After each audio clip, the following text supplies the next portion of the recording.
Hey, everyone! If you enjoy my quantum audiobooks, you can support me by becoming a Patreon member. Your support helps me keep creating, and you'll get exclusive perks.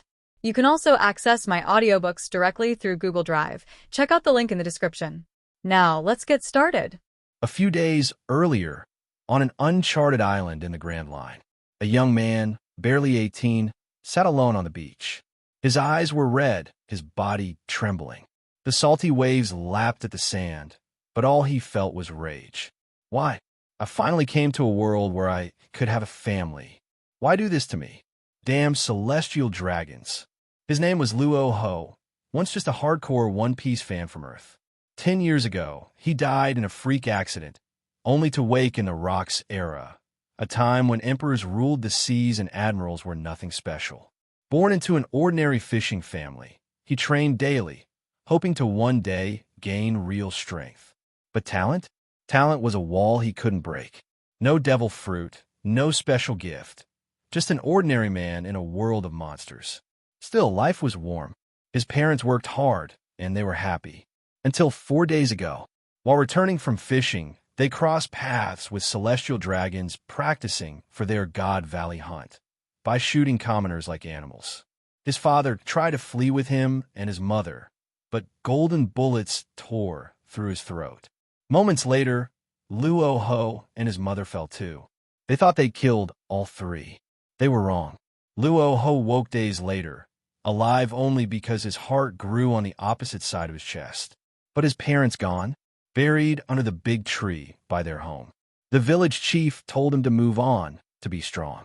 Luo Hu only packed his bags, eyes cold as steel. From today, I don't care about right or wrong. Anyone who blocks me dies. Celestial dragons, one day, I'll rip off your heads and crush them under my feet. With nothing left, he took the family's small fishing boat and sailed out, determined to find a devil fruit and grow strong enough for revenge. That's when it happened. Ding successfully absorbed ultimate killing intent. Advanced Conqueror's Haki awakened. Attribute absorption system activated. A surge of violent power exploded in his mind. The system's voice continued. This system allows you to absorb the attributes, skills, and powers of others. The stronger the target, the greater the gain. Luo Hu's lips curled into a dangerous smile. So, if I go after ruthless, Zebek himself, I could become the strongest in the world. After skimming over his system panel, Luo Hu quickly understood where he stood. All those years of relentless training in the pirate world hadn't been in vain. Compared to an average man, he was already far stronger. Still, on this brutal sea, that level of strength was barely a drop in the ocean. How do I absorb attributes? Guess I need to find an island with people first. With the power he'd once only dreamed of now within reach, Luo Hu wasn't about to waste time.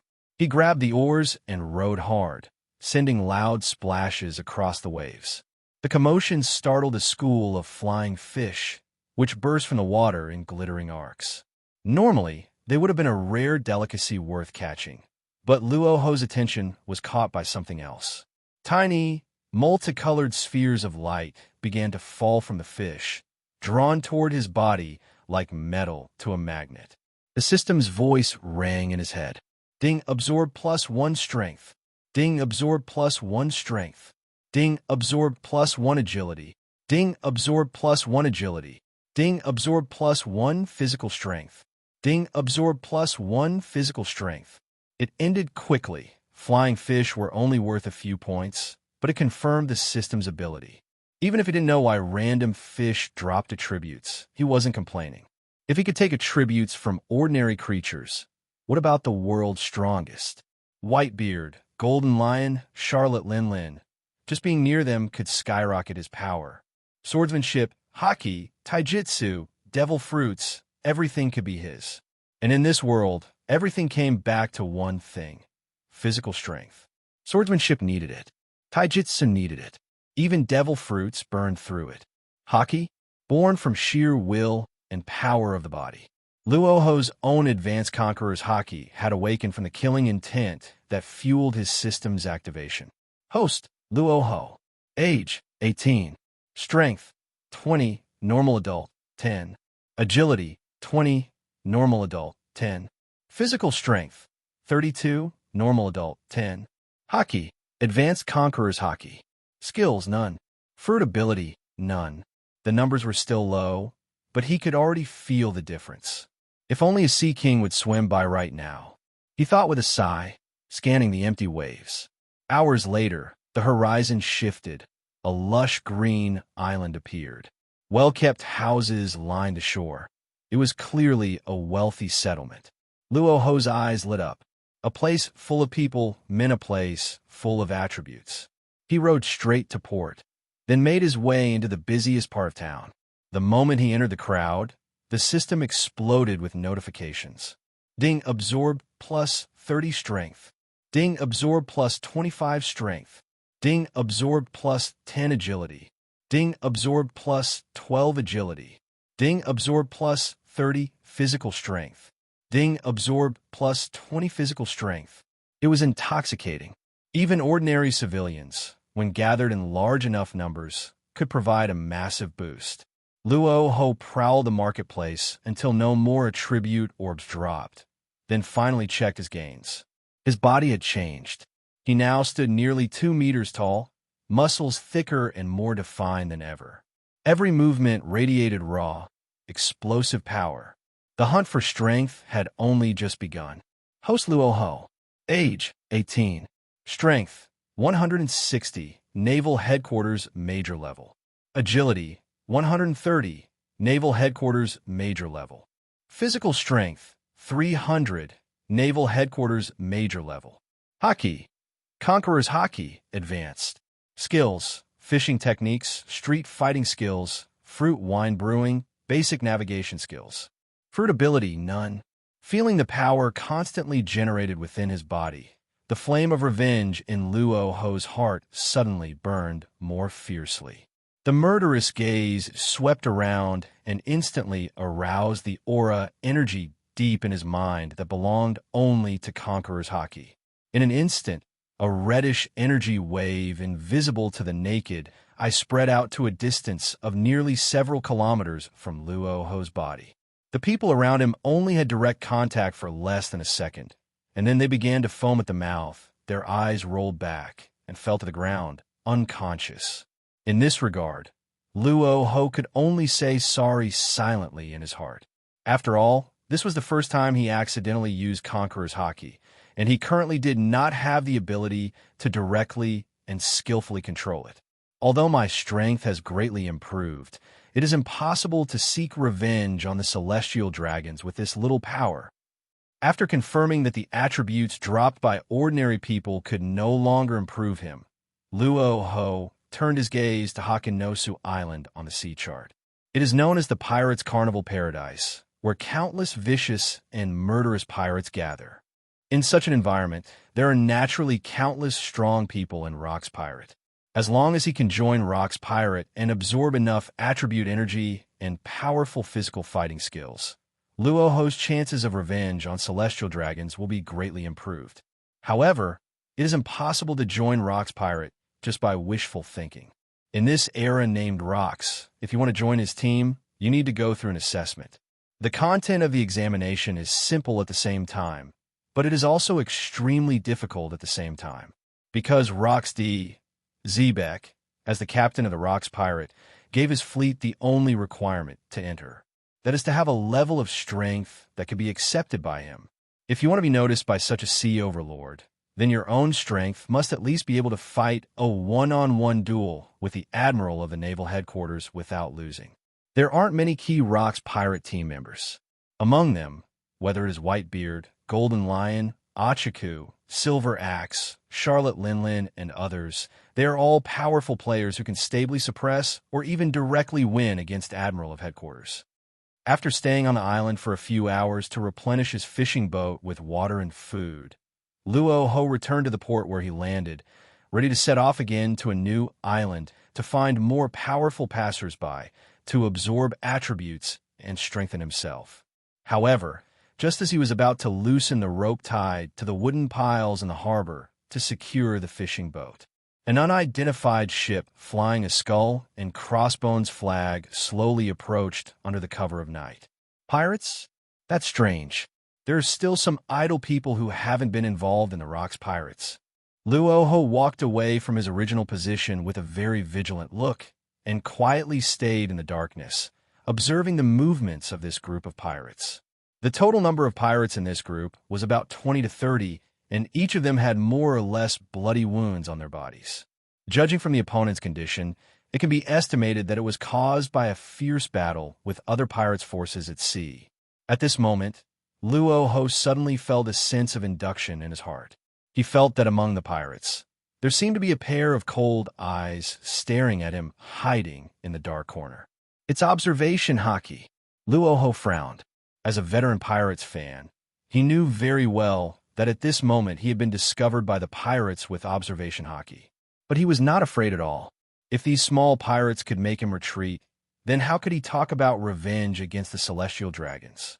Isn't this a joke? The pirates who discovered his figure noticed that Luo Hu did not flee directly because of his gaze, and then he clapped his hands and showed a cruel smile. Papa, young man, I admire your courage. Seeing a big pirate like me with a bounty of 9 million berries, they didn't choose to run away. How about it? Lousy will give you a chance to join my pirates group. Let's go looking for treasures in the sea together. Looking at the other person's attire and tone, Luo Hu realized that this person should be the captain of the pirate's ship in front of him. As for the other party's invitation to him to become a member of the pirates group, Luo Hu was not interested at all. It's just a small group of pirates, and it's not worth wasting his time here. However, Luo Hu was still slightly interested in the fact that the captain of this pirates actually possessed the Haki ability observation Haki, which was extremely useful in the early stages. He planned to use this group of pirates to test his current true strength level and further strengthen his own strength. The attribute absorption system, in addition to being able to absorb basic attributes normally, is more importantly capable of absorbing the opponent's Haki attributes and various combat skills and other enhanced attributes during battle. Join the pirates? It's not impossible, but you have to at least prove your strength first. If you are too weak, no one will look down on you little pirates. Seeing that his figure had been completely exposed, Luo Hu no longer hid, but simply stood in front of a group of pirates and challenged them. Although he might not be able to defeat the captain with his current strength, it would be very easy for him to teach ordinary crew members a lesson by absorbing their attributes. However, before Luo Hu finished speaking, the captain, who had been smiling, suddenly looked gloomy, as if he was angry about Luo Hu's words. Who are you calling the little pirates?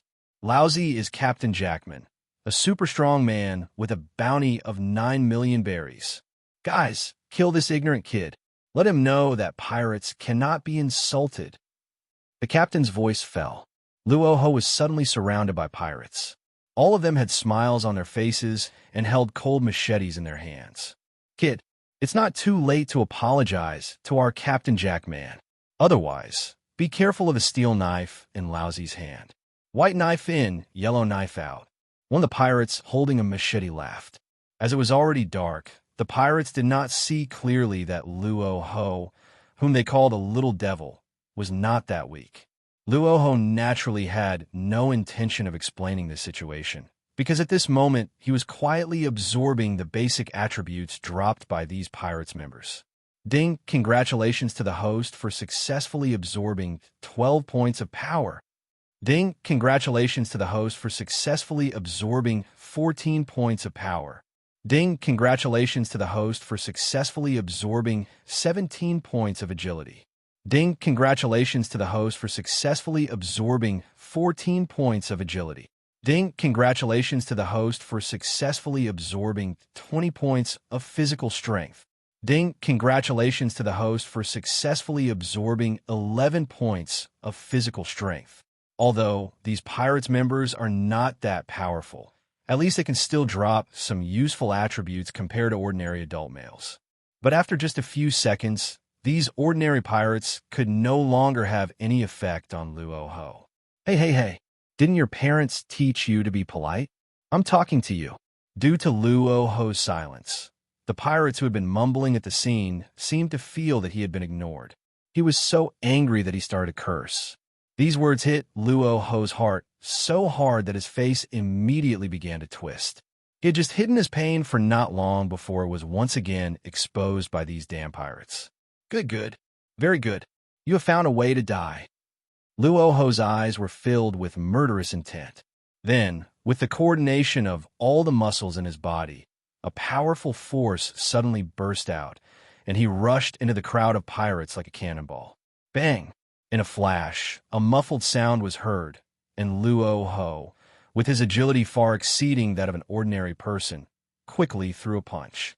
The very lucky pirates, who had no time to react, was hit by Jiang Dao's precise punch in the middle of the eye socket, like hitting a watermelon, and his head exploded instantly. The headless body flew across the sky, deader than dead. Is that the level? I want to fight 10. Luo Hu had an indifferent expression, his clothes fluttering in the wind, and he casually shook off the bloodline on his fist. He did not feel any discomfort at all, because it was his first time killing someone. Nanny, is this real or not? This power, blasting a person's head directly from the front? This kind of scene can only appear in front of a Haki master like the captain, right? He watched helplessly as his partner was punched in the head by Luo Hu in less than a second, with his brains splattered all over the ground. The pirates at the scene all widened their eyes and looked in horror at Luo Hu, who in their eyes was just a kid who had just reached adulthood. Captain, there's something strange about this kid. The pirates retreated in fear. They are certainly not afraid of killing people, but the impact of such a scene of people's heads exploding and flying everywhere in an instant is too great for humans.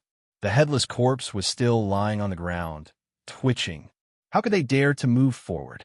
However, facing the pleading gazes of his crew members, Jackman did not react at all, but gave orders in a very disdainful tone. It's just a brat. There are almost 20 of you. Can't you even deal with a brat?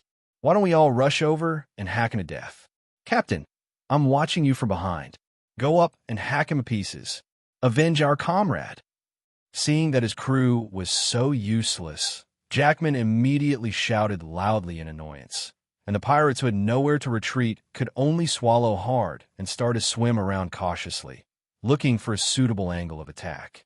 Compared to Luo Hu, they're more afraid of Captain Jackman, who is said to have eaten the fruit of power.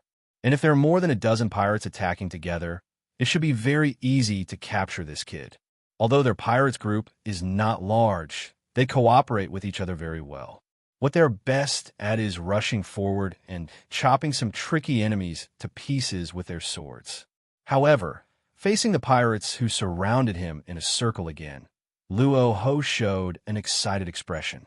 Just now, at the moment when he killed the pirates, a ball of weak attribute energy actually surged out from the pirate's body. According to Luo Hu's own understanding, this attribute absorption system should be able to maximize the absorption of the opponent's attribute energy only by completely killing the enemy. If this is the case, then the next experiment will be much simpler. As long as you kill people and absorb their attributes, you can become stronger more quickly. Little brat, you've revealed your weakness. You dare to be distracted when fighting with so many of us? You're simply courting death. Just as Luo Hu was thinking about more sophisticated ways to use the system, the pirates who surrounded him seemed to have suddenly taken stimulants, shouting about flaws and rushing up like waves. However, facing these pirates charging towards him, Luo Hu's expression did not change at all. He just used his agility attribute to the ultimate level. He strode forward without any hesitation, swinging his fists wildly, and struck 7 or 8 pirates in the heart with lightning speed and then pierced through them. With a crackling sound, the sternums of these pirates seemed to be made of brittle bones and were broken open in an instant. Feeling his strength rapidly increasing again, Luo Hu's face turned extremely rosy and he showed a classic villain smile. The bent fingers continuously moved the pirates whose chests were pierced, just like eating tender white tofu with its white core taken out directly. Blood splattered all over the ground, and then the bodies lost their life and fell to the ground half kneeling like garbage, dying a tragic death. It's delicious. Luo Hu let out a strange laugh. Then suddenly he threw a punch. With a bang, It went straight through the back of the head of a pirate who had lost the will to fight and tried to escape. The scene was like a cardboard walnut exploding in an instant, with red and white splashing everywhere. The scene was extremely horrifying. At a speed of killing one small pirate almost every second, Luo Hu took care of more than 10 or 20 lives in a short while. Every time he kills an enemy without reservation and absorbs basic attributes, his body becomes stronger and stronger, making the killing more and more exciting. Even those pirates' cadres who had some strength were killed by their fists. After dealing with all the pirates on the scene, Luo Hu looked at the pirate captain named Jackman. But at this time, the pirate's captain was already sweating profusely. He swore that he had never seen a person in his life who could treat human life as worthless as grass and be so merciless. Although he often kills people, he would never do it as cleanly and neatly as this young man, without any nonsense. "Who are you? I don't want to be a pirate anymore, Mom. I want to go home." Jackman widened his eyes in horror, turned around, and ran away. He didn't have the courage to fight against a murderer like Luo Hu. Want to escape? Seeing this, Luo Hu said with disdain, and his highly agile body immediately chased after him, then released the dark red Conqueror's Haki directly at Jackman, who was trying to escape. "Conquerors, what kind of monster are you?" The moment he felt his mind go dizzy, Jackman felt creepy and terrified. He had no time to react and could only turn around and mobilize his Haki power. His palm turned black, and he quickly slapped Luo Hu. Bang! Jackman slapped out with his palm, which directly hit Luo Hu's swung fist with a dull sound. After the two sides competed secretly for a while, Luo Hu was not strong enough and was beaten back 7 or 8 steps. But Luo Hu was not afraid because he had become stronger under the attack of Jackman. Dink, congratulations to the host for successfully absorbing 200 points of power. Dink, congratulations to the host for successfully absorbing 132 points of power. Dink, congratulations to the host for successfully absorbing 78 points of agility. Ding, congratulations to the host for successfully absorbing 67 points of agility. Ding, congratulations to the host for successfully absorbing 400 points of physical strength. Ding, congratulations to the host for successfully absorbing 239 points of physical strength. Ding, congratulations to the host for reaching the physical fitness standard and successfully absorbing armament Haki, primary. Ding, congratulations to the host for reaching the physical fitness standard and successfully absorbing observation Haki, basic. Feeling the power flowing into his body again, Luo Hu wiped the trace of blood from the corner of his mouth, as if he had taken stimulants, and then his fists turned black. "Come again. Let me see how much you weigh." At this moment, Luo Hu Conqueror's Haki was fully activated, and the whole person rushed forward quickly like a cannonball aimed at the target. Seeing this, Jackman's expression changed obviously. Shock, horror. Before he used observation Haki and armament Haki, he could clearly sense that this Luo Hu monster had absolutely no Haki energy. But after he launched the attack, Haki appeared on the opponent's body. At this moment, Jackman only felt an absurd idea appear in his mind. That is, the young man in front of him seems to be able to quickly improve his combat effectiveness in battle, and he can even easily learn Haki, an energy that requires hard training to master. This kind of strange talent and ability was something he had never heard of or seen before, even though he had been active in the Grand Line for several years. "Old thief, I need you to help me practice. Don't come over here." Jackman watched helplessly as Luo Hu, this freak, increased his speed by more than double the previous time. His face suddenly changed, but at this moment, it was too late for him to react. Before he could take a defensive stance, Luo Hu had already raised his hand and slammed his sandbag-sized fist with the shiny black Haki, which instantly hit his temple. With a bang, he fell to the ground on the spot. Snap! Snap! The sound of broken bones followed one after another. Luo Hu, who had been strengthened again, smashed the bones at Jackman's temple into pieces with just one punch. The heroic bones had even pierced through the flesh and blood, which was twisted and weirdly revealed on the cheeks. The temple is one of the most vulnerable and also the most deadly parts of the human body. At this time, Jackman, who suffered a heavy blow, only felt dizzy and seemed to lose consciousness at any time. However, Luo Hu had no intention of letting him go. He calmly pulled him up from the ground and punched him again. Puff, snap! After the tooth-grinding sound of flesh and blood collapsing was heard, Jackman's body trembled for a while and then slowly lost his life. With Jackman's death, the corpse in front of Luo Hu collapsed and burst into a glowing attribute ball. This is the last contribution Jackman can make. Ding, congratulations to the host for successfully absorbing 107 points of power. Ding, congratulations to the host for successfully absorbing 37 points of power. Ding, congratulations to the host for successfully absorbing 36 points of agility. Ding, congratulations to the host for successfully absorbing 12 points of agility. Ding, congratulations to the host for successfully absorbing 91 points of physical strength. Ding, congratulations to the host for successfully absorbing 27 points of physical strength. The moment the attribute ball was absorbed into the body, the system prompt sounded. Luo Hu suddenly felt that his whole body had gained a small boost again. At this moment, he was completely different from the ordinary person's body before. Moreover, at the moment when such a huge amount of basic attributes poured into his body, Luo Hu's originally relatively normal height increased by more than 30 centimeters again, directly reaching an astonishing height of about 2.7 meters. With such a strong physique, Luo Hu only felt that the blue veins and blood vessels in his body suddenly emerged, crawling all over his body like green earthworms, becoming thicker and more powerful. After killing Jackman and absorbing all of his basic attributes, Luo Hu's already very strong body became even more terrifying. Even on his back, a demonic face made up of muscles could be vaguely seen. Host Luo Hu. Age, 18. Strength, 1239. Naval Headquarters General Officer Level. Agility, 1001. Naval Headquarters Officer Level. Physical Strength, 1863. Naval Headquarters General Officer Level. Haki, Conqueror's Haki, Advanced. Observation Haki, Beginner.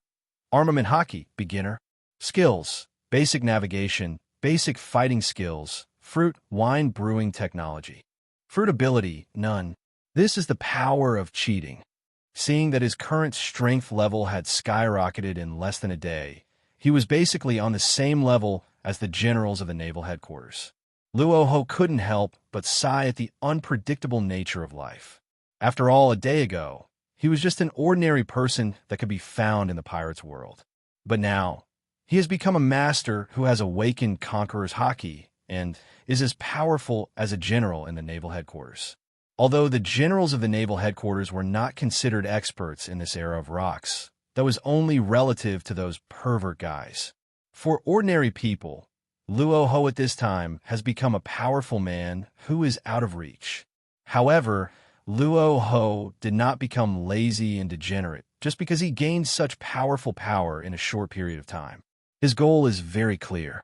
That is to quickly climb to the top of the world's combat power and then attack the celestial dragon's holy land, Malanjoa, and slaughter all the celestial dragons to use their lives to commemorate the death of their parents. In the world of pirates, 800 years have passed since the establishment of the world government. It is time for beasts like celestial dragons to experience the feeling of being slaughtered like reptiles. Next, let's find some strong players to absorb their attributes to become more durable and powerful. After shaking off the blood on his hands, Luo Hu didn't waste any time. He boarded the pirate ship left behind by Jackman and other pirates and headed directly for the next island indicated by the nautical chart.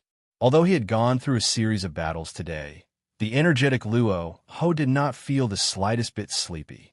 Instead, he was eager to find a stronger opponent to enhance his attribute strength. But unfortunately, after sailing for a whole night in the waters of the Grand Line, Luo Hu never encountered another pirate's ship. But think about it, this is not the era of pirates started by Roger after all. At this stage, All the pirates groups with some reputation in the Grand Line have basically joined the Rocks Pirates and become affiliated members. After about 3 or 4 days of boring sailing on the boat, Luo Hu's observation, Haki suddenly sensed a figure swimming behind his pirates group. "Oh bro, I'm Kaido, the man with a bounty of 91 million berries on him from the naval headquarters. Could you give me a ride?" Before Luo Hu could react, a figure about 4 meters tall with a pair of horns on his head had already jumped onto the deck in front of him. "Kaido, teacher guy." Luo Hu looked at the young man in front of him who was constantly shaking his head to shake off the sea water and made a surprise sound. Of course, he was very familiar with Kaido's name. That is one of the 4 emperors who will share the second half of the Grand Line with the other 3 sea emperors in the future. This guy hasn't joined Rock's Pirate yet? Luo Hu carefully recalled the introduction of Kaido, the golden Haki teacher who appeared in almost half of the plot in the original comic film. This time period seems to be pretty much the same. In the original novel, Kaido was invited by Whitebeard, who was sent by the Rocks, to join the Rocks Pirates in the short period before the Battle of God Valley. Afterwards, he went to the Valley of Gods as a personal intern to participate in the War of the Century. Now he's being hunted by Marine, which makes sense. "Oh, ahahaha, brother, do you know me? This is really surprising and unexpected, but I don't think I've ever been a teacher. I was once a war hero of a country, but those damned kings and nobles sold me to the Marines to draw blood for experiments just for a place to join the world government. Otherwise, I, Kaido, wouldn't be in this situation where I'm being hunted by the Marine Admiral all day long."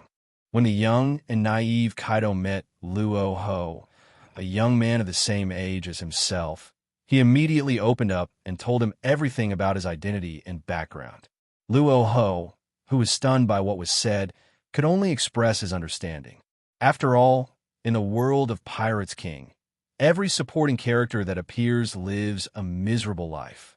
Even he, a person from Earth who traveled through time, could not escape the tragic fate of losing both his parents. "Thank you very much for giving me a ride. I haven't asked for your name yet." Kaido, who was born with a very thick nerve, left a word and then walked into the cabin of the pirate ship and pulled out several boxes of iced rum and drank them in big gulps. "My name is Luo Hu. Since you've boarded my pirates and drank so much of my rum, how about you agree to one condition?" Looking at Kaido, whose face was red as he started drinking, Luo Hu stood up straight and looked at him. Mr. Guy is still very young, but since he was able to receive the 90 million bounty offered by the naval headquarters, it naturally proves that he is definitely capable. If he could absorb some of the opponent's Haki attribute from Teacher Guy, it would definitely be a sure win. After all, Luo Hu had already felt waves of basic attribute balls about the size of basketballs falling down as soon as he got on the boat. La la la la la. Don't even mention one condition. Even if it's 10,000, I, Kaido, will do it. Tien. I wonder what kind of help do you need Kaido to help you with? It seemed that he had never met a man as generous as Luo Hu, who also treated him to a feast and wine. Kaido patted his chest and directly agreed to Luo Hu's conditions. "It's nothing, I just want you to help me practice." Luo Hu looked at the attribute values of Kaido that were slowly dropping with shining eyes. He believed that he would be able to make a fortune from Teacher Guy this time. "I see. But I, Kaido, am a special race, a demon. I might be stronger. Are you sure you want me to spar with you?"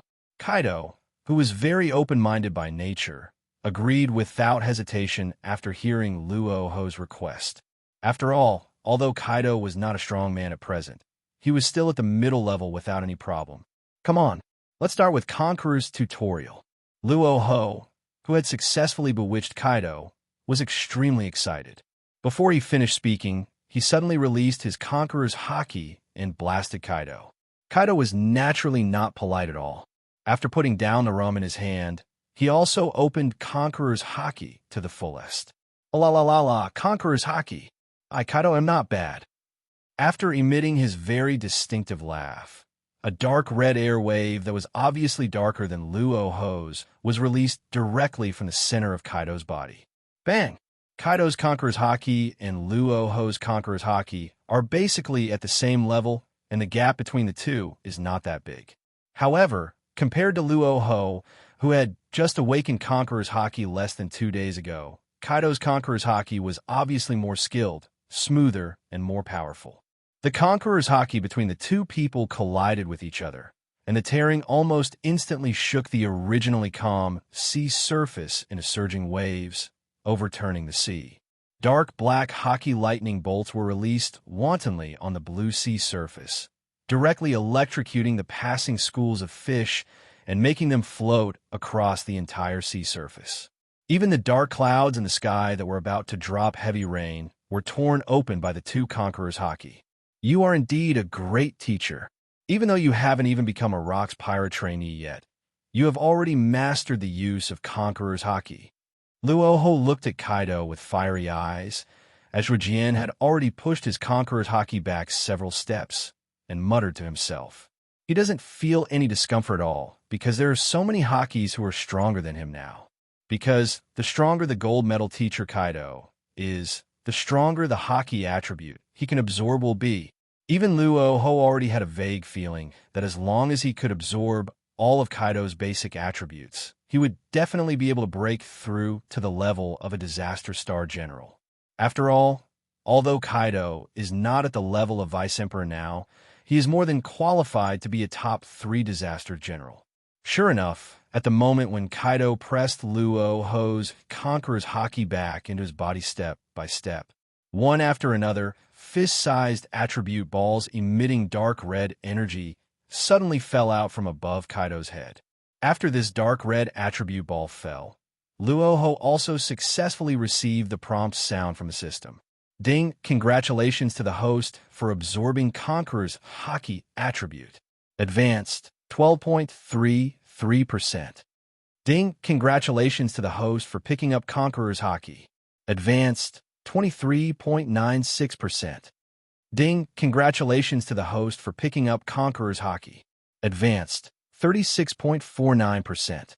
The system's beautiful prompt sounds rang out one after another, and Luo Hu also clearly felt that the Conqueror's Haki in his body was constantly increasing in percentage. After only a few tens of seconds, Luo Hu's Conqueror's Haki strength is on par with Kaido's. Boom!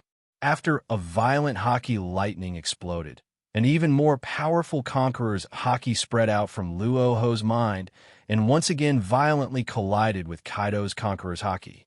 Such an outrageous scene immediately made a guy like Kaido, who is a thick-skinned man, widen his eyes and reveal an incredible expression. Your Conqueror's Haki is actually increasing? How is this possible? Kaido yelled in shock. As we all know, Conqueror's Haki is the only qualification for King's qualification, different from Armament Haki and Observation Haki. And Conqueror's Haki is the only Haki that cannot become stronger through self-training. Only when the Conqueror's Haki awakens and the King's inner spirit becomes stronger can further qualitative changes occur. Kaido thought that his Observation Haki had clearly captured the moment when the Conqueror's Haki in Luo Hu's body became more stable. This is a bit too scary. Just by colliding with Conqueror's Haki, Haki became even stronger and could even withstand the impact of his Conqueror's Haki. However, this shocking emotion only lasted for a moment before Kaido suppressed it, because he's not the kind of man who cares about every little thing. Luo Hu was willing to use his pirate's boat to pull him out of the water and also gave him unlimited rum to drink. Kaido, who had never felt any favor before, was so overwhelmed by such sweet treats that he immediately regarded Luo Hu as his only close friend. After showing a confident smile, Kaido also became more serious. La la la la la. Let me see how far you can go. Kaido, will never admit defeat. After he finished speaking, Kaido immediately used his strongest Conqueror's Haki to fight against Luo Hu. Seeing this, Luo Hu did not give in and once again used all his strength. He had to copy and paste all of Guy's Conqueror's Haki attributes. Boom, boom, boom, boom.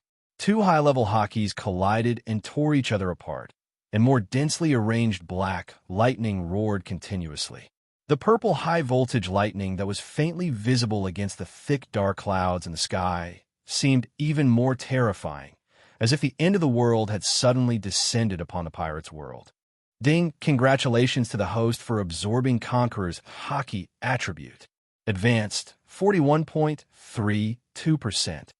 Ding, congratulations to the host for picking up Conqueror's Haki. Advanced, 48.76%. Ding, congratulations to the host for picking up Conqueror's Haki. Advanced, 56.11%. At this time, Kaido, who was using all his strength to output Conqueror's Haki, had gradually gone from being at ease to being unable to make any progress, and even had drops of cold sweat dripping from his forehead. Obviously, his observation Haki once again sensed that Luo Hu Conqueror's Haki had become stronger. Now, the Conqueror's Haki between the two is basically at the same level. No matter how hard he tries, he can't do anything to Luo Hu. La la la la la. Let's stop here. My Conqueror's Haki can no longer suppress you. Let's try out the armament Haki battle next. Seeing that his Conqueror's Haki was no longer able to do anything to Luo Hu, Kaido retracted it and then grabbed the shiny black mace from behind him. Looking at Kaido's action, Luo Hu also clearly knew that Teacher Guy wanted to continue to enhance his Haki strength. Come on, horse. Luo Hu also clenched his fists to show no weakness and instantly hardened armament Haki to cover his hands. If they had not met before, Luo Hu would never be able to beat Kaido. But now the situation is completely different. The Conqueror's Haki of both sides has been pulled to the point of being equal to each other. Even the basketball-sized attribute balls that had been falling from Kaido's body from the beginning were constantly strengthening him. Ding, congratulations to the host for successfully absorbing 1599 points of basic attribute power.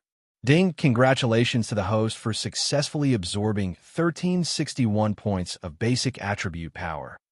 Ding, congratulations to the host for successfully absorbing 601 points of basic attribute agility. Ding, congratulations to the host for successfully absorbing 329 points of basic attribute agility.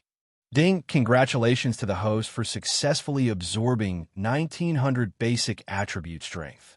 Ding, congratulations to the host for successfully absorbing 1881 basic attribute strength. The current situation is that every time Kaido drops a basic attribute ball, Luo Hu's strength, speed, and stamina will be greatly improved. Kaido's help to Luo Hu is more than just a gold medal teacher. He is simply a natural experience monster. La la la la la. Are you ready? Kaido, am about to attack. Luo Hu's physical strength was increasing at a speed that could be seen with the naked eye. Kaido excitedly clenched the mace in his hand, and his body began to continuously release balls of powerful armament Haki that wrapped around the entire mace until it was completely dyed black. This is one of the techniques for using armament Haki, Haki entanglement. Through this method, armament Haki can be entangled and attached to the weapon, enhancing the destructive power to a certain extent. In fact, if this kind of Haki is wrapped around a weapon for a long time to nourish it, there's a certain chance that a black sword with normal attacks also has the ability to destroy Haki. In addition to being able to perform entanglement attacks, armament Haki can also.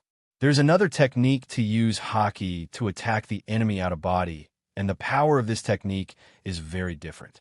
The external release of armament Haki is equivalent to injecting highly concentrated explosives directly into the enemy's body, causing internal damage. Thunder. 8 trigrams. After making sure that Luo Hu was ready to face his attack, Kaido didn't hesitate at all. With his arm muscles expanded, he swung the mace in his hand and smashed it towards Luo Hu's arm with all his strength. Judging from his movements, Kaido is still a very thin man. At least while he ensured that he did not let Luo Hu go, he could also avoid causing serious injuries to Luo Hu due to his excessive strength. Luo Hu is naturally very moved by this. Teacher Kaido is really dedicated to his duties. He really made me cry.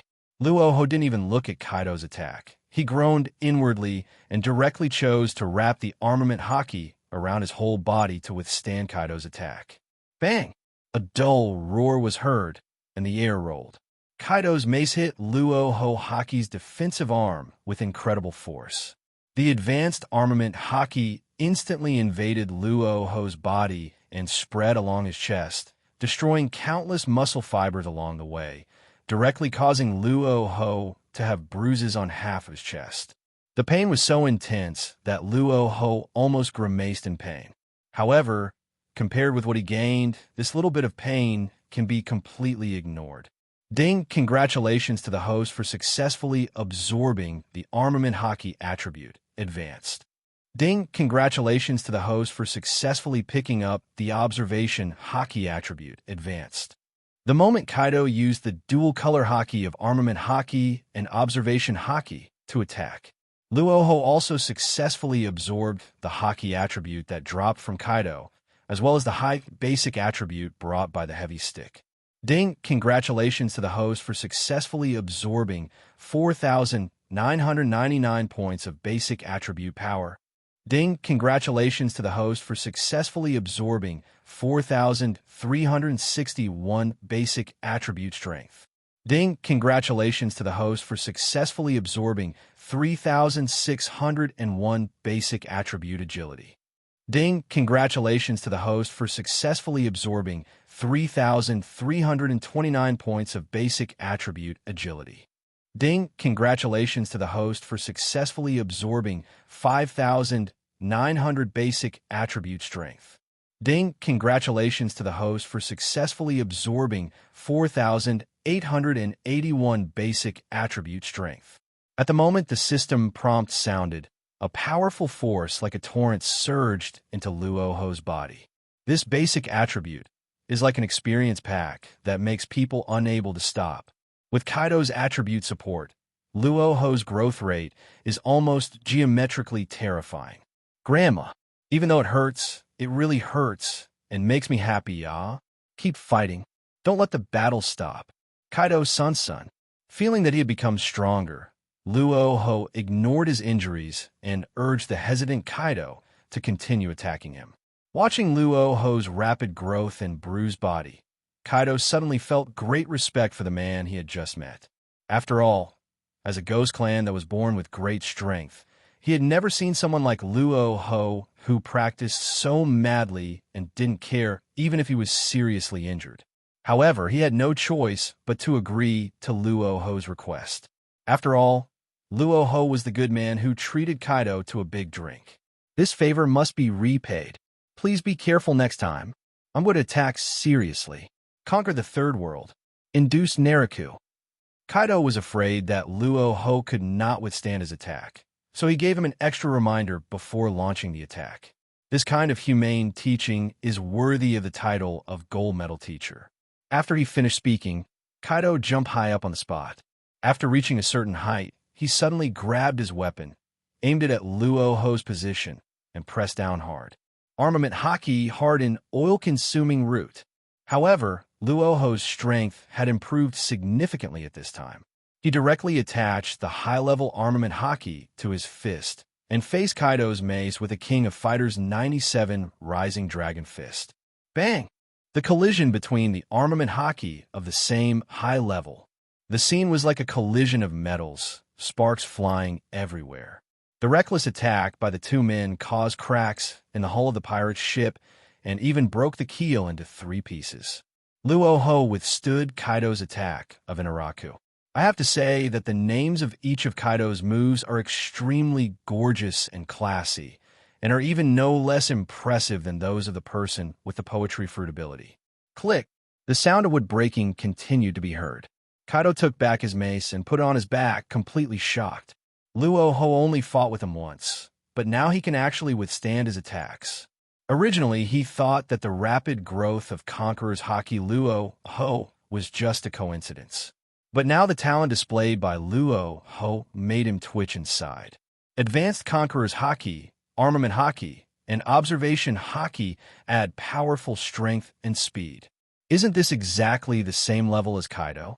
This is the Haki that I learned after more than 10 years of hard work, eating, drinking, fighting, and surviving many dangers. In just less than a minute, Luo Hu learned all of it during the battle.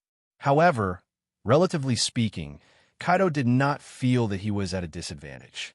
After all, with this condition, he could safely drink up all the rum stored in the Luo Hu pirate's ship. It can barely be considered a mutual exchange. Naturally, both parties were very satisfied with this. Kaido can drink until he is full, and Luo Hu also gets all the attributes he wants. Ding, congratulations to the host for successfully absorbing 11,599 basic attribute strength. Ding, congratulations to the host for successfully absorbing 9,361 points of basic attribute agility.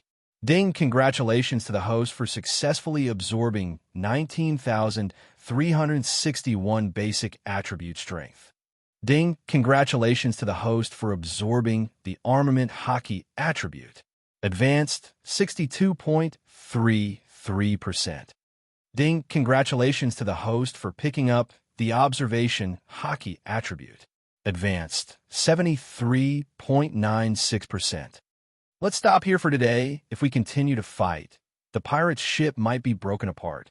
After taking a look at the pirate's ship that was on the verge of collapse, and Kaido, who had lost his absorption attribute, Luo Hu directly chose to stop this one-on-one tutoring. After a brief fight, Luo Hu had directly absorbed all of Kaido's high-level conquerors, armament Haki, and observation Haki conquerors Haki attributes to the same level. In other words, he is already a young Kaido in another sense, except that Luo Hu is just an ordinary human being, while Kaido is a special race. Without paying any attention to Kaido, who went to the cabin again to pull out a few boxes of wine, Luo Hu directly opened his data panel, which had become perverted. Host Luo Hu. Age, 18. Strength, 19,640.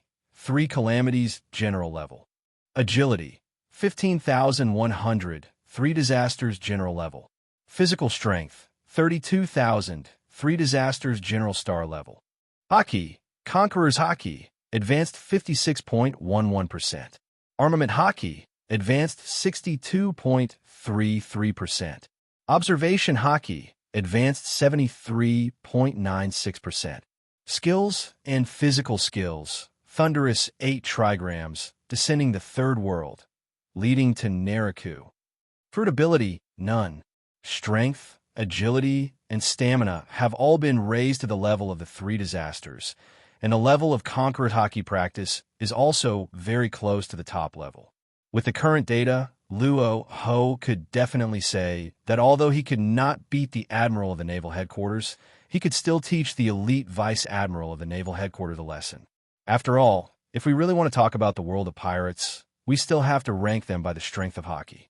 Haki is the only criterion for measuring a strong person. Other values are just icing on the cake.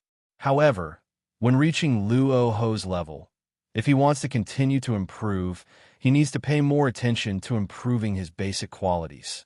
Only when the body becomes stronger can Haki be further improved. The reason why Kaido, a special race with extraordinary talents, is only at this stage right now is simply because their bodies have not yet fully developed into adulthood. As long as Kaido's body reaches the standard condition, his Haki level will directly rise and break through to the top level. Brother Luo, come and have a drink. Hiccup, isn't this the reason for life? Oh la la la la la la la. Kaido, who was drinking happily, saw Luo Hu, who remained silent, although he didn't know what Luo Hu was doing in this state of sudden standby. But at this moment, he just wanted to get Luo Hu to drink together. Kaido has been running around on the battlefield, reaping the lives of the enemy ever since he could remember. It can be said that his life's achievements are unworthy of anyone in that country. It is a pity that now at the last minute he has been sold to the world government by his country, simply in exchange for a seat in the world government's member states. This made Kaido extremely depressed.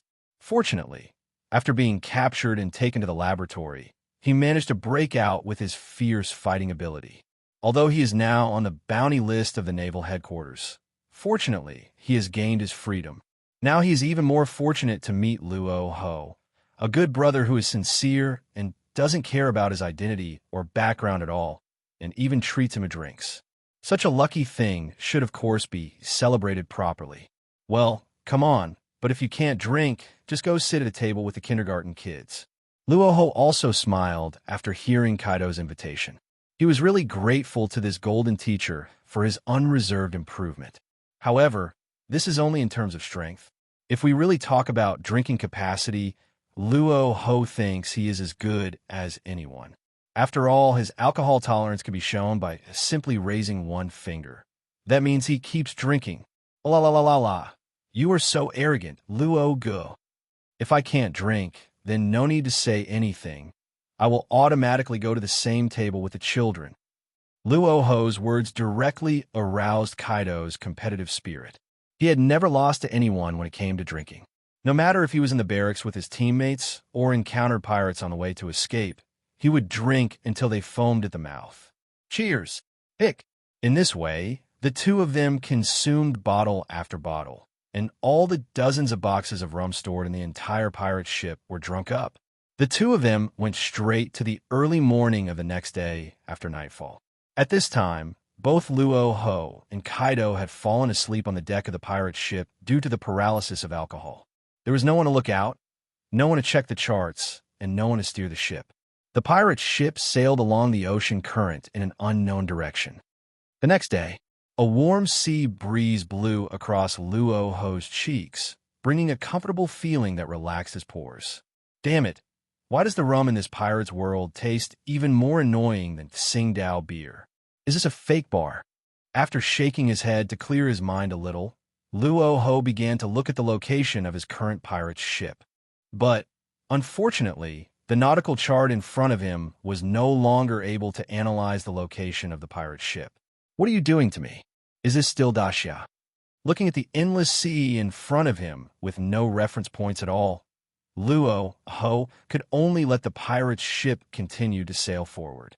At this moment, Kaido, who had been sleeping, woke up. After patting his aching head, Kaido also asked Luo Hu what his next goal was. Luo Hu, where are we going now? If all else fails, let's find an island to ask for directions. I was chased by the Marines and had to flee into the sea. I still want to join the Rocks Pirates. Why don't we join Rocks Pirate together and become bigger and stronger, Luo Hu?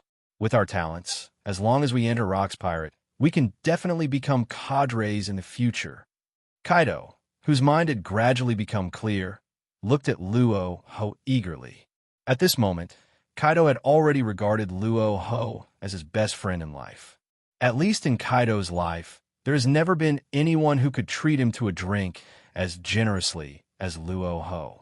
Basically, everyone who sees him as a member of a special race will have some bad thoughts about him. After all, what is most lacking in this world is ethnic groups of special races. Each special race will be sold at a very high price in the auction house. Kaido suffered a lot of similar suffering when he was a child. He was sold here and there by humans and eventually became a cannon fodder in a country. Even though he, a soldier, became a national hero in the end, the ending did not change. He was still sold by the king to the world government as material for human experiments. In general, Kaido has never met a person like Luo Hu who has no interest in his body. Don't worry, Rocks Pirate. We are definitely going there, but the most important thing right now is to rob that thing in front. While controlling the direction of the rudder, Luo Hu pointed his finger at the location of a standard marine transport ship right in front of the pirate's ship. Oh, LOL, robbing?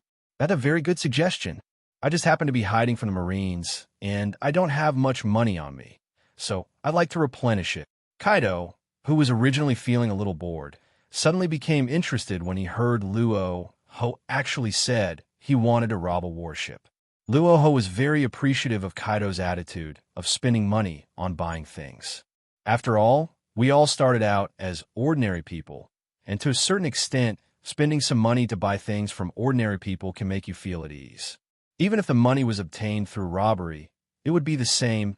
After all, celestial dragons are not human beings. Robbing celestial dragons is not a crime at all. In addition, it is very useful to carry some money with you. After all, if you want to get the latest news information, you still need to buy newspapers. To buy a newspaper, you need to pay a certain amount of money to Newsbird. Even if you forcibly take away the newspaper from the Newsbird without paying, You will definitely be blacklisted by these birds and will never receive any newspaper again. The reason for this is that Morgan, who now dominates the news industry, had not yet been born. Therefore, there is very little news about pirates all over the world, and the sources of information are very complicated. This is why people often carry some cash with them when they go out to sea just in case. Even a sea overlord like Rox has to take out gold coins from his pocket if he wants to read the news. Warning: this is the Sky Gold transport ship from the world government. All unrelated ships, please leave immediately. Warning: this is the Sky Gold transport ship from the world government. All unrelated ships, please leave immediately. Just as Luo Hu was maneuvering the already shaky pirate ship towards the Sky Gold transport ship, the Marine warships nearby that were responsible for escorting the ship issued a navigation warning directly through the loudspeaker. Although this era is an era where the pirates and the world government are in a state of balance, but under normal circumstances, few people dare to rob the world government's Sky Gold transport ship. Because the Rox pirates are currently basically in a state of sharing the world with the world government, they have their own source of income from protection fees. Under normal circumstances, there will not be much intense friction between the world government and the Rox pirates. At least that was the case before the Battle of God Valley began. Damn it, it's these hypocritical Marines again. They pretend to be righteous, but they do such things behind the scenes. It's simply shit. Kaido stood up straight and looked at the Marine warships with resentment in his eyes. In his eyes, the so-called righteous army of Marine is nothing more than a private army raised exclusively by celestial dragons. Marine justice can only protect those countries that have gained membership of the world government by exploiting the blood and sweat of the lower-class civilians and paying the sky-high gold.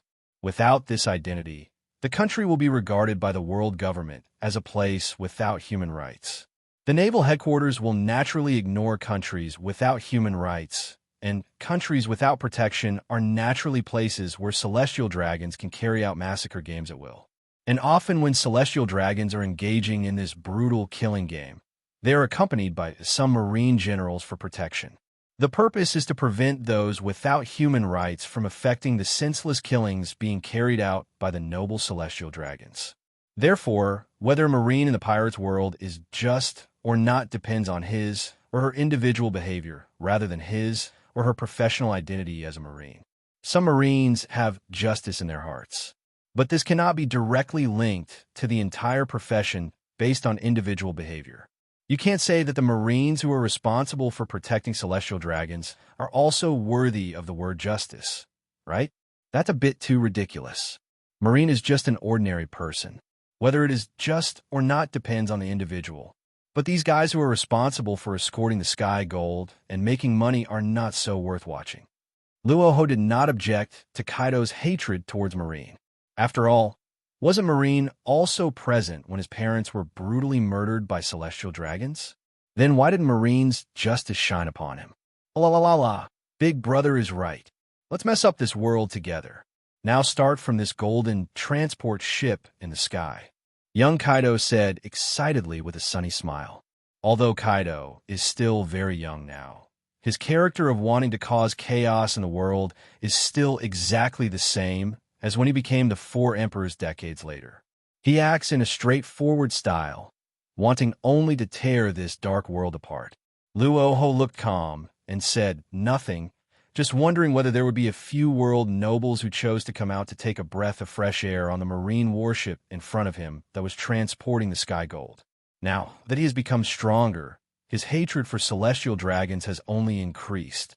Even in his dreams at night, Luo Hu could dream of slaughtering and bloodbathing the entire Mariehua with his own hands. Although this is an unrealistic fantasy at present. But Luo Hu believed that it was definitely not far away. He wanted to make progress so much because the pirates were very close to the heavenly gold transport ship. In addition, Luo Hu did not heed the warning of the Marine warship at all, so his pirate ship directly intercepted the voyage of the Tianshang gold transport ship amidst the loud collision. At this time, Naval Headquarters Commodore Kuroti was on the Marine warship that was responsible for escorting the transport ship. He stood on the deck of the warship with sweat all over his forehead, trying to explain his poor escort to the CP organization members on the transport ship. These members of the CP organization serve as the strongest protective shield for celestial dragons. Almost everyone who joins the CP organization is a genius among geniuses, and everyone has mastered more than 3 Marine 6 styles fighting techniques. Even among the top leaders of the entire CP organization, there are strong people who are no less powerful than the admiral of their naval headquarters. However, before he could utter the words of explanation he had prepared, the man in a black suit and a ghost mask who had been sitting steadily on the transport ship stood up with a helpless look on his face and then jumped directly to the deck of the pirates group, where Luo Hu, Kaido, and I were while stepping on the air. Faced with such a situation, Roddy could only take back his words in disappointment. The other CP organization members who were in charge of the group looked at these timid Marines with disdain. Naval Headquarters and CP are 2 violent organizations affiliated with the world government. For hundreds of years, the 2 have been in a situation where they dislike each other. The people in Naval Headquarters believe that there is true justice in their hearts, so they disdain to go along with the CP organization, which has become the running dogs of celestial dragons. The agents in the CP organization believe that these so-called righteous Marines are just being whores while pretending to be virtuous. We all serve the world government, so where's the justice? If the Marines who enjoy subsidies from the world government really believed in justice, they should have quit the government long ago. Watching celestial dragons slaughtering civilians and then shouting for justice in front of the world. What kind of thing is this? Oink oink. After several consecutive rapid stepping on the air produced a high-pressure explosion. The CP-0, who was wearing a ghost face mask and a very fitting black suit, kicked off with his feet and landed steadily under the deck of the pirate's ship. You're just pirates. Do you know what kind of heinous crime you have committed? Sky gold is the most valued wealth of the gods. How dare you little pirates come and rob it? If you delay the gods' time, you won't be able to get enough heads, even if you have 100. The eyes behind CP-0's mask were narrow and full of viciousness, and his voice was hoarse and cold as he scolded. However, faced with this scene, Luo Hu Kaido, who had not yet reacted, looked at each other, not knowing what to say for a moment. Is this CP-0 a little too confident? Isn't he a typical ordinary man? Or does he think that the person in front of him is little pirate's Jackman, so he dares to speak so confidently? Are you talking about celestial dragons? Can something like that be called a god? After hearing the identity of the god clan from the CP-0 in front of him, Luo Hu's calm mood instantly turned into a state of surging murderous intent. Every time he mentioned the word celestial dragons, it felt like a sharp knife was constantly cutting his heart in pain. He really wanted to find a few celestial dragons to torture them severely and vent his inner hatred. However, celestial dragons are a species with a high sense of security, and usually they will just stay in the holy land of Mariehua and wait for death. Only a few people with wild hearts like to go out and play. However, you cannot kill celestial dragons now, but it is okay to kill these celestial dragons' lackeys to make some money first. Before he finished speaking, a moment of whoosh. Luo Hu's body seemed to teleport on the ground, leaving a blurry afterimage on the spot, and he quickly rushed towards CP-0 in front of him. What? Such a fast speed! Seeing that the 2 pirates in front of him actually dared to take the initiative to attack him, a world government agent who was second only to him and above everyone else, the CP-0 was furious and reacted quickly. He stood with his feet slightly wider than before, his legs slightly lowered to his shoulders, all the muscles in his body tensed instantly, and a dark light quickly covered every inch of his skin. His eyes revealed an incomparably confident temperament. Iron body, armor, steel. Go to hell, Luo Hu shouted loudly, clenched his 5 fingers into fists, and the thick blue veins of high-level armament Haki on his arms instantly emerged. The power was terrifying, shattering the air with an explosion, and with an unimaginable force, smashed towards CP-0's forehead. Bang! Snap! A very depressing and dull sound was heard. Luo Hu punched CP0 fiercely on the forehead with all his strength. Faced with the huge power unleashed by this high-level armament Haki wrapped around the fist. This CP0 barely lasted for less than a second before his skull exploded and his face sunken into the cranial cavity. The scene was filled with blood, brain tissue, organs, and other substances that sustain life signs, along with a small wave of attribute balls scattered all over the ground. Ding, congratulations to the host for successfully absorbing 43 points of power. Ding, congratulations to the host for successfully absorbing 12 points of agility. Ding, congratulations to the host for successfully absorbing 107 points of physical strength. Faced with the extremely bloody scene, the other CP organization members who had been standing on the tie and change and transport ship felt their scalps tingling and broke out in cold sweats. Captain Nig was killed instantly with one punch. Where did this pirate come from? The flag on the pirate ship doesn't even belong to a famous pirate. Watching helplessly as the only elite agent captain in the CP0 team was killed instantly, the remaining CP members could only look at each other, not knowing what to do. Although on the surface, the members of their CP organization have their own duties for extremely important matters such as transporting heavenly gold, the government will still send a high-level agent, who is a member of CP0, to lead them. But now, CP0 Nig, who served as their captain, was actually hit on the top of his head by a single punch and died on the spot. Doesn't this mean that all of them will die here? He even dared to kill people from CP0, let alone these low-level CP members? Can we still protect the gold in the sky? The remaining CP organization members' heads were buzzing with thoughts running wild in their minds. As some ordinary agents under the world government, they are not that loyal to celestial dragons. At least if they were asked to just go up and die, they would definitely not be willing to do so in their hearts. After all, if going up there would definitely mean death, then jumping into the sea to escape might be another way out. Oh la la la la, Luo's punch seems to have a shadow of my Kaido's thundering 8 trigrams. Kaido, who had been standing aside and watching the fight, was already somewhat numb as he watched Luo Hu swing his fist and suddenly smash someone's head. He was no longer surprised by the seemingly outrageous fact that Luo Hu could learn other people's skills instantly.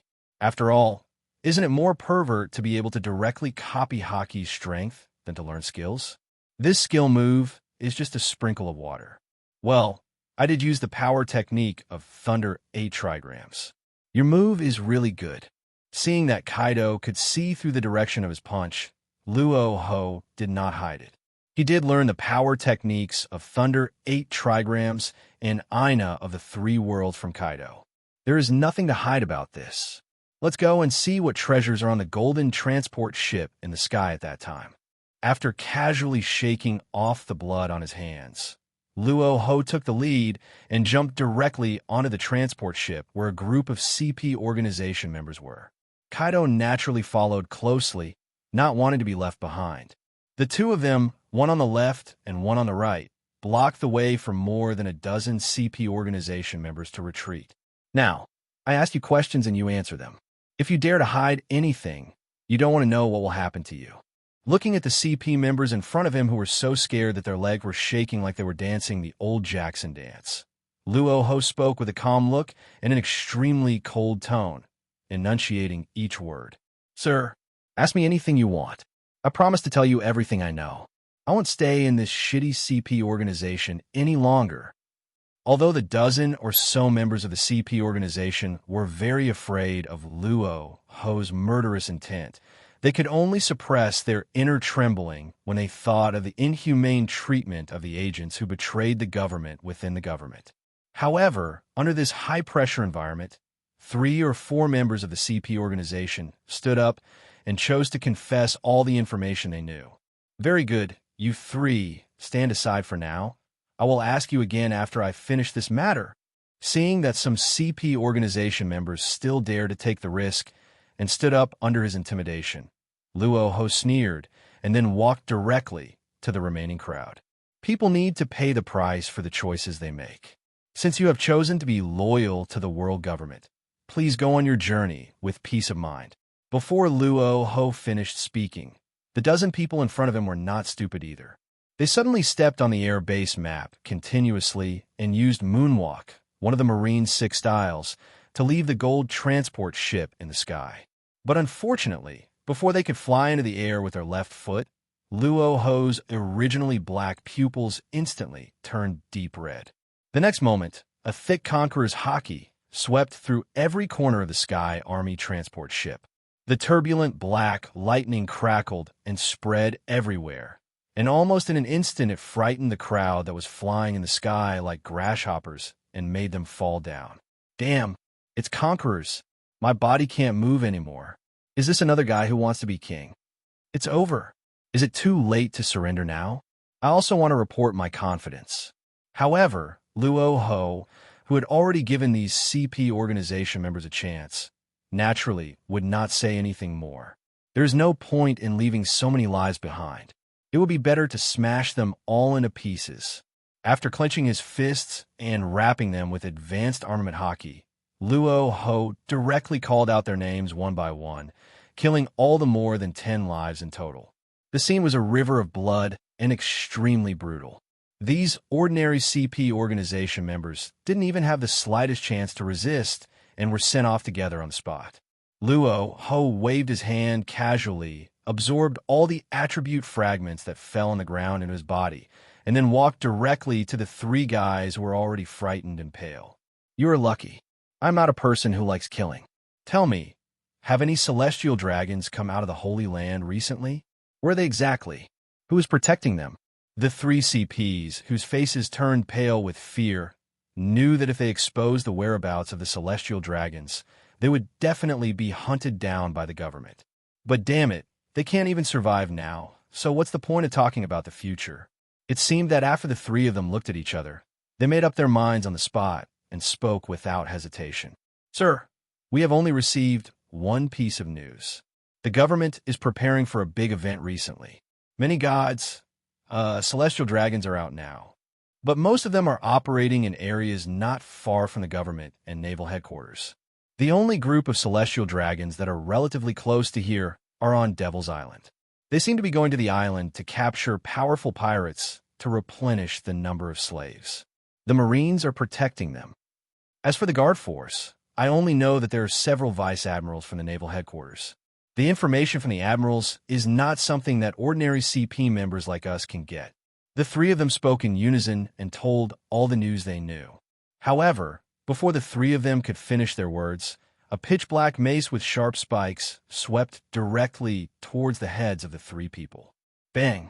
After a crisp sound like a watermelon bursting, the 3 useless CP organization members were beaten by Kaido with a mace next to them on the spot, turning into headless corpses that were trembling and spurting blood. Faced with this situation, Luo Hu took out the nautical chart with some hesitation and compared the location of Devil's Island. "It's not that far, but I wonder if there's a Marine admiral guarding there. Brother Luo, I think with the strength of the 2 of us, there is no need to be afraid of those admirals from the naval headquarters. Besides, with your learning speed, Luo Hu, which can be called a pervert, you can continue to improve your Haki strength even if you encounter a Marine admiral." After the thunderous 8 trigrams successfully beat all 3 CP organization members into a pulp, Kaido said with a somewhat excited look.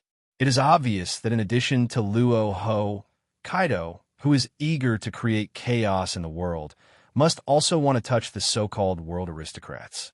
In the past, he was not strong enough and had no chance to test it, but now, with Luo Hu, he was bound to die.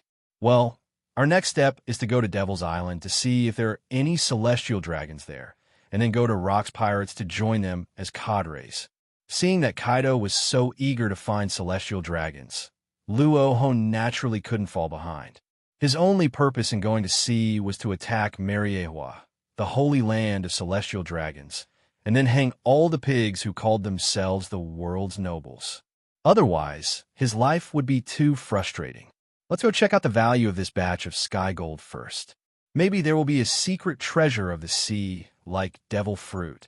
After Luo Hu murmured something in a low voice, he took the lead and walked directly into the cabin of the warship. Based on his years of experience reading comics, the Celestial Dragon's golden transport ship must be carrying the keys to a treasure trove of gold, silver, and jewelry worth a fortune. There is even a high possibility that world-class swords and extremely rare items, such as devil fruit, will appear in these time-changing. Don't be fooled by the fact that there is always someone with demon fruit power in anime. In fact, that is just survivor bias. In the Alabasta plot alone, there is a desert country with a population of tens of millions or even close to 100 million. There are only a few demon fruit powers that can be picked out. Most of these demon fruit powers were brought here by Crooked Sands because he wanted to rule Alabasta. It can be said that if there are 10 people with special abilities among these tens of millions of people, it is a blessing. Therefore, before the appearance of artificial devil fruit, things like this that were truly hailed as secret treasures of the sea were definitely extremely rare. Oh la la la la, if it's a devil fruit, I think Zoan's is better. After all, no matter how powerful other abilities are, there is a limit. The one who can truly be invincible still has to be one's Haki. As long as Haki is strong enough, then even without the devil fruit, there will be no effect at all, but all this requires the Zoan devil fruit to be excluded. Although Zoan devil fruit is not as amazing as Paramecia and Logia, it can greatly improve a person's physical strength and thus increase the Haki level. So I still suggest that if Luo Hu wants to try devil fruit, he should try to choose Zoan. After hearing that Luo Hu actually had some ideas about devil fruit, Kaido told Luo Hu all the practical experience he had summarized without any hesitation. Because in his opinion, Luo Hu is a rare friend in Kaido's life. Since we are friends, we must share all the experiences we have gained. Well, what you said makes sense. But who can say that I can't use the abilities of multiple devil fruits? Luo Hu did not refute Kaido. After all, what he said was indeed correct. In the world of pirates, the most important power has never been miscellaneous abilities such as physical skills, swordsmanship, or devil fruit abilities. As long as a person's Haki is strong enough, then he is absolutely powerful. For example, isn't Captain Rock's D, Zebek of the Current Sea, Overlord Rock's pirate a living example? A man who has cultivated Haki to the ultimate level can become a hegemon and suppress an area of the sea. He can even organize a large team to directly fight against a world government that has survived for hundreds of years to divide the entire world. While Kaido was still in shock at the multi-fruit ability user's gaze, Luo Hu walked directly into the cabin of the warship. Crunch! The warship's hatch, made of traditional precious wood, made a dull and teeth-grinding creaking sound. As soon as Luo Hu opened the door, he was immediately blinded by the pile of gold treasures in front of him that had piled up like a mountain of gold. One golden coin after another and various exquisite accessories made of gold and gems can make people happy instantly. Seeing this scene, even a person with trypophobia would be cured by gold on the spot. This batch of heavenly gold is worth at least 2 billion Baileys. I didn't expect that Kaido is so valuable in the eyes of that D king. Kaido grabbed the gold in front of him and threw it around randomly, then fell into an inexplicable mood. He fell from being a respected soldier hero in his country to his current status as a pirate, because his king sold him directly to the world government to offset the deduction for becoming a member of the world government. In other words, Kaido is at least worth a large portion of the gold treasure. But unfortunately, his value is sold by others and is not worth showing off at all. There's nothing wrong with being sold. At least you're free now. Luo Hu pouted and teased Kaido's depressed mood. Then he directly put all the piles of gold in front of him into his system backpack. Although this amount of money is not very important, it is better for him to bear the pain than to leave it to celestial dragons to squander. It's just like what Jack Ma said, he doesn't like money and is not interested in money at all.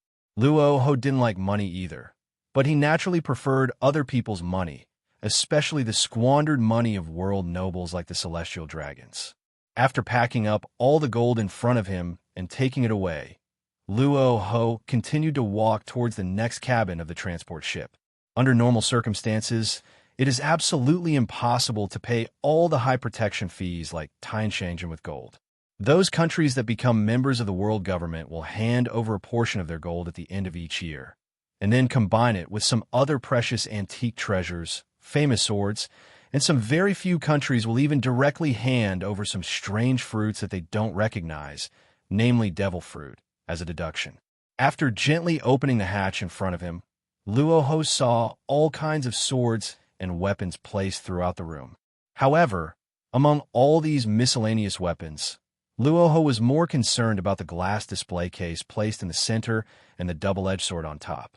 Placed in the glass display case is a strange-looking fruit with wrinkles all over it that looks like it is inedible.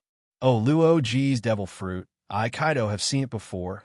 It seems to be Paramecia's power fruit. After eating it, the user can have more than twice the strength of the normal one. It is said that after awakening, even a mountain can be easily uprooted. After a slight hesitation, Kaido directly introduced the origin of the devil fruit in front of him.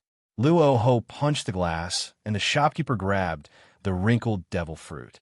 As soon as his fingers lightly touched the surface of the devil fruit, the system prompt sounded directly in Luo Hu's mind. Ding, congratulations to the host for successfully absorbing the attributes of the Paramecia, lily fruit.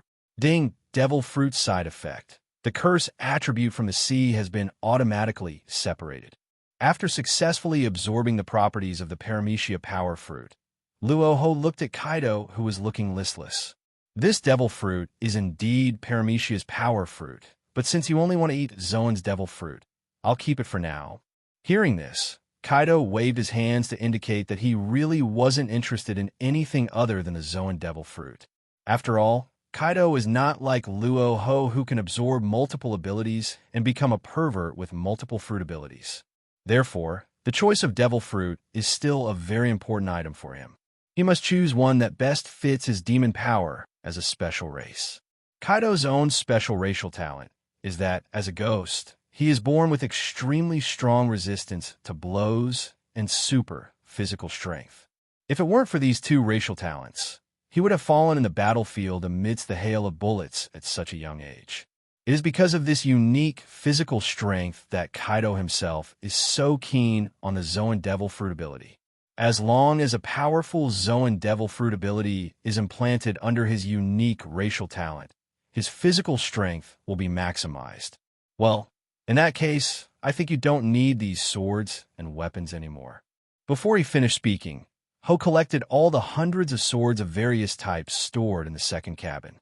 Although most of these swords are of ordinary quality, such as ordinary sharp swords and good sharp swords, you should not miss them when they come to your doorstep. Although Luo Hu has not yet learned swordsmanship, who can guarantee that thunderous 8 trigrams cannot be chopped out with a sword? The so-called attack skills are actually just a unique force-generating technique. For example, a certain powerful and terrifying vice admiral in the naval headquarters is like this. A pair of iron fists uses different strength each time than Haki, which is a new skill move. It's very cool. Soon, Luo Hu walked to the last glass cover in the cabin that was of the same size as the devil fruit. After breaking the protective cover with one punch, he directly took out the double-edged sword with an ancient shape and a snow-white body, as well as an instruction manual next to it. The blade is of no grade, and it comes from a royal family in East Blue. The blade can cut through iron like mud. According to observation, its sharpness is no less than that of a 21 gong large sword. Luo Hu was a little surprised when looking at the instruction manual in front of him. According to his estimation, the grade of this double-edged sword has not been measured, but based on the property of being able to cut through iron like mud, as described above, it is definitely not much worse than the so-called big sharp knife. At least judging from Luo Hu's current strength, this sword is definitely enough. After gently waving the slender double-edged sword in his hand a few times, an inexplicable feeling suddenly surged into his heart.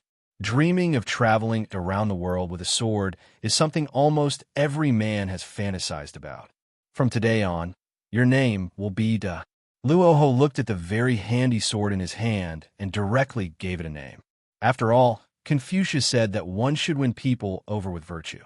What I mean is that when I talk to you about morality, if you don't want to listen, then don't blame me for winning you over with morality. This double-edged German sword will definitely chop hard on the heads of celestial dragons, letting these damn beasts enjoy the feeling of being cut and slaughtered like pigs. Luo Hu secretly made a decision in his heart that he must catch a few more celestial dragons to sharpen the blade of his sword. Didn't he call himself a world aristocrat and proclaim all day long that he was a descendant of God? Then let the blood of the gods warm the blade. After hanging the sword in his hand directly at his waist, Luo Hu began to control the energy of the devil fruit that appeared out of thin air in his body. This paramecia power fruit almost directly increased his strength by about 3 times. This wave of strengthening is indeed excessive. Luo Hu had already thought about it when he had just awakened the system and absorbed the basic attributes. Since the system can directly absorb the attributes from living things, then the ability attributes, such as devil fruit, should also be able to be directly absorbed. Now it seems that it is true. Luo Hu copied and pasted the attributes of the power fruit of paramecia with just a slight touch, and it did not affect the original devil fruit ability at all. This ability is somewhat terrifying. After all, in the pirate's world, Haki is regarded as a person's most important ability. But devil fruit is not much worse. Some powerful devil fruit abilities can definitely make people of the same level of strength even more invincible. For example, the future pirate's king Gold Roger. Roger is a typical representative among many Haki masters who did not eat the devil fruit. For a man like him who is already at the top of the world, if he really eats a suitable devil fruit, it will definitely allow his strength to break through to a higher level. For example, if Roger, who already has various diseases, eats a Zoan bat fruit, mythical beast in vampire form, then Roger's physical strength will be greatly improved, and his physical strength and recovery ability will be significantly increased. Coupled with the bug of the vampire fruit itself that allows it to restore youthful strength by sucking blood, it is hard to imagine how outrageous Roger would be in this form. Maybe if Roger could just eat a suitable devil fruit, he could become as powerful as Rock's. Of course, that's only in comparison with Rock's pure Haki taijutsu. After all, a man who can be called the overlord of the sea cannot be caught up with just this little bit of devil fruit ability. In the original story, the reason why the Rock's pirates were defeated in the God Valley War was entirely because the pirates' cadres under them were all born kings, but had traitorous natures behind them. If it weren't for the lack of unity among the cadres and the team, then the battle between God Valley and world government would have required the 5 elders, who claimed to have the highest power in the world, to fight together in order to withstand the attack of Rock's pirate. Thinking of this, Luo Hu also began to look forward to the scene of going into Rock's pirate and absorbing all those god-level devil fruit abilities for his own use. After all, whether it is Golden Lion's lion fruit or Charlotte Lean soul fruit, they are both rare god-level fruits. Plus the upcoming battle in the Valley of the Gods. There are also 6 unknown precious devil fruits, so Luo Hu is naturally very covetous of them. After all, his goal is to kill Mariehua and execute all the celestial dragons. If you don't have extremely strong strength and the ability to use dozens of devil fruits at the same time, Luo Hu may not be able to withstand the 800-year-old heritage of the world government. If they can survive on this sea for hundreds of years, they must be powerful enough. Even if we remove the powerful generals in the naval headquarters and the CP organization, the 2 violent organizations at sea, the world government still has the 5 elders, who are known as the world's highest authority. And even the world nobles like celestial dragons can be directly stored without reporting to the members of the Knights of God. In addition, there is the threat of the terrifying Im, whose true face and strength have never been revealed in the comic series for more than 20 years. Therefore, there is a stage where there is not enough strength as a trump card. Luo Hu would definitely not be so stupid as to rush directly to the Holy Land to kill those pigs. The next goal is to go directly to Devil's Island to see if we can find celestial dragons and the highest admiral of the naval headquarters to continue strengthening our basic attributes. After feeling the powerful force transmitted from the power fruit in his body, a subtle murderous intent emerged in the depths of Luo Hu's pupils. As long as he can improve his basic qualities to the level of admiral of headquarters, and then combine it with the blessing of various devil fruit abilities, Luo Hu had enough confidence to kill those so-called world nobles, celestial dragons, in front of the world government. At the same time, when Luo Hu was planning to go to Devil's Island to kill a few celestial dragons to add to the fun, the Marine fleet responsible for escorting the celestial gold also transmitted the news that the celestial gold had been robbed to the holy land of Mariehua. At this time, in a room that was decorated ornately and looked very expensive, 5 old men with solemn and calm faces and the aura of superiors looked grimly at the Marine Vice Admiral who was kneeling on the ground and came to deliver the message. These 5 old men are the ones who are in charge of the world government, which is known as the holder of the highest power in the world. They are the 5 elders representing Venus, Jupiter, Mercury, Mars, and Saturn. As the few immortals in the world government, these 5 people have been re-elected as the world's highest authorities for 8 consecutive terms. The highest power in the world not only represents their qualifications, but also represents their strength. However, at this moment, the 5 old men had extremely unfriendly expressions as they looked at the Marine Vice Admiral kneeling on the ground. You mean to say that the Tian Shangjin was robbed by 2 pirates under the joint escort of you Marine idiots and those idiots in the CP organization?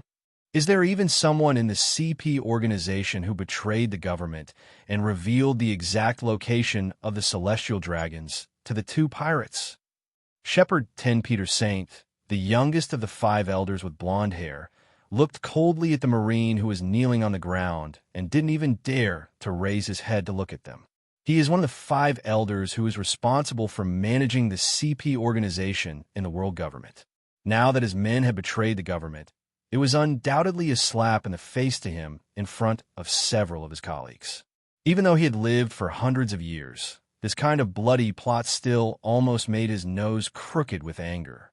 This is not because the value of heavenly gold is so precious, or because the devil fruit stored inside is so rare. If these things are gone, the worst that can happen is that we can just collect a second round of heavenly gold from those countries this year to make up for it. The only thing that made him angry was that there were people in the CP organization who betrayed the government and directly disclosed the specific location of celestial dragons to the pirates. This is a very serious matter. Although ordinary celestial dragons are nothing in front of their 5 elders. But as 5 elders, they still need to consider how terrifying the family forces behind the celestial dragons are. If the celestial dragons died, the patriarchs of those families would definitely scold them harshly. When Peter Saint thought about the possibility that he would face unreasonable compatriots whose brains and intestines seemed to be tangled together, he felt a splitting headache sweeping through his nerves. The guys closest to the sea where the heavenly gold was robbed should be those guys from Nadu Tania's Saint and Ka Lolamaz Saint, right? Which admiral from the Marine side is responsible for protecting them? Has he been notified? Compared to St. Peter's anger, St. Topman Vacheli, one of the 5 elders with a mustache, who was relatively calm at this time, analyzed the current situation very calmly. The celestial dragons must not die at the hands of the pirates. This concerns whether the majesty of the gods that they spent 800 years to build can be preserved. Moreover, the plan is about to be implemented. At this critical juncture, there must be no mistakes. Reporting to the 5 elders, the admiral in charge of the escort this time from our naval headquarters is Admiral Kong. Marine headquarters has informed him to always protect the safety of the world's nobles. The Marine Vice Admiral who was in charge of reporting the situation had almost no time to hesitate after hearing the 5 elders' inquiry and directly pointed out the admiral with the highest combat power sent out by their naval headquarters. According to the general order of the world government, naval headquarters can have 3 top-level Marines. Marine admirals are used to maintain government authority and collect gold from the sky. During this period, the admiral of headquarters were Kongu, Zephyr, and Garp, three masters who specialized in Haki. Although among the three highest-powered admirals of headquarters, Garp is a special one who has never accepted any position and has never acknowledged himself as a Marine admiral. However, due to his strong combat capability, both the naval headquarters and the outside world directly acknowledged that Garp was the third admiral of headquarters. And because these three people only practice Haki, their code names are all named after their physical strength. Among them, whether it's Kong, Tekken, or Black Arm, they are all top Haki. It's Kongu, that's not bad. This guy's strength is indeed above the sea. If he is among the top ones, there will be no problem in protecting the celestial dragons. If there are no other problems with Kongu after the next plan, arrange for him to be promoted directly to Marine Marshal. That guy Netanya is already an old guy from the last era. His mental state has been declining sharply since the last fight with that guy Rox.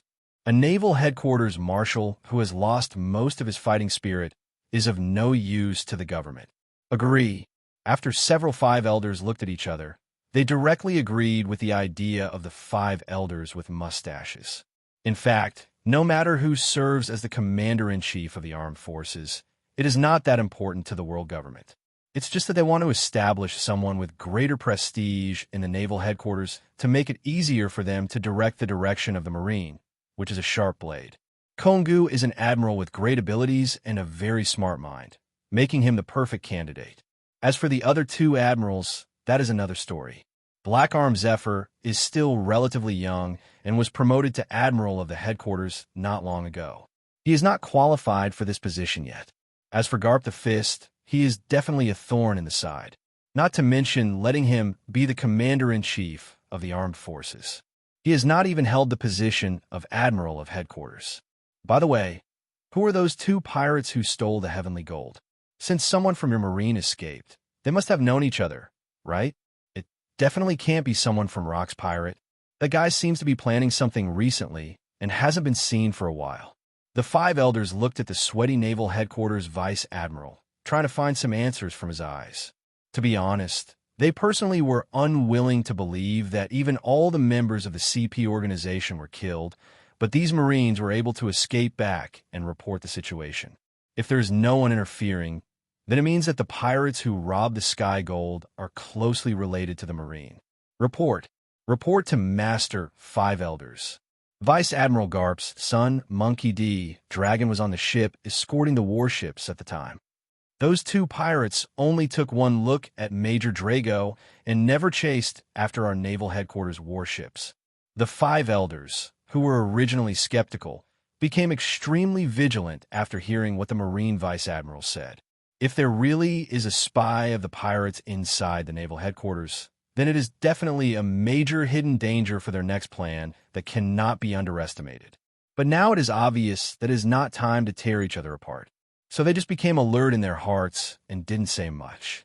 Only two pirates were able to kill more than a dozen people from the CP organization, and one of them was a CP0 who practiced Haki.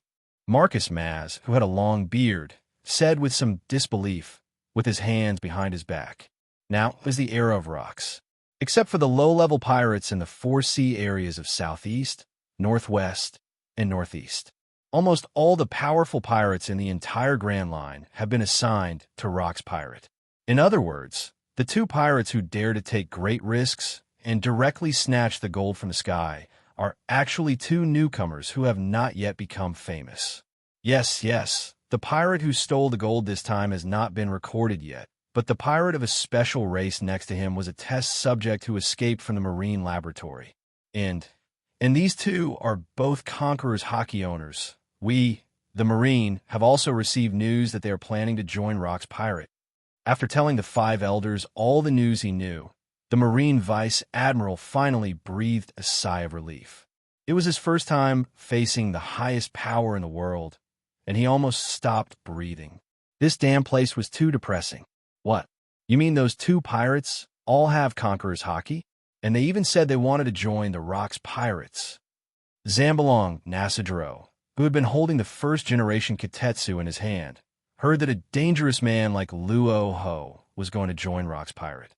In a moment of desperation, he even blurted out his native language, Wanakuni. According to the Marines who managed to escape, this is indeed true. The two criminals did say they wanted to join the Rock's pirates. What a troublesome guy. Rock's pirate is already very difficult to deal with, and now two awakened young geniuses of Conqueror's Haki have to be added. Is this plan forced to be cancelled? The five elders, who was holding the demon's sword, had an unsightly look on his face, and his right hand, which was tightly grasping the scabbard, was shaking constantly. Rock's pirates, in addition to their huge pirates force that almost encompasses the entire Grand Line. What's more important are the pirates under his command who are extremely talented. Nicknamed Whitebeard, with a bounty of 1.736 billion Baileys, Edward Newgate, the owner of Conqueror's Haki. Shiki is known as the Golden Line Pirates Admiral, has a bounty of 1.887 billion, is a line fruit ability user, and is also the owner of Conqueror's Haki. Charlotte Linlin, who has the title of Big Mom, a bounty of 911 million, the user of the Soul Fruit, and the owner of Conqueror's Haki. In addition to these three very powerful pirates, Rock's pirate also includes Silver Axe and Achaku, two pirates who are equally powerful as the Admiral, the highest combat power in the naval headquarters. And now, there are two more young people who dare to seize the gold in the sky and are going to join Rock's pirate. This is bad news that makes matters worse for the world government. Since you Marines have got the news, it means that Rock's must have also received intelligence. We have to make some decisions. Rock's will never let go of these two young bloods with Conqueror's Haki. The five elders with handlebar mustaches looked far into the beautiful artificial garden outside Mariewa. Although it was irrational to be forced to have a huge friction with Rock's pirates now, he could not tolerate the addition of two freakish kids to Rock's pirates again. Immediately give the naval headquarters and CP0 a gathering order. Go to Alcatraz Island immediately to support Kongu. If necessary, you can directly destroy the entire island. In short, we must not allow these two sinful villains to join Rock's pirate. After looking at several colleagues nearby who did not express any opinions, five elders with a mustache gave orders directly to the Marine Vice Admiral next to him. Yes, Naval Headquarters guarantees to complete the mission. After receiving no new orders, the Marine Vice Admiral left the depressing holy place of Mariewa without any time staying. Because the Celestial Dragon's sacred place, Mariewa, must be within the protection of the Naval Headquarters Marine Fort. So soon, the Marine Vice Admiral took the order he received back to the Naval Headquarters. At this time, Netanya, who had not yet received an order from the world government to dismiss him from his position as the Naval Headquarters Marshal, called Garp, Zephyr, and Sengoku, who were considered to be high-level fighters in the Naval Headquarters, to his office. These three people can be said to be the most powerful Marines in their naval headquarters. As for other Marines whose strength can only be ranked around Vice Admiral, they're not even qualified to attend this meeting. Rock's Pirates is not a nasty organization to be trifled with. If a Vice Admiral level Marine were to get involved, he would be chopped into pieces like a rotten cucumber. Rather than letting them hold us back, it would be more practical to send elite Marines directly to support Kongalai. The five elders have issued an order. Two young pirates who have awakened Conqueror's Haki and robbed the celestial planet are going to join the Rock's Pirates. The government has ordered our Marines to organize people to stop those two villains. This mission involves the noble celestial dragons, so I hope everyone will take it seriously and not make any mistakes. Netanya pressed the torn wound on her chest and spoke to the people in front of her in a heavy voice. The three people in front of him now are all strong enough to fight against the Rock's pirate cadres, but they are not suitable for this mission. Although Garp was extremely good at armament Haki, he had never shown any respect to the world nobles. He even had the intention of beating up the celestial dragons. As for Zephyr and Sengoku, one of them had just replaced the previous Admiral of Headquarters and successfully ascended to the highest combat power, but he did not yet have any practical experience in stable combat against big pirates. The other Sengoku is a candidate admiral who is more of a think tank type. He even dares to rob gold from the sky. Young people like him should join our naval headquarters. If we train them well, they will surely become the next generation of Marine Admiral in the future. Zephyr picked up the printed intelligence paper in front of him and repeatedly looked at the photo of the wanted poster printed on it, muttering to himself. At this time, Zephyr still firmly believed in the justice of the naval headquarters in his heart. Even though there was some extreme darkness within the world government that made him feel very uncomfortable, he had no choice for the sake of his own justice. Ha ha ha! This gold in the sky belongs to celestial dragons. What does it have to do with us, the naval headquarters? If it's that guy Roger who's causing trouble, it would be better for me to go there. Garp, who originally had no interest in celestial dragons, curled his lips, then turned his head, took out a pack of brand new Sinbei biscuits from his pocket, and started chewing them. Marshal Netanya could only sigh helplessly. He was willing to scold Garp for being AB****************, but his Haki was no match for Garp. That guy was a complete thorn in the side of the naval headquarters and never obeyed his orders. Don't worry about that guy. You two can choose who will go to support Kongu. There are 3 celestial dragons on Alcatraz Island. If any mishap occurs to these 3 celestial dragons, it will be hard to say how much military expenditure our naval headquarters will have in the second half of the year. Netanya looked at Zephyr and Sengoku, who were still sitting in the conference room. Marshal, the identities of these 2 pirates seem to be a little different. The intelligence shows that they don't seem to have any ill intentions towards our naval headquarters. Sengoku glanced through all the information about Luo Hu and Kaido without changing his expression, and then looked at Netanya meaningfully. According to the internal intelligence of the Marine, after Luo Hu and Kaido robbed the world government's gold, they did not choose to attack the Marine warships responsible for escorting them. Instead, they allowed the soldiers on the warships to return to the naval headquarters. And the reason why these 2 people went to Devil's Island to look for celestial dragons was entirely because there was a huge gap between them and the world government. According to the intelligence, Luo Hu was originally just an ordinary fishing family that traveled on the sea every day, but their family was broken up because of the arrival of celestial dragons. And at that time, celestial dragons from Island Entertainment was AB***************D, who indiscriminately shot civilians, causing extremely bad consequences. Kaido is an excellent heroic soldier in a country. He fought on the front line for his country, but was betrayed to the government due to the king's selfishness and was forced to become a pirate. Under normal circumstances, such people do not pose much of a threat to marine justice. However, if their naval headquarters launched a large-scale crackdown on celestial dragons because of them, then it would inevitably lead the 2 of them to extremes. At that time, even if Luo Hu and Kaido killed Marine, they would have no reason to blame them. After all, it was all their own fault. They were kind enough to let the low-level Marines go. And these high-ranking officials have to obey the orders of the world government to encircle and suppress others. Isn't this ungrateful? Don't worry about this for now. Putting aside the facts, they are pirates who stole the Tensang gold after all. As Marines with justice, we must go over and take it back. Marshal Netanya looked at the hesitant Sengoku and Zephyr and directly gave his orders without giving them time to hesitate before leaving the meeting room. At this moment, Garp, who had not participated in the discussion, suddenly burst into laughter. Ha ha ha ha ha ha ha. You 2 are such idiots. Is this the way you can deal with orders you don't want to execute? Zephyr and Sengoku looked at each other in bewilderment after listening to Garp's advice. It was as if a new world had been opened to them. Fake fight. This thing even has fake fights. Garp's general expression. As the conspiracy in the naval headquarters conference room ended, Luo Hu, who was still floating above the Grand Line, also received a letter delivered by the albatrosses flying in the sky.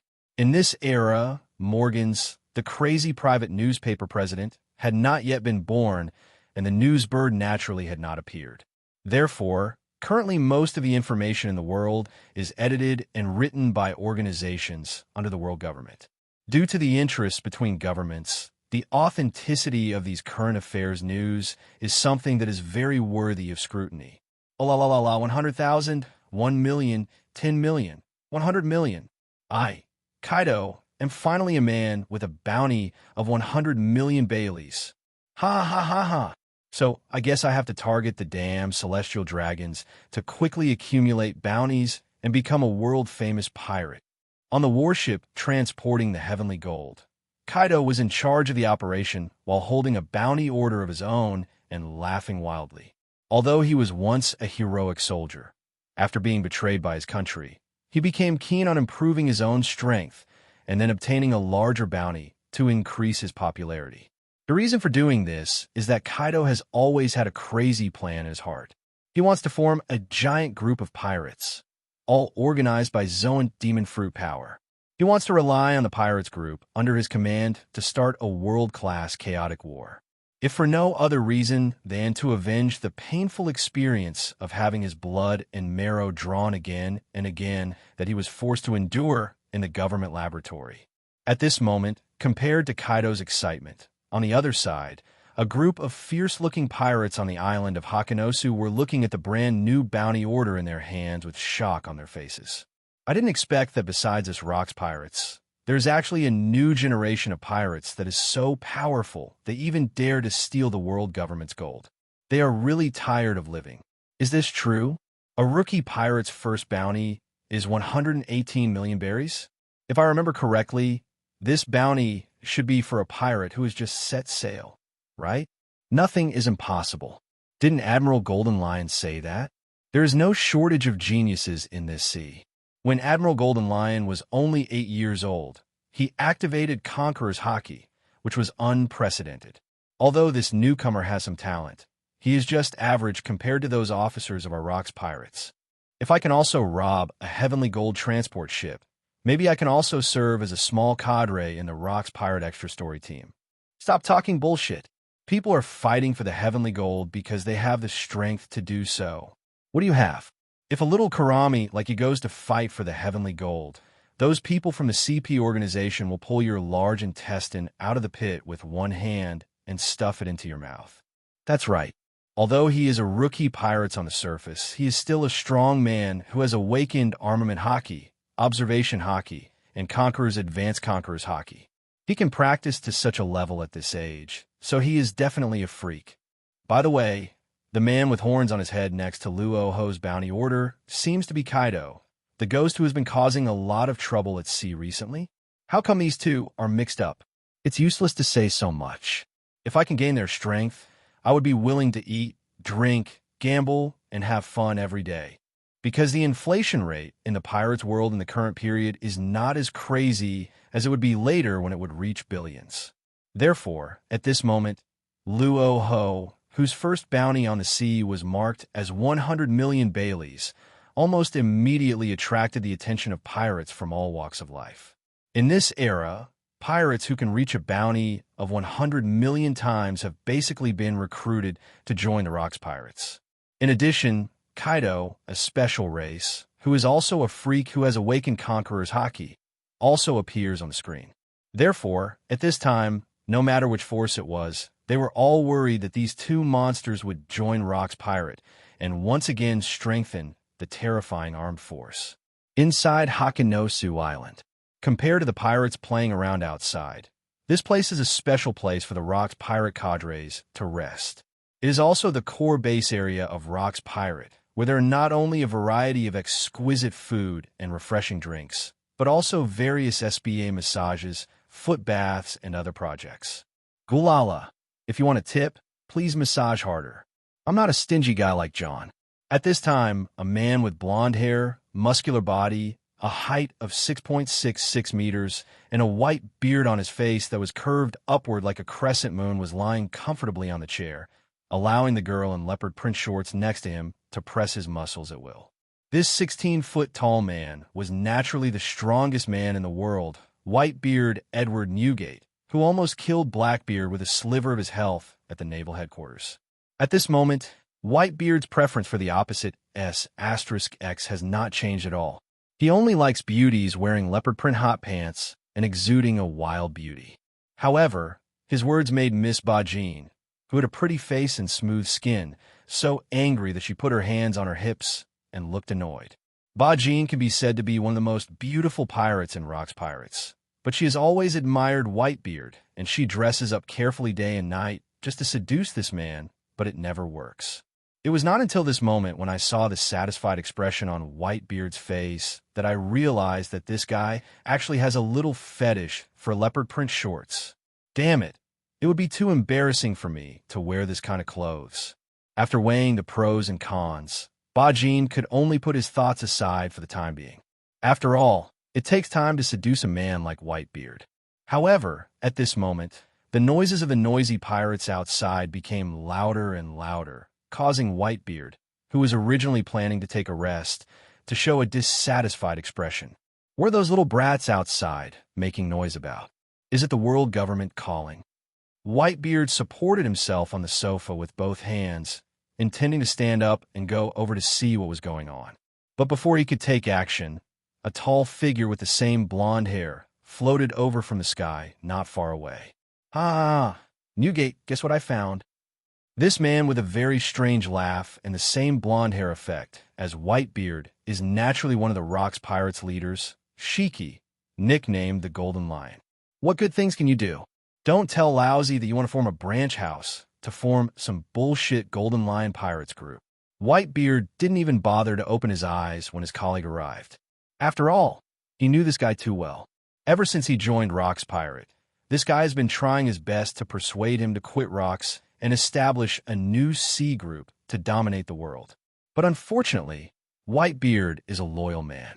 Since he has joined the Rock's Pirates, he will not betray them just because of other people's conditions. This is totally inconsistent with his personality. Ha! Don't be so cold. Newgate, I just want to win you over. Gulala, what else do you have to say? Hurry up and tell me, don't disturb Lousy and the leopard print girl's good time. Whitebeard turned his head with an unhappy look and glanced at Haki, the guy who was jumping around all day and was not at all restless. If Captain Rox knew that he had been urging him and Lin to leave Rock's Pirate all day long, it was estimated that even if Captain Rox had 100 heads of Haki, they would not be enough for Rox to chop off. Didn't you read today's newspaper?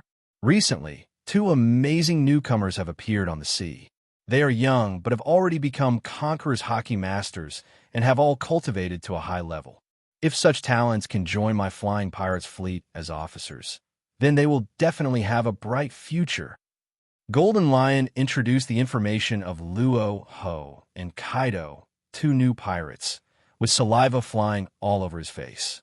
After listening to Golden Lion's introduction, Whitebeard naturally showed a shocked expression on his face.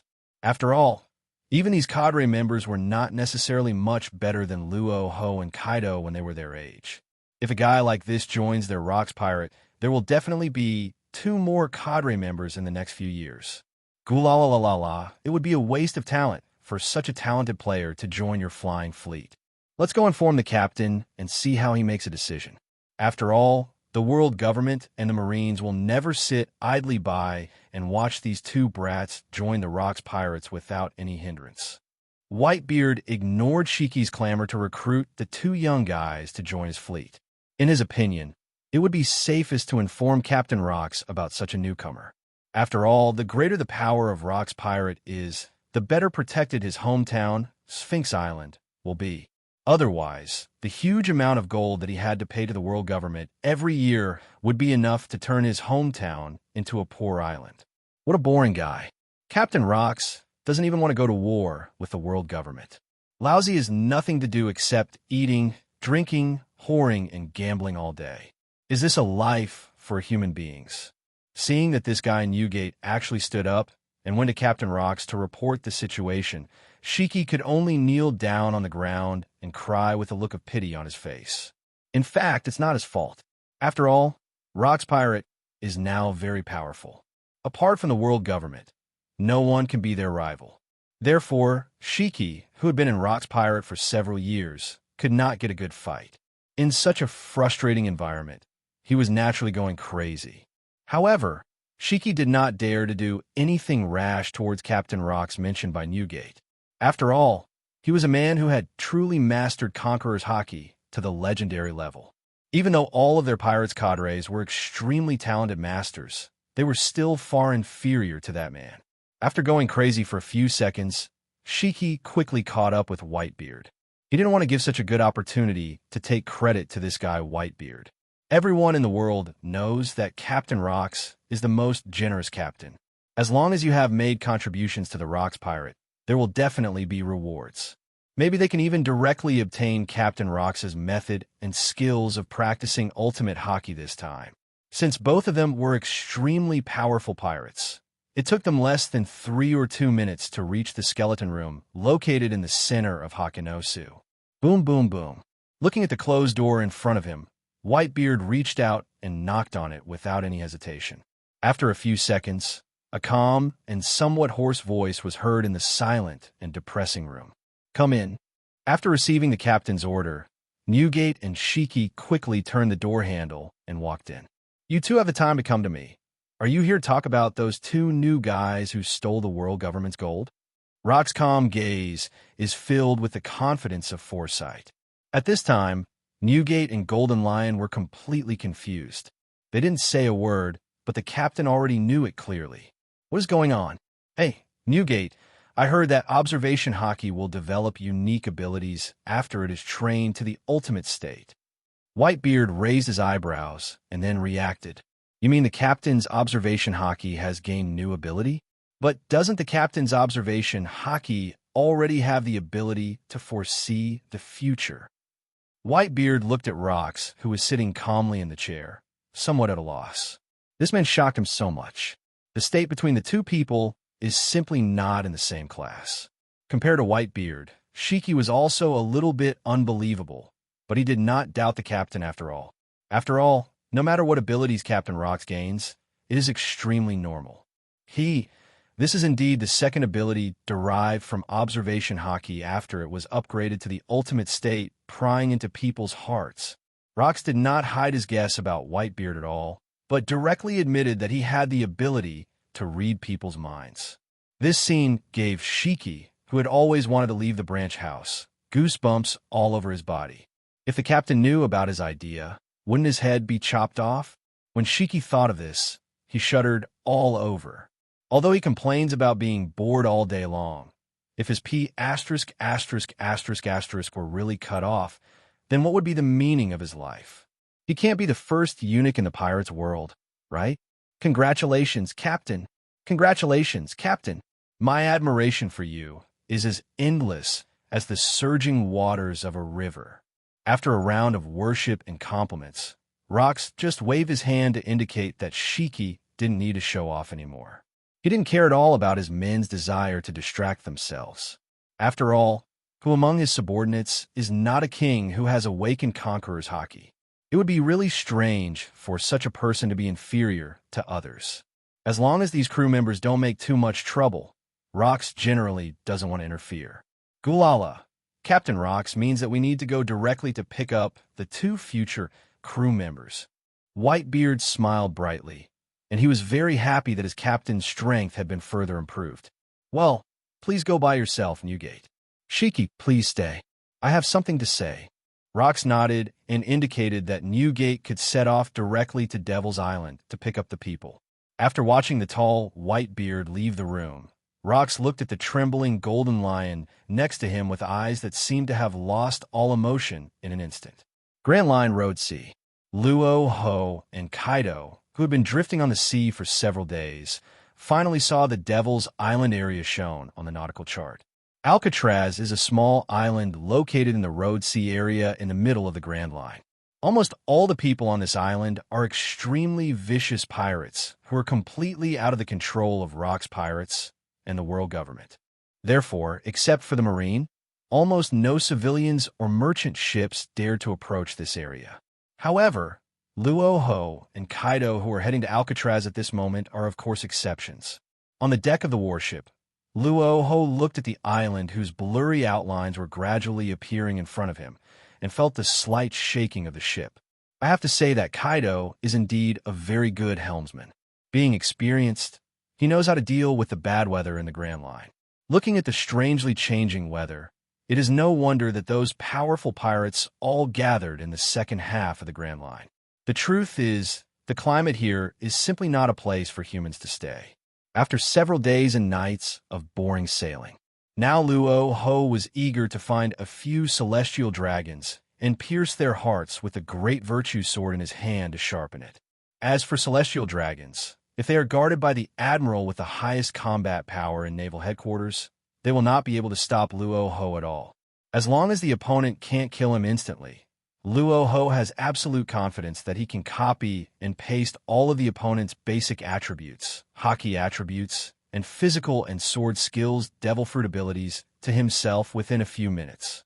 Standing on the deck of the warship and looking at Devil's Island, which was a short distance away, and the vaguely visible naval headquarters warship in the distant port, Luo Hu directly opened his data panel to check the slight changes in the past few days.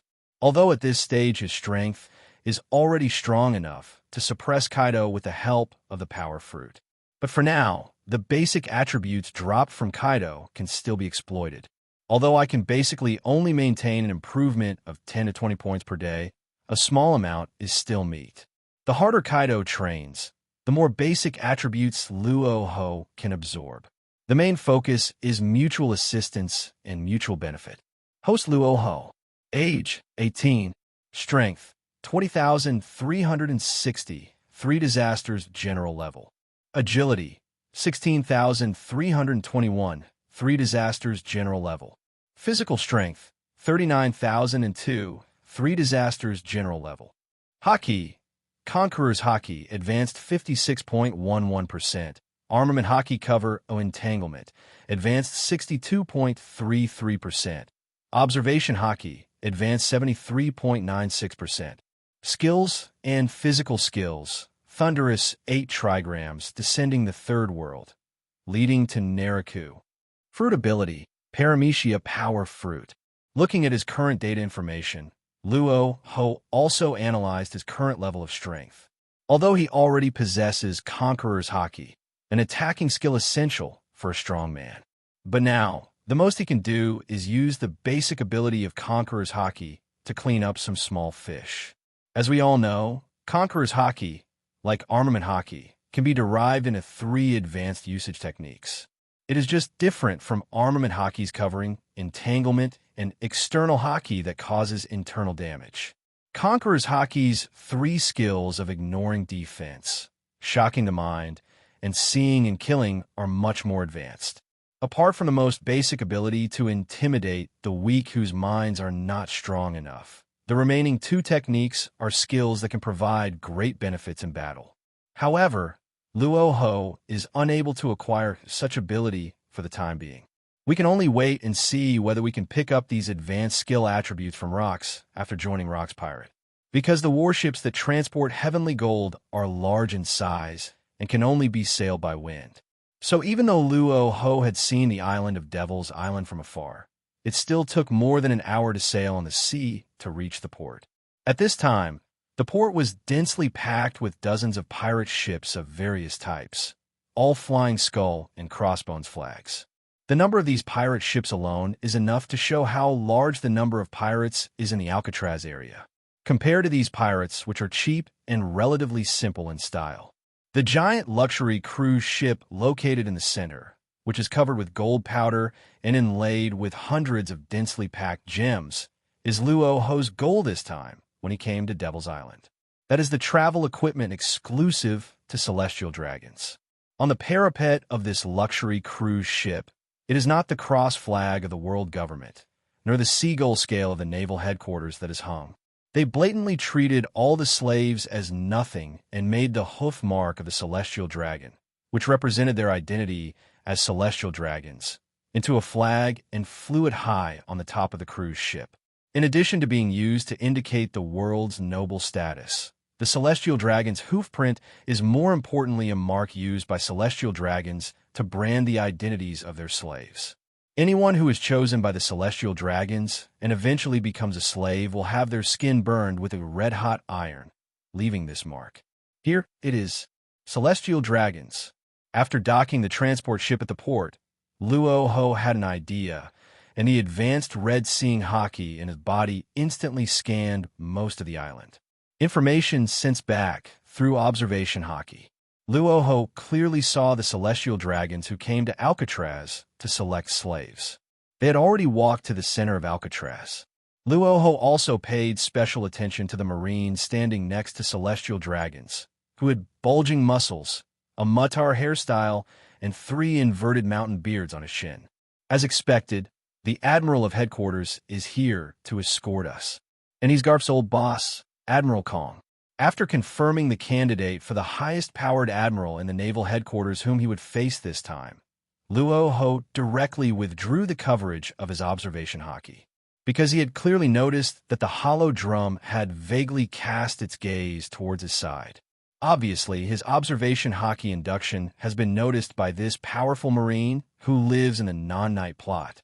However, Luo Hu naturally would not have the slightest intention of retreating in this regard.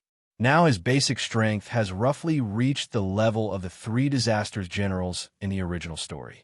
Coupled with the double power blessing brought by the super popular power fruit, it is basically impossible to kill him instantly with just the level of the highest combat power admiral of the naval headquarters. And if we can't just smash his head and kill him right there, then Luo Hu can rely on the huge basic attributes dropped in this wave of battles to quickly improve his strength to the level of Admiral of Headquarters. Moreover, if he could absorb the opponent's fighting skills during this hard fight with Kongu, it would definitely be a sure win, as long as he can compete with Kongu based on basic strength. So even if Luo Hu killed celestial dragons in the street, no one would be able to punish this lawless outlaw. After all, in the world of pirates, as long as you have the level of Admiral, the highest combat power in the naval headquarters, it is absolutely impossible to be killed. Unless you are really wild and want to go to the holy land of Mariehua, the headquarters of the world government, to challenge the 5 pervert old men and the unknown strength and gender of him. After determining the exact locations of the celestial dragons and the Admiral of Headquarters, Luo Hu immediately walked over with the snow-white sword at his waist. Killing celestial dragons, he had imagined this kind of thing countless times in his mind. Whether it was because he felt angry about this magical species when watching anime in his previous life, or because he now has extreme hatred towards this group of people, it has become the motivation for Luo Hu to kill them. Compared with Luo Hu, Kaido next to him is naturally not weaker at all. Kaido was treated as an experimental material by the world government, even worse than a slave, and his whole life was spent drawing blood and bone marrow for testing. He must have a lot of resentment towards the world government. So after hearing Luo Hu's plan to come to Devil's Island to kill the celestial dragons, Kaido immediately patted his broad shoulders and said that he wanted to get a piece of the pie. A crazy person like him certainly wouldn't be surprised to find that he would be hunted down by the Admiral of Headquarters for killing celestial dragons. After all, his current identity is a rare material. Has an Admiral of Headquarters' black arm, Zephyr, been hunting him before? If he hadn't jumped into the sea by chance and relied on his racial talent to dive directly into the deep sea, he might have been caught by Zephyr at that time. Just as Luo Hu walked towards the celestial dragons with steady steps and murderous eyes. On the main street in the center of Alcatraz, pirates have already knelt down one after another.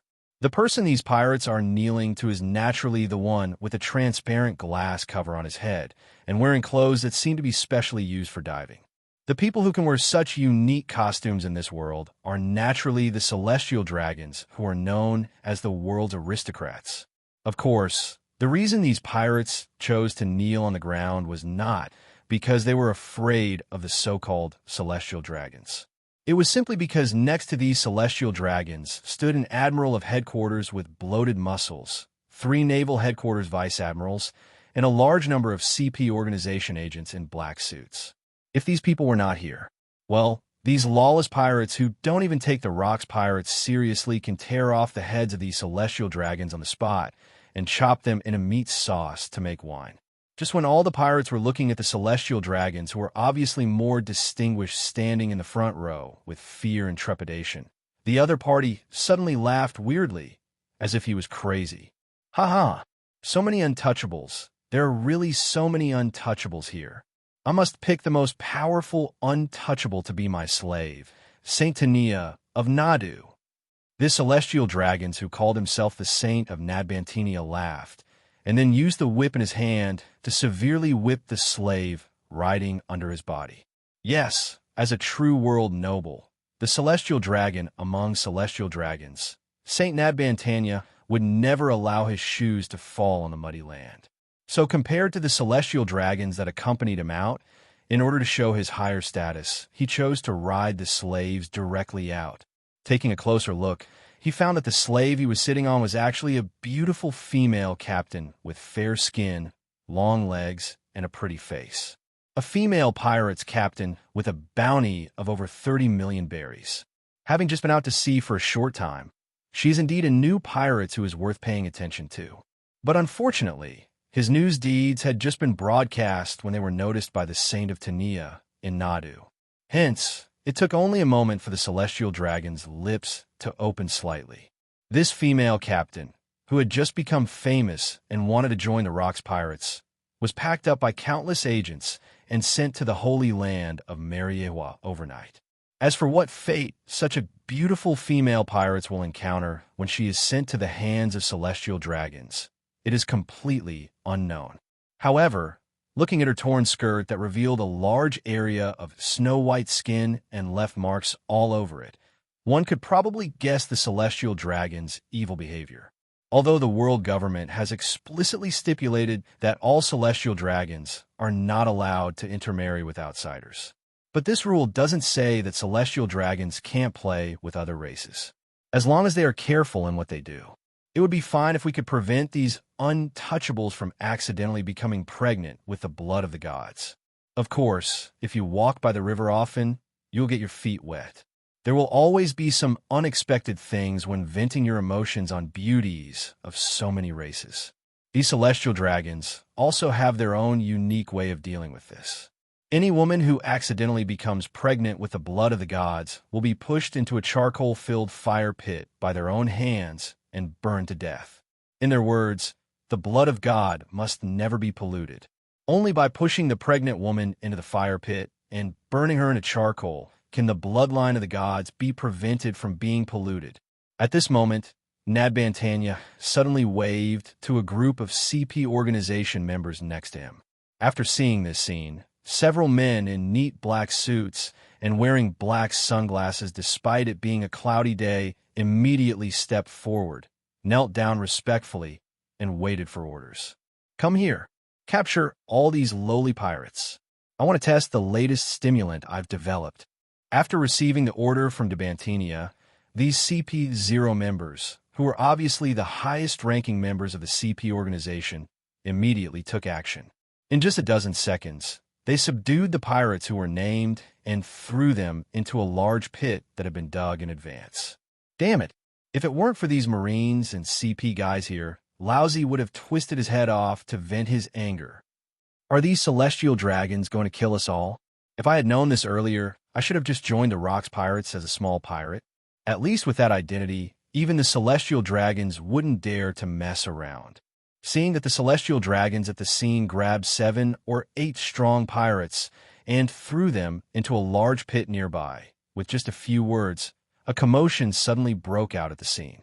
Everyone was worried that they would be the next one to be captured, but they didn't dare to think about resisting the celestial dragons, because the oppressive feeling brought by Marine Admiral Kongu, who was standing quietly next to him like an iron tower, was too strong. Don't say anything. Any look from the other party would be enough to scare these pirates, whose bounties were less than 100 million yuan, into losing control of their bladders on the spot. Well, the next step is to strip these untouchables of their clothes. After taking a look at the frightened pirates in front of him, Nadu Bontania clearly felt a pervert-like excitement. He took out a bottle of potion that exuded a strong fishy smell and handed it to CP0 next to him. Throw this potion on them, my lord. I want to test whether this potion can make these untouchables willingly turn into a giant centipede. After hearing the celestial dragon's order, both the pirates who knelt down on the spot and Kongu, who had been keeping a calm expression beside them, showed a look of shock on their faces. This celestial dragon's actually plans to use a group of pirates to test his latest stimulant. What a pervert mentality one must have to be able to pull off such a trick. Human orientation is basically a very normal combination of men and women. Only a very small number of people will become that special combination for various reasons. But the celestial dragons in front of him were obviously using potions to forcibly combine several normal people together to form a monster.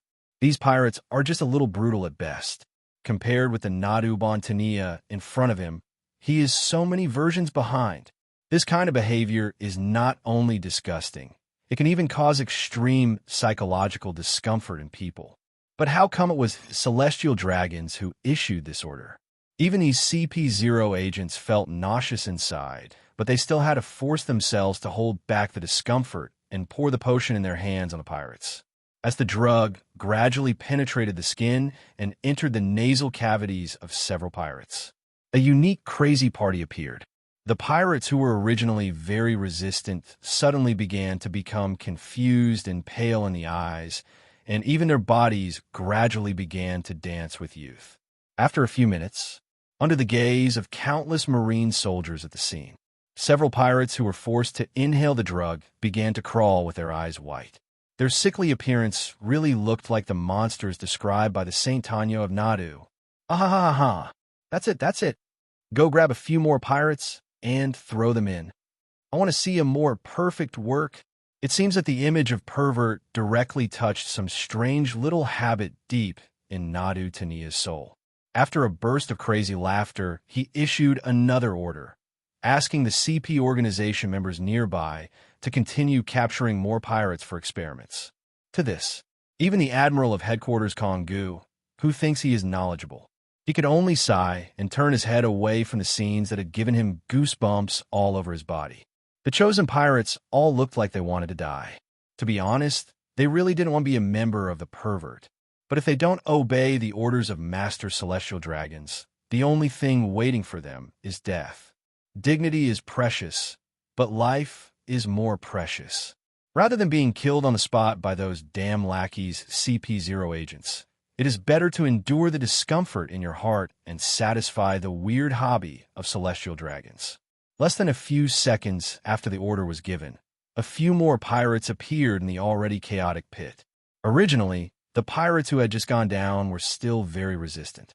But as the pink potion in the pit began to be absorbed into the body, they also lost their last bit of sanity and were completely unable to control their bodies and went crazy. The Saint of Tania from Nadu, who saw this scene, continued to laugh excitedly. Ah ha! The monster appears. A giant centipede. Ah ha ha ha! It turns out that the medicine I developed is very useful. Next time I have to change the gender and see if other untouchables can succeed by trying it. After satisfying his special little quirk, Nadban Tanya gradually calmed down. At this moment, the Marine Vice Admiral and ordinary Marines brought by Admiral Kongu had already become numb. Kong Admiral, although killing pirates is our Marines' duty, isn't this behavior a bit too? If the next order from Celestial Dragons is to capture civilians for the so-called centipede experiment, should we continue to help them? A group of vice admirals and marine soldiers looked at Kongu, who had already turned his back and was smoking silently, and asked. Kongu's code name in naval headquarters is Kong. Normally, people would just call him Kong Admiral or Kong Admiral.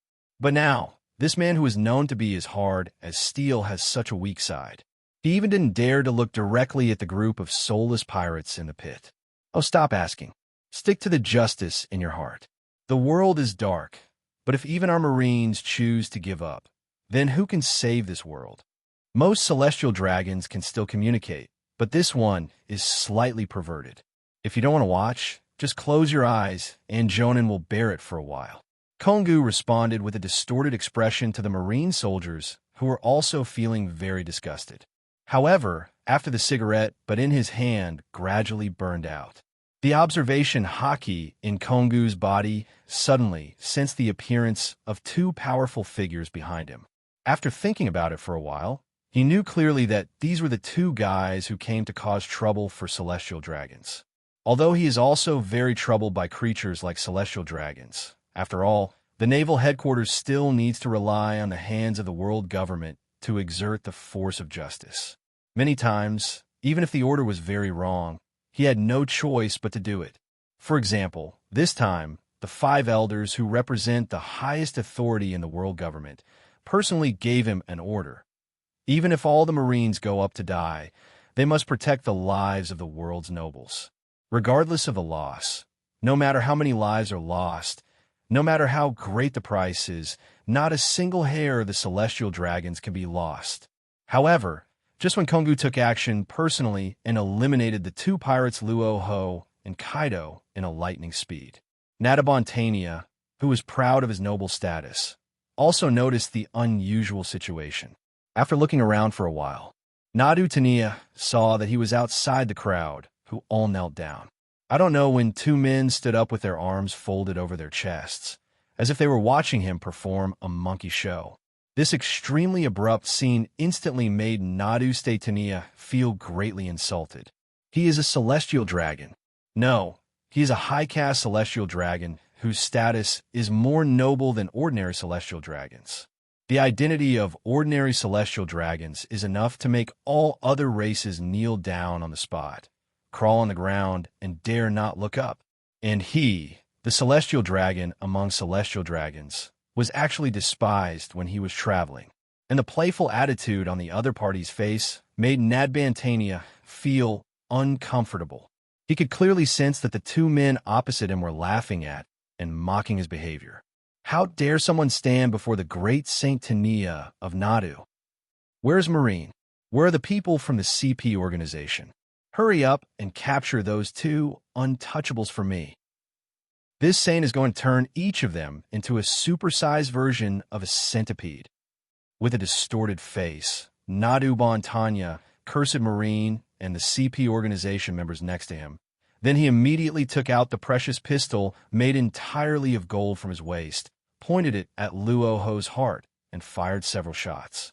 However, after several consecutive shots, Nadu Bontania looked at the bullets made of gold shells with some surprise, which were pushed down by Luo Hu's chest muscles one after another.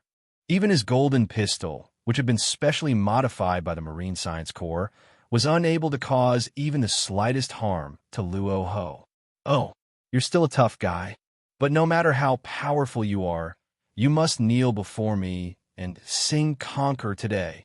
Someone, put some pressure on this untouchable.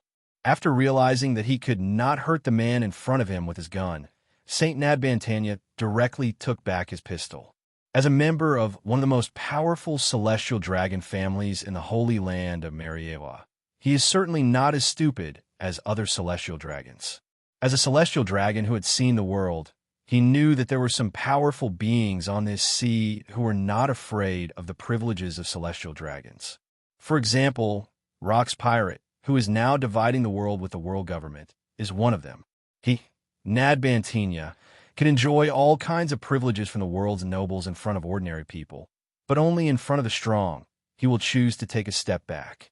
Like those stupid guys who were obsessed with their identity as gods all day long, Nadbantanya didn't even consider them as his compatriots. However, even though he will retreat, it does not mean that he is afraid of his current situation. After all, he is afraid of death by nature, so before going out this time, he brought the Admiral, the highest combat force in the naval headquarters, with him. The purpose is to deal with various emergencies and to protect one's precious life from being killed. This time, I encountered Luo Hu, a guy with a murderous look on his face. On the other side, after the order was given by the Saint of Nadu, Tania, the group of CP organization agents dressed in black suits rushed towards Luo Hu's position like a swarm of hornets. However, at this moment, Luo Hu has completed his transformation into a strong man. Faced with a swarm of guard dogs, Luo Hu just shook Conqueror's Haki, and it was like a thunderclap on the spot, which immediately shocked all the 200 to 300 CP organization members on the spot and made them faint on the spot. Faced with this scene, even experienced celestial dragons like Nadu Bontania were stunned. He certainly knew how difficult it was to awaken the innate kingly aspirations of Conqueror's Haki. Even a few rare geniuses within their family only looked at the conquerors who had awakened to the initial stage. And within their holy land of Mariehua, the only ones who can reach the top level of Conqueror's Haki are the 5 elders who hold the highest power. But now the person who appeared in front of him was a pariah with Conqueror's Haki. Such a gap immediately made Nadu State Tania feel extremely humiliated. Even a Protoss like him didn't have the chance to awaken Conqueror's Haki, but Luo Hu, who he considered to be just a pariah from the frontier, was able to possess such a kingly ambition. How could he bear this? Damn it, these CP members are too weak. Next time, I must let those old guys equip me with CP0 agents. After watching his subordinates, a bunch of good-for-nothings, being pressed to the ground in an instant, Nadu Bontania spat on the ground viciously.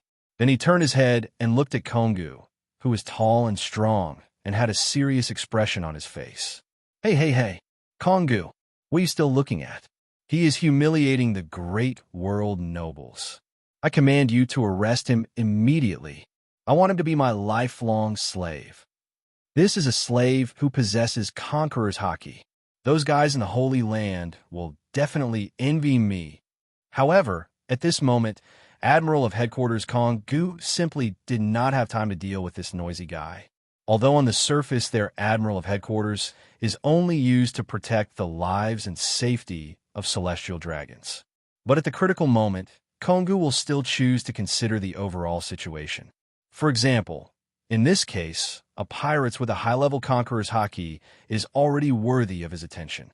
Although it is not uncommon for pirates to possess Conqueror's Haki in this era, it is really rare to be able to directly reach the advanced level. I understand, but for the sake of St. Bontinia's safety, I still suggest you leave here first. Otherwise, I won't be able to take care of your safety. Kongu looked solemnly at Luo Hu and Kaido, who were full of murderous aura and seemed ready to take action. Damn you, aren't you the top admiral of the naval headquarters? How come you need to be so cautious even when trying to capture a lowly pirate? Seeing Kongu's serious mood, Nadu Bontania also calmed down a bit, although he wanted to directly use his rights to make a scene.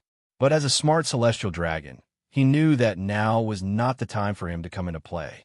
Since Kongu has already said that staying here would very likely put his life in danger, he naturally would not allow anything to happen to his precious body here. The old patriarch of their family, Labunrado, once said that true bravery is not to touch danger, but to choose to protect yourself at the critical moment.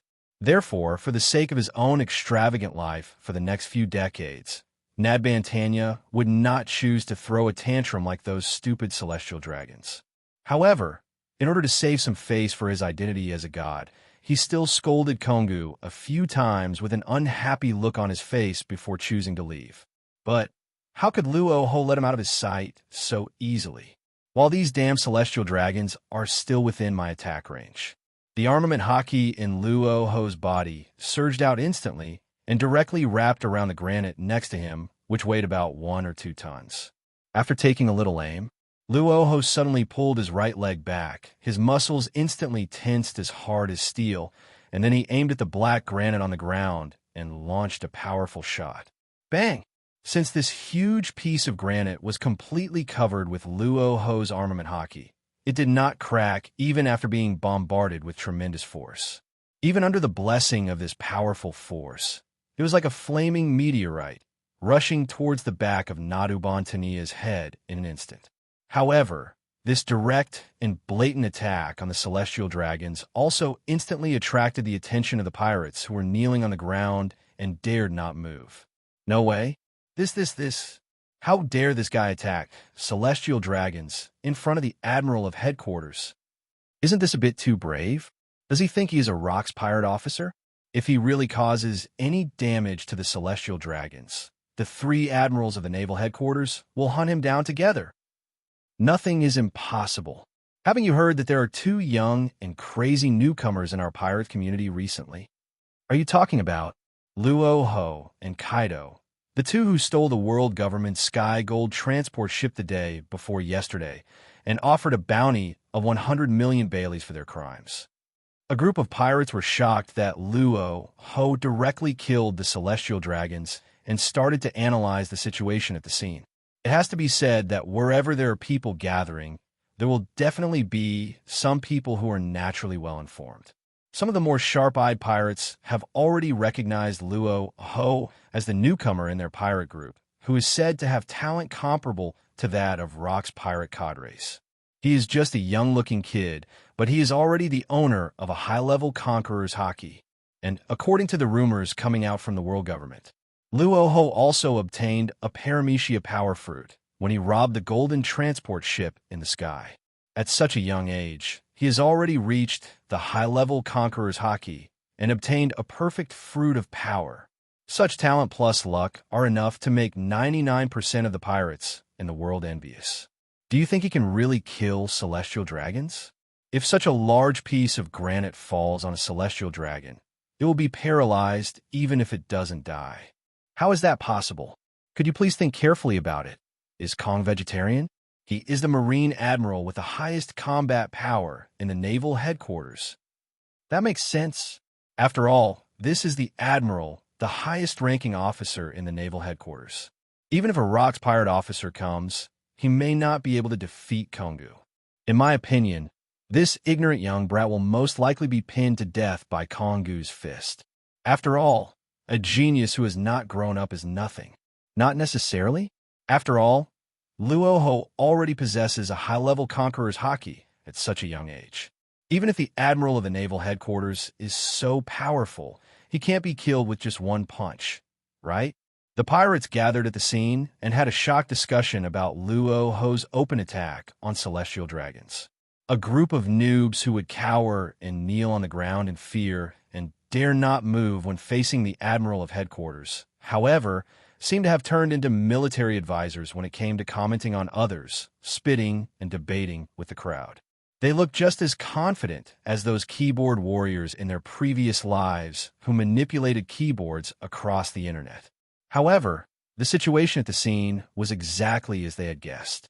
Kongu is, after all, an extremely talented admiral of headquarters. If Luo Hu can really kill a celestial dragon in an instant in front of him, then his level as an admiral of headquarters is really as low as a sewer. Facing Luo Hu's powerful shot, the thing flew towards him like a meteorite. Kongu's face was extremely calm. After throwing away the almost burnt cigarette, but he suddenly strode forward, and the whole person seemed to turn into an eagle. His 5 fingers flashed with a black light like sharp hooks. In an instant, it hit directly on the huge piece of granite. Black Claw collides with the boulder. There was a loud bang at the scene. This piece of granite, which was entangled with high-level armament Haki, was directly crushed into debris on the spot, just like tofu hitting a hydraulic press with no ability to resist. As expected of the admiral of the naval headquarters, he is really capable. Luo Hu was a little surprised to see that his attack was so easily resolved by Kongu. After all, his current Haki level is already extremely high, and it is somewhat disrespectful for him to knock away his attack so easily. However, in this situation, Luo Hu can only say that he came at the right time. The stronger Kongu is, the more terrifying Luo Hu's strength will become after today. After all, he is a man who can absorb attributes, as long as the basic attribute data can be on par with Kongu. Then, Luo Hu can pretend to join Rock's pirate and kill everyone in the upcoming battle of God Valley. You must be the Luo Hu who robbed the world government's gold transport the day before yesterday. It's really wrong for someone so young to commit such a crime. Kongu sighed with a hint of regret and looked at Luo Hu. Such talented and capable young people should join the naval headquarters and contribute to the just cause. But now, for the so-called gold wealth, he has become a disgusting pirate. It's obvious. Kongu, who had not yet understood what had happened, still believe that young people like Luo Hu chose to commit such a despicable act as robbing the world government's Tianshangsing transport ship just because they were greedy for gold and wealth. If he knew Luo Hu's life experience, even if he wanted to defend the world government, he would still have to shut up and remain silent. Luo Hu's life experience was too miserable. A harmonious and happy family was broken apart just because of celestial dragons. Hee. A crime? I guess it's just like what you said. But Lousy is in a good mood today, so I'll tell you one more thing. If nothing unexpected happens, all celestial dragons on this island will die today. Facing Kongu's sigh, Luo Hu did not choose to explain anything, but just let out a strange laugh. For him now, the process is no longer important. His only goal in life is to kill all the noble celestial dragons in the holy land of Hua. These beasts don't deserve to live in this world. These celestial dragons are as evil as the blood-sucking and marrow-destroying Jews in World War II. They do not consider any race other than their own celestial dragons as their own. On the contrary, those bystanders are just pariahs for their entertainment. Kill if you want, it won't have any impact at all. Ha! What an interesting young man. Although I respect your ideas very much. But if you want to kill celestial dragons in front of me, then give it a try. I'm not afraid to tell you, these 5 fingers of mine are 3 times harder than steel. However, facing Luo Hu's shameless words, Kongu did not choose to laugh. On the contrary, he just took a stance, and his 5 fingers instantly bent like hooks, emitting a pitch-black light. Looking at Kongu, who was in a fighting posture, huge balls of basic attribute gradually began to condense on his body. Luo Hu looked calm on the surface, but inside he was extremely happy. This is the basic attribute of the Admiral of Headquarters level. As long as he can absorb it all, his strength will be directly promoted to the level of Kongu. And this is the level of Marine Admiral in the Rocked Pirates era. In this era, if someone is recognized as the highest-ranking admiral in the naval headquarters, then he is definitely quite capable. No matter which of the 3 Admiral of Headquarters, Kong, Garp the Fist, or Black Arm Zephyr, he is definitely the supreme Haki. The combat power of these 3 Admirals of Headquarters is completely different from the 3 Admirals of Chicken, Dog, and Monkey in later generations. It can be said that if it is just a one-on-one duel, the Admiral of Headquarters in this era can completely dominate or even beat Chicken, Dog, Monkey. Among these 3 people, Garp is the only one who has never agreed to be promoted to Admiral of Headquarters. But whether it is the pirates or the Marines, they all absolutely recognize the strength of the other side's admiral. However, the confident expression on Luo Hu's face was completely shocking to the little pirates who could only kneel and watch the game. This is so damn gentle. Did I hear correctly? This newcomer actually wants to kill celestial dragons, a world noble, and he is so brazen as to challenge Kong. Yes, you heard it right. This new guy just said that he would kill all celestial dragons in front of Admiral of Headquarters Kong. With such courage, it's no wonder that he was able to awaken the king-like Conqueror's Haki. For ordinary little Karami pirates like me, the best I can do in my life is scare children with this face with one eye blinded. I'm really looking forward to it. Our pirate's rookie king is going to challenge the naval headquarters' already famous Kong. Anyone want to place a bet? The odds are 1 to 300. Be quick and you'll miss out. Just as the pirates were clamoring to open the bets. On the other side, at the port of Devil's Island, a tall man with a height of 666 centimeters and a beard like a crescent moon came. Gulala, this is Luo Hu's little brat. He has quite a powerful aura. Come on, Kongu. Let me see what the top admiral of the naval headquarters is capable of. Seeing Kong's 5 fingers in front of him become as hard as iron and reveal a dangerous edge under Haki's rendering, Luo Hu's eyes flashed with a sneer. If he wants to kill all the celestial dragons and their lackeys on Devil's Island today, he must first pass Kongu. If it really comes down to hard power alone, there is no way Luo Hu can defeat this guy who is about to be promoted to Marshal of the Naval Headquarters. However, If he could quickly absorb the basic attributes during the battle and copy the opponent's fighting skills, then Luo Hu would only need a few minutes to reach Kong Gu's top-level combat power. After all, this guy is the boss of the future Marine hero Monkey D. Garp. If his strength could reach this level, Luo Hu would definitely be able to kill as many celestial dragons as he wanted. Even if the 5 old men of the world government tried their best to get rid of Luo Hu, they would have to at least send out all the Admiral combat forces. However, Luo Hu's next goal is to directly join Rock's Pirate and get a basic membership.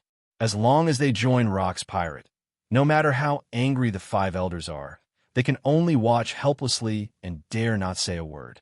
Because no matter how you look at it, the Rock's Pirates are now a giant pirate group that can confront all the forces under their world government.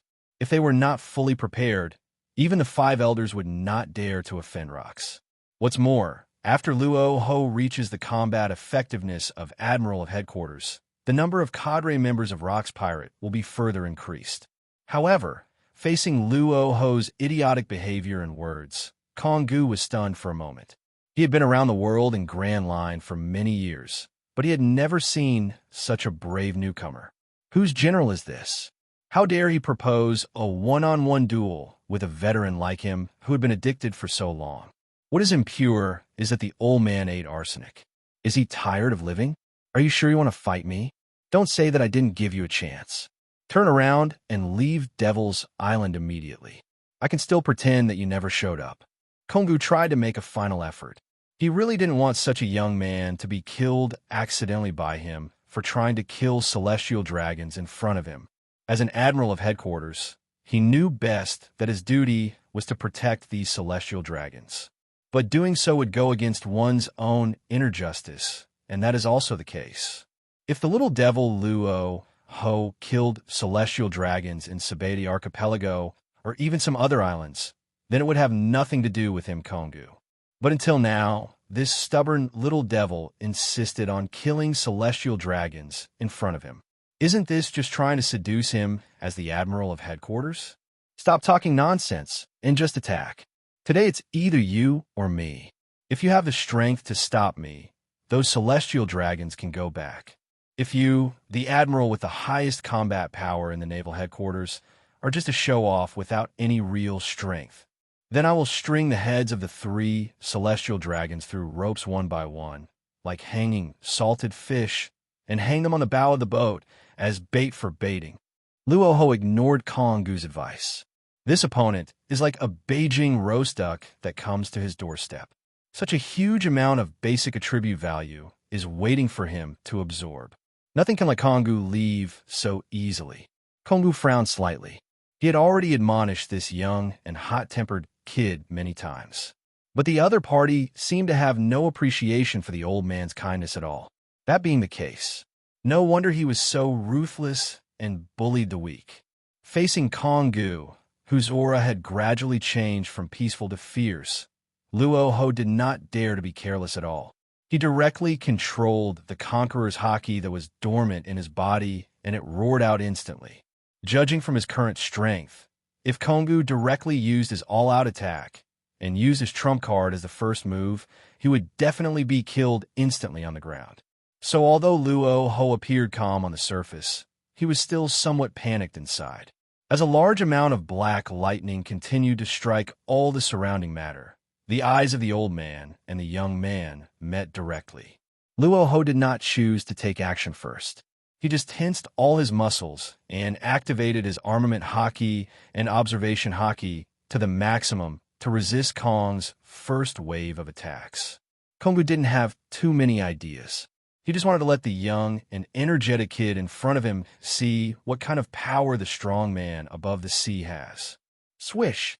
After an almost inaudible sound appeared, Luo Hu's eyes widened. In his observation Haki perception, Konggu, who had been standing like an iron tower, actually disappeared on the spot. Wow, did the old man start out so strong right away? Luo Hu's words were not finished yet. The air gradually began to solidify, and then a man over 3 meters tall, covered in muscles, who looked as terrifying as a silverback gorilla, suddenly appeared. The distance between the two people at this moment was only less than 3 meters. Therefore, Luo Hu could clearly see the thick and powerful muscles on Konggu's forearms, which had been fully trained to the state of drawing. This is the first time that Luo Hu faces the admiral-level combat power of this era. Konggu's 5 thick and powerful fingers bent like a beast, and at the same time directly wrapped around the pitch-black armament Haki. With his powerful body and strong finger joints, Konggu at this moment looks like a fly swooping down from the sky to hunt. Kong Eagle Claw Fist. After quickly approaching to within a few dozen centimeters in front of Luo Hu, Konggu suddenly raised his eagle claws and aimed at Luo Hu's shoulder. Looking at the position of Konggu's attack, it was obvious that he wanted to leave some room, and he did not attack the vital position right away. However, this does not mean that Konggu can take on this attack so easily. Will this old man break Laozi's shoulder with one claw? You must hold on. Facing the bone-shaking gust of wind that was stirred up by Konggu's casual attack, Luo Hu did not dare to be careless. He quickly clenched his fist and wrapped it around the armament Haki. Then he raised his arm high and slapped Konggu's claws that were waving at him. Thundering 8 trigrams. This is Kaido's attack technique with a mace. According to Luo Hu's own understanding, the thunderous 8 trigrams developed by Kaido himself is actually not much different from the Tongbiquan, which has been passed down for a long time on the other side of the earth in terms of the essential force-generating techniques. They all attack by utilizing the powerful explosive force generated by muscle swinging. However, if this technique is used on this side of the pirate's world, it is not just muscle strength, but also requires the use of armament Haki or even Conqueror's Haki, which is a pervert energy. The current Thunderous 8 trigrams is just Kaido's initial version. To get the Thunderous 8 trigrams that can really help King Luffy get rid of his addiction to being a king, he would need to cultivate both Armament Haki and Conqueror's Haki to the top level at the same time, and wrap them all around his weapons to release them. Luo Hu currently only possesses Conqueror's Haki, and has not yet mastered the advanced combat technique of direct entanglement attack.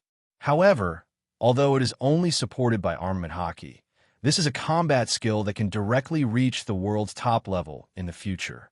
Apart from anything else, the basic power is still there. Boom! There was a dull sound of flesh colliding. Luo Hu's fist collided directly with Konggu's Eagle Claw technique.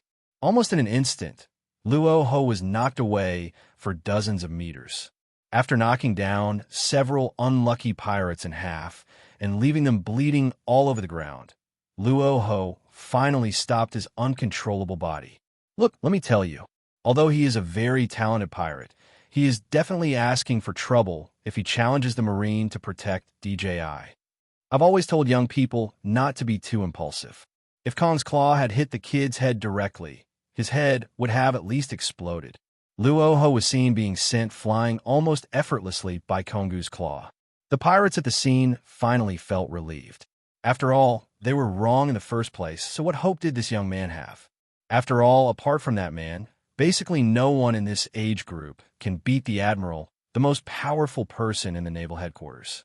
However, at this moment, Luo Hu, who was knocked away by a move, had a distorted face. A huge bruise appeared on the place where he was hit, and he even felt deep pain vaguely. But he is in pain and happy.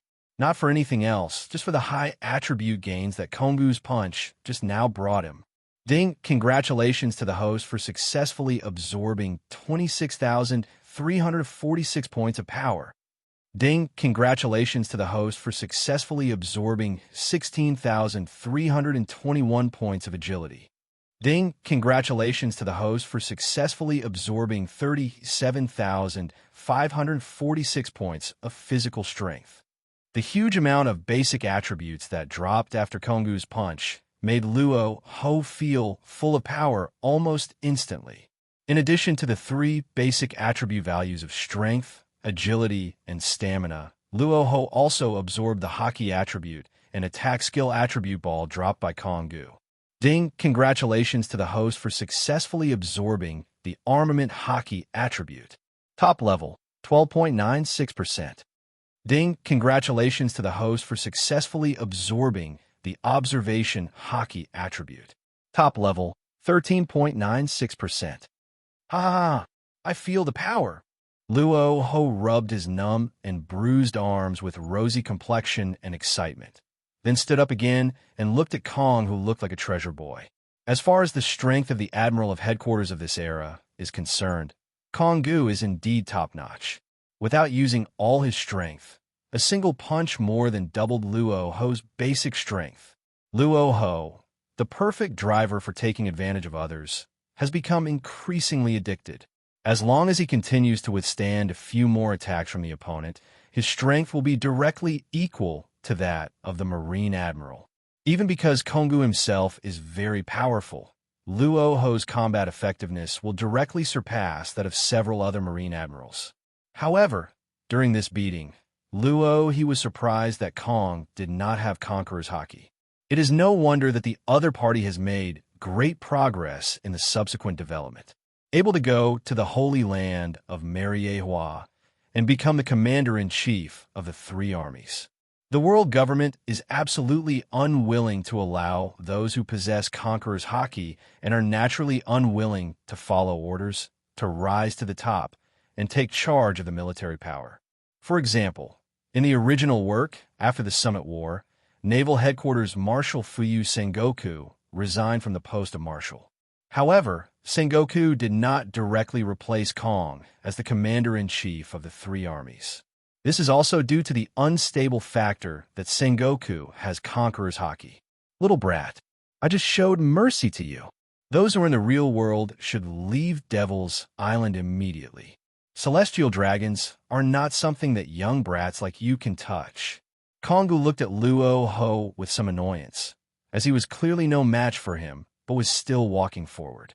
Of course, he knew that most people in the world would hate creatures like celestial dragons. But this was the first time he had met someone as persistent as Luo Hu, other than Roxy Zebek, the captain of the pirates. However, facing Konggu's words, Luo Hu ignored it. He just slowly extended his middle finger. Then he showed a mocking smile and hooked his finger in the direction of Konggu. Faced with Luo Hu's extremely sarcastic and provocative action, Konggu's forehead instantly turned black with veins exposed. He can't bear it anymore. Today he must let this little devil in front of him know why he is called Kong by the world. Boom! In a flash, Konggu clenched his claws into fists with incredible speed and performed the act of disappearing on the spot again. However, this time, Luo Hu, whose observation Haki had been upgraded to top-level status, was able to barely keep up with Konggu's movements. However, he was still lacking in speed to dodge the opponent's attack. Kong heavy punch. The voice was deep and powerful. Konggu used all his strength to deliver a terrifying punch. In the middle of it all was mixed in his top-level armament Haki, which was already close to its limit. However, facing this scene, Luo Hu was naturally unwilling to show weakness and was knocked away by the opponent again. He saw that the fist as big as a sandbag was almost approaching the top of his head. Luo Hu immediately took a stance, changed the movements of his 5 fingers, and imitated Kong Gu's previous Eagle Claw fist attack method, and swung it directly. Eagle Claw Fist.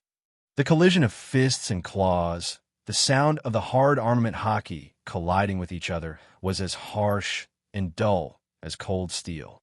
Luo Hu used all his strength, and with the help of the super popular power fruit, he managed to withstand Kong Gu's heavy punch, but the price he paid was just retreating 2 or 3 steps. Ding! Congratulations to the host for successfully absorbing 16,346 points of power. Ding! Congratulations to the host for successfully absorbing 10,015 points of agility. Ding! Congratulations to the host for successfully absorbing 27,546 points of physical strength. Ding! Congratulations to the host for successfully absorbing the armament Haki attribute. Top level, 39.96%. Ding! Congratulations to the host for successfully absorbing the observation Haki attribute. Top level, 51.99%. Ding, congratulations to the host for successfully absorbing the special attack skill, Heavy Punch, top level. How is this possible? You little devil's power. Could it be that Paramecia's fruit of power has awakened? And what's with this move? Can you learn my Eagle Claw Fist directly in battle? Kongu looked at the young kid in front of him with shock, who was able to withstand his full-strength attack. And Luo Hu didn't even give Kongu any chance to react. The whole body flashed by and almost completely replicated the speed of disappearing on the spot just now. Stop talking nonsense. Come and fight again. Luo Hu's extremely excited voice sounded from this moment on. They are attacking and defending the aliens. Armed Heavy Punch. Looking at Kongu, who seemed a little dazed and had not yet reacted, Luo Hu did not give him any time to dodge. At this moment, he just wanted to squeeze out every last bit of value from the most powerful admiral in the naval headquarters. You! Bang! Before Kongu could finish his words, Luo Hu suddenly appeared and raised his fist. His fist, as big as a water tank, hit Kongu's chest in an instant. The fist tip flashed with a deep black light, and with the extremely hard characteristics of armament Haki, it burst out with a terrifying wave, and with one punch, it directly knocked Kongu away for more than 20 meters. And after this punch, a large number of basic attribute values and Haki attribute balls with slightly unique characteristics fell from Kongu's body again. Come on, Lousy wants more power. Ding, congratulations to the host for successfully absorbing 15,346 points of power. Ding, congratulations to the host for successfully absorbing 11,321 points of agility. Ding, congratulations to the host for successfully absorbing 37,546 points of physical strength. Ding, congratulations to the host for successfully absorbing the observation Haki attribute. Top level, current progress, 43.96%. Ding, congratulations to the host for successfully absorbing the observation Haki attribute. Top level, current progress, 77.96%. After a while of continuous attribute absorption prompt sounds, Luo Hu directly felt that the power in his body became even stronger. At this moment, he is definitely not inferior to any admiral of headquarters of this era in terms of basic attributes and Haki. Even under the special blessing of the Paramecia power fruit, Luo Hu's personal power will become even more terrifying. It is not an exaggeration to say that he can even directly suppress a strong man at the level of a general emperor. Cough! A slightly hoarse and weak cough sounded from the flying dust. At this moment, Kongu no longer had the absolutely confident look he had at the beginning. Luo Hu, who he originally thought was just a young, frivolous, and hot-tempered kid, was now on the same level as him. As the world's top power, Kongu could clearly sense that every time the monster Luo Hu fought against him, his strength was increasing at a speed visible to the naked eye. What kind of horrible physical talent is this? Even ruthless, Zebek, who is known as the king of pirates, can never have such a monstrous improvement speed. Even this freak Luo Hu could actually learn all the fighting skills that he had summed up after years of risking his life on the battlefield directly in the battle. Such a strange talent truly made him feel indescribably shocked and deeply frightened. If it was just in a battle, if they can achieve such a terrifying improvement, then who in their naval headquarters, or even the entire world government, can stop this guy Luo Hu in the future? If such a person directly joined Rock's pirate, wouldn't it be easy to create another monster like ruthless? Zebek? There are two strong men of Rock's level in a pirate's group. Just thinking about it is enough to make people feel suffocated. However, compared to Kongu, who was thinking deeply, the Marine Vice Admiral and pirates' minions beside him were completely stunned at this moment. They simply couldn't understand why Luo Hu, a new pirates member, could grow from a state where he could be knocked away by a single blow to a state that would be enough for them to look up to for the rest of their lives in just a few minutes. Did I see that correctly? That new guy knocked Kong out? This is too scary. He is the highest-ranking representative of the naval headquarters. I think we need to leave this island first. If even Kong can't stop Luo Hu, then the 3 celestial dragons will definitely die today. And if 3 celestial dragons die on this island, it goes without saying that the world government will definitely wipe out this island. If we continue to stay here, we will definitely die. After a group of pirates looked at each other, a few pirate captains who were a little smarter simply chose to leave Devil's Island, which was in a place that could be destroyed at any time. However, there were still some crazy guys who chose to stay where they were, wanting to witness with their own eyes such a terrible incident of the world's nobles being slaughtered like fish. Not to mention anything else, just if they could use the camera den mushy to save the footage of the celestial dragons being killed in public, store it as a backup, and then sell it, it would be enough to make them worry-free for the rest of their lives. In this oppressive era, no one would choose to refuse to spend 10,000 Baileys to watch the real world and see the beautiful sight of nobles being beheaded. Even this videotape can be passed down to future generations. What a terrible young man. I can feel your strength. It has more than tripled in just 3 minutes. Are you intentionally hiding your strength, or are you really able to quickly improve your physique in battle? Gently wiping away the blood that overflowed from the corner of his mouth, Kongu expressed an outrageous thought that he himself was unwilling to believe. Unless this young man was really hiding his abilities from the beginning, his thesis club Haki would definitely not be wrong. This young man directly raised his strength to his level during the battle, and now he is even stronger than him. If this Luo Hu had never concealed his strength and had really rapidly improved his physical strength in the battle with him, then this extremely terrifying and dangerous element is definitely a cholera factor that cannot be ignored in the currently relatively stable world situation. And judging from the other party's initial remarks, such a person is definitely filled with the most extreme hatred towards the world government. In other words, Luo Hu is a man even more dangerous than Rox-D. Zebek. He. Did you react so quickly?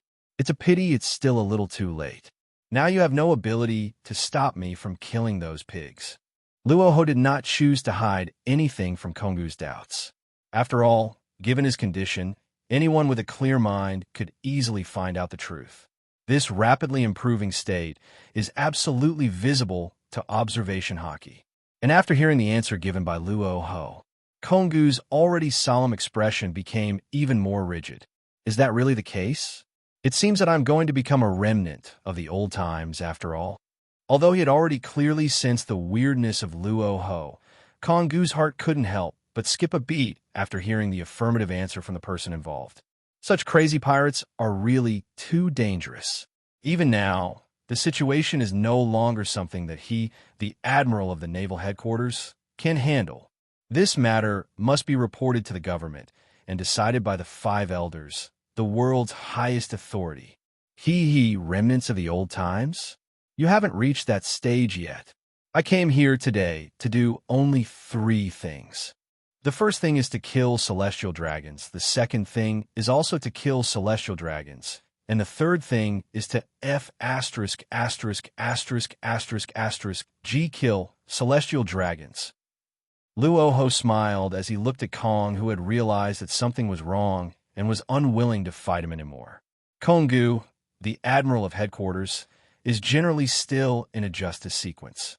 At least, the other party did not intend to kill this villain who was about to threaten the celestial dragons with 1 punch at the beginning. Luo Hu actually doesn't have much opinion about the Marine group. As long as these guys who always shout about justice don't stand against him, it will be fine.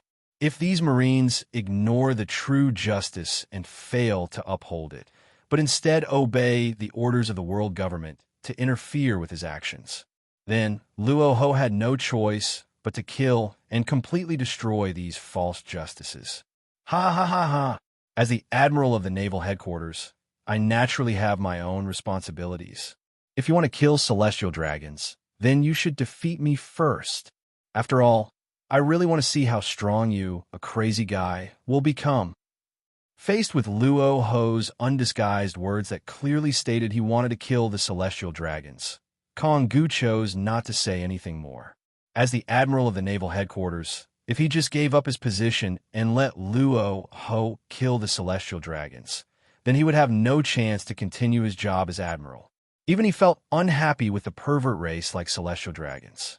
But Monkey D. Garp, a famous theorist, philosopher, and outstanding marine, once said, "When an actor encounters something he doesn't want to do, that's when his acting skills are at their best in his life."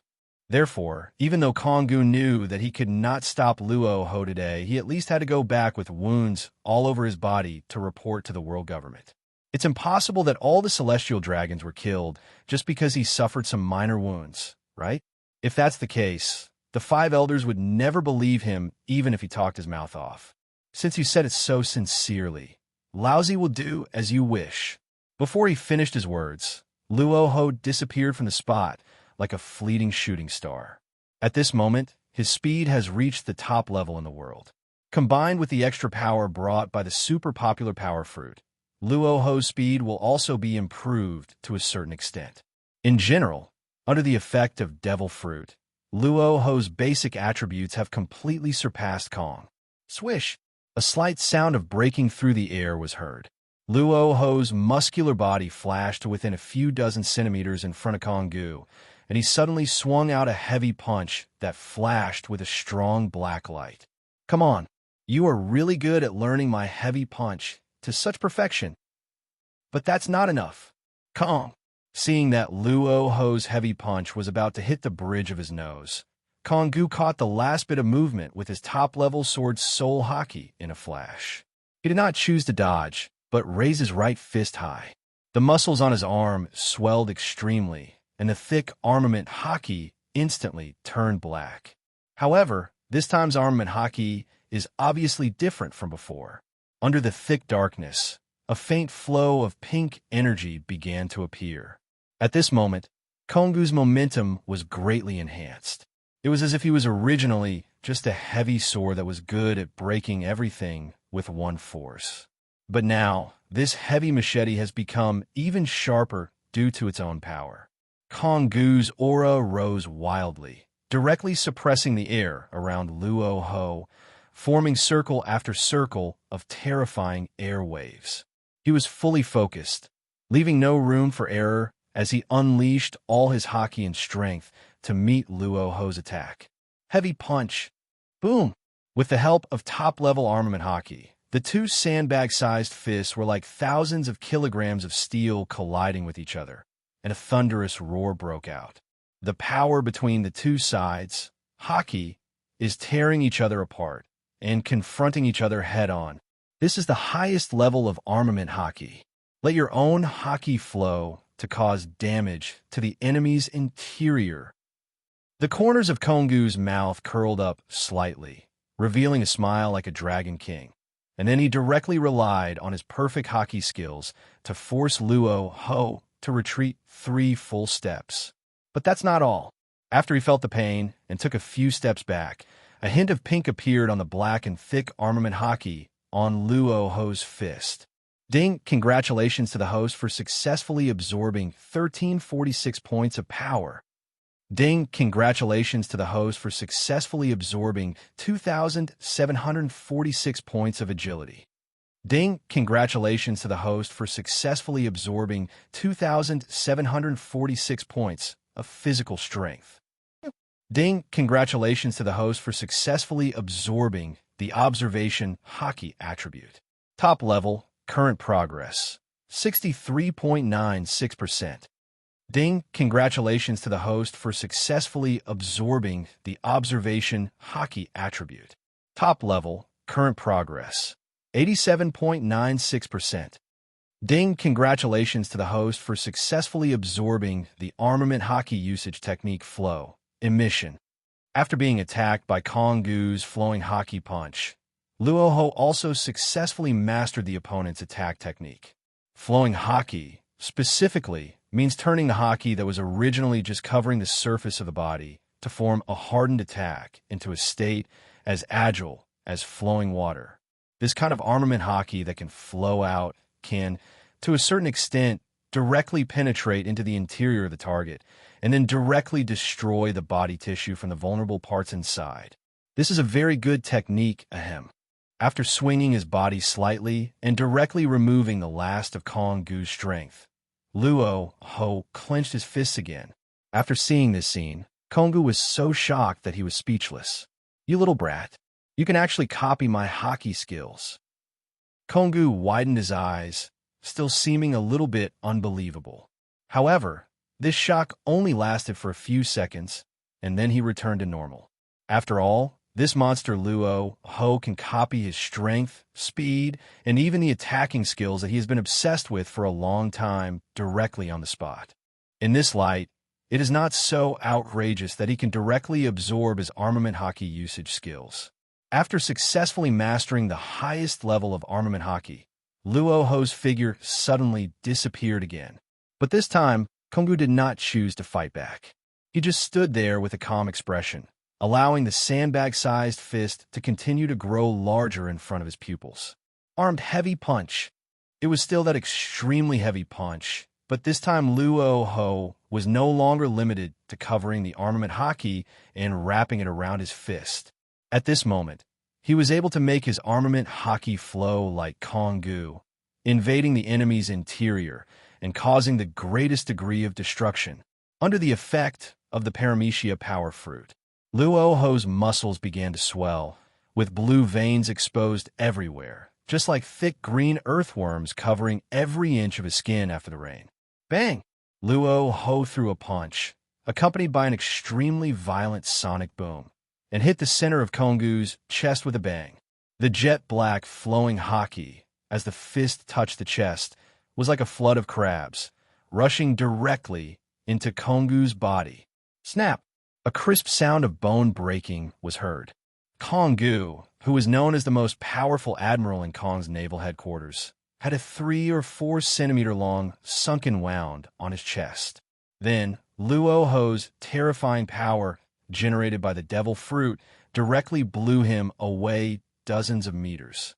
This shocking scene almost instantly caused the 2 waves of marine pirates, who were also engaged in a battle nearby, to freeze in a state. Hey, is this true? Admiral Kong has a broken bone. That guy can really beat a naval headquarters top combat power admiral who has been famous for a long time at this age. We are really doomed this time. If guys like this really join the Rocks Pirates, what can our Marines do to resist them?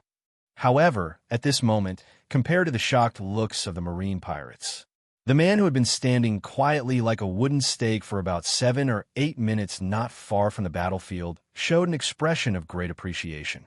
The man who had been watching the battle from the side without saying a word or getting involved was Whitebeard, who was sent by Rocks from Hakanoso Island. The moment he landed on Devil's Island, Whitebeard had already sensed the fierce battle between Luo Hu and Kong Gu through his capacitor device. He witnessed with his own eyes how Luo Hu went from being easily suppressed the first time to gradually becoming able to handle the fight with ease. It's only been a dozen minutes now, but they have been able to directly repel Kong Gu, the most powerful admiral in the naval headquarters. Such an extremely outrageous and enchanting talent was something that even Whitebeard envied. After all, even at this stage, it is not an easy task for him to defeat Kong Gu head-on. Both sides are strong people of the same level. If they want to decide the winner, it will take at least 3 days. What shocked Whitebeard even more was Luo Hu's talent of being able to learn other people's fighting skills directly during battle. Even the captain of the Rocks Pirate cannot achieve such a high level of learning ability. And Luo Hu's apparent age is only around 18 years old. A kid who has just reached adulthood has already achieved such strength. This speed even surpassed their captain Rocks-D, Zebek. After all, Rocks is also very awesome. But it really can't be compared with a man like Luo Hu who can do a handstand like a little cow and is so awesome. Thinking of this, Whitebeard didn't waste any time and immediately strode towards Luo Hu's side. He wanted to directly complete the task assigned to him by the captain and recruit this gifted guy and Kaido from a special race into their Rocks Pirates and train them into cadres. At this time, Luo Hu, who had successfully absorbed all the basic attributes of Kongu's body, naturally noticed Whitebeard, a man with a height of 666, who was very eye-catching wherever he went. Edward Newgate, I didn't expect you to come so soon. Seeing Whitebeard, who was later known as the strongest man in the world, standing in front of him alive, Luo Hu also looked at him twice more. After all, it is a bit surprising that this kind of comics is reflected in reality. Although Kaido is a guy who appears very frequently in the entire plot, he is still slightly inferior to Whitebeard, who is directly defined by Oda as the strongest man in the world. In the entire Pirates King anime, Whitebeard is undoubtedly the most popular male character. The title of the strongest man in the world is not a lie. Gulala, I didn't expect a little brat like you could actually recognize me. Lousy is Whitebeard Edward Newgate. After discovering that Luo Hu, who was so talented that he could pervert, could actually recognize him directly, Whitebeard laughed heartily, but a little weirdly. However, compared to the calm attitude of Luo Hu, Kongu and a group of Marine Vice Admirals nearby were not so relaxed. Edward Newgate is a real means of strong and powerful pirates. As the captain of the first team in Rock's Pirate, his bounty is as high as over 1 billion Baileys. Moreover, the opponent's sword, which is recognized as one of the 12 supreme swords, Kasugawa Kirii, is used to perfection and its power is terrifying. Whitebeard's personal combat capability is definitely among the top few people in this ocean. Kongu even thought that it was basically impossible for him to defeat such a guy. After all, Whitebeard is most famous for his swordsmanship at the absolute master level. But what is even more terrifying is his innate gift of extraordinary strength. Monkey D. Garp, a famous philosopher and excellent marine who had the honor of fighting Whitebeard, once said, if he had to fight a freak like Whitebeard, he would rather go back to East Blue for vacation. Captain Rox is very optimistic about you. Come join us, Rox Pirate. After taking a quick look around and making sure that the reinforcement from Naval Headquarters would not arrive so soon, Whitebeard directly invited Luo Hu to join the Rox Pirate. As a person who is also a lonely person because of the destruction of his family by the world government, Whitebeard can better empathize with Luo Hu, a young man who has almost the same experience as him. At this moment, he truly regarded the little boy in front of him as his partner and even relative.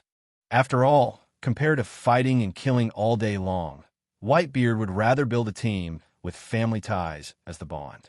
But it's obvious that he hasn't reached that level yet in terms of age.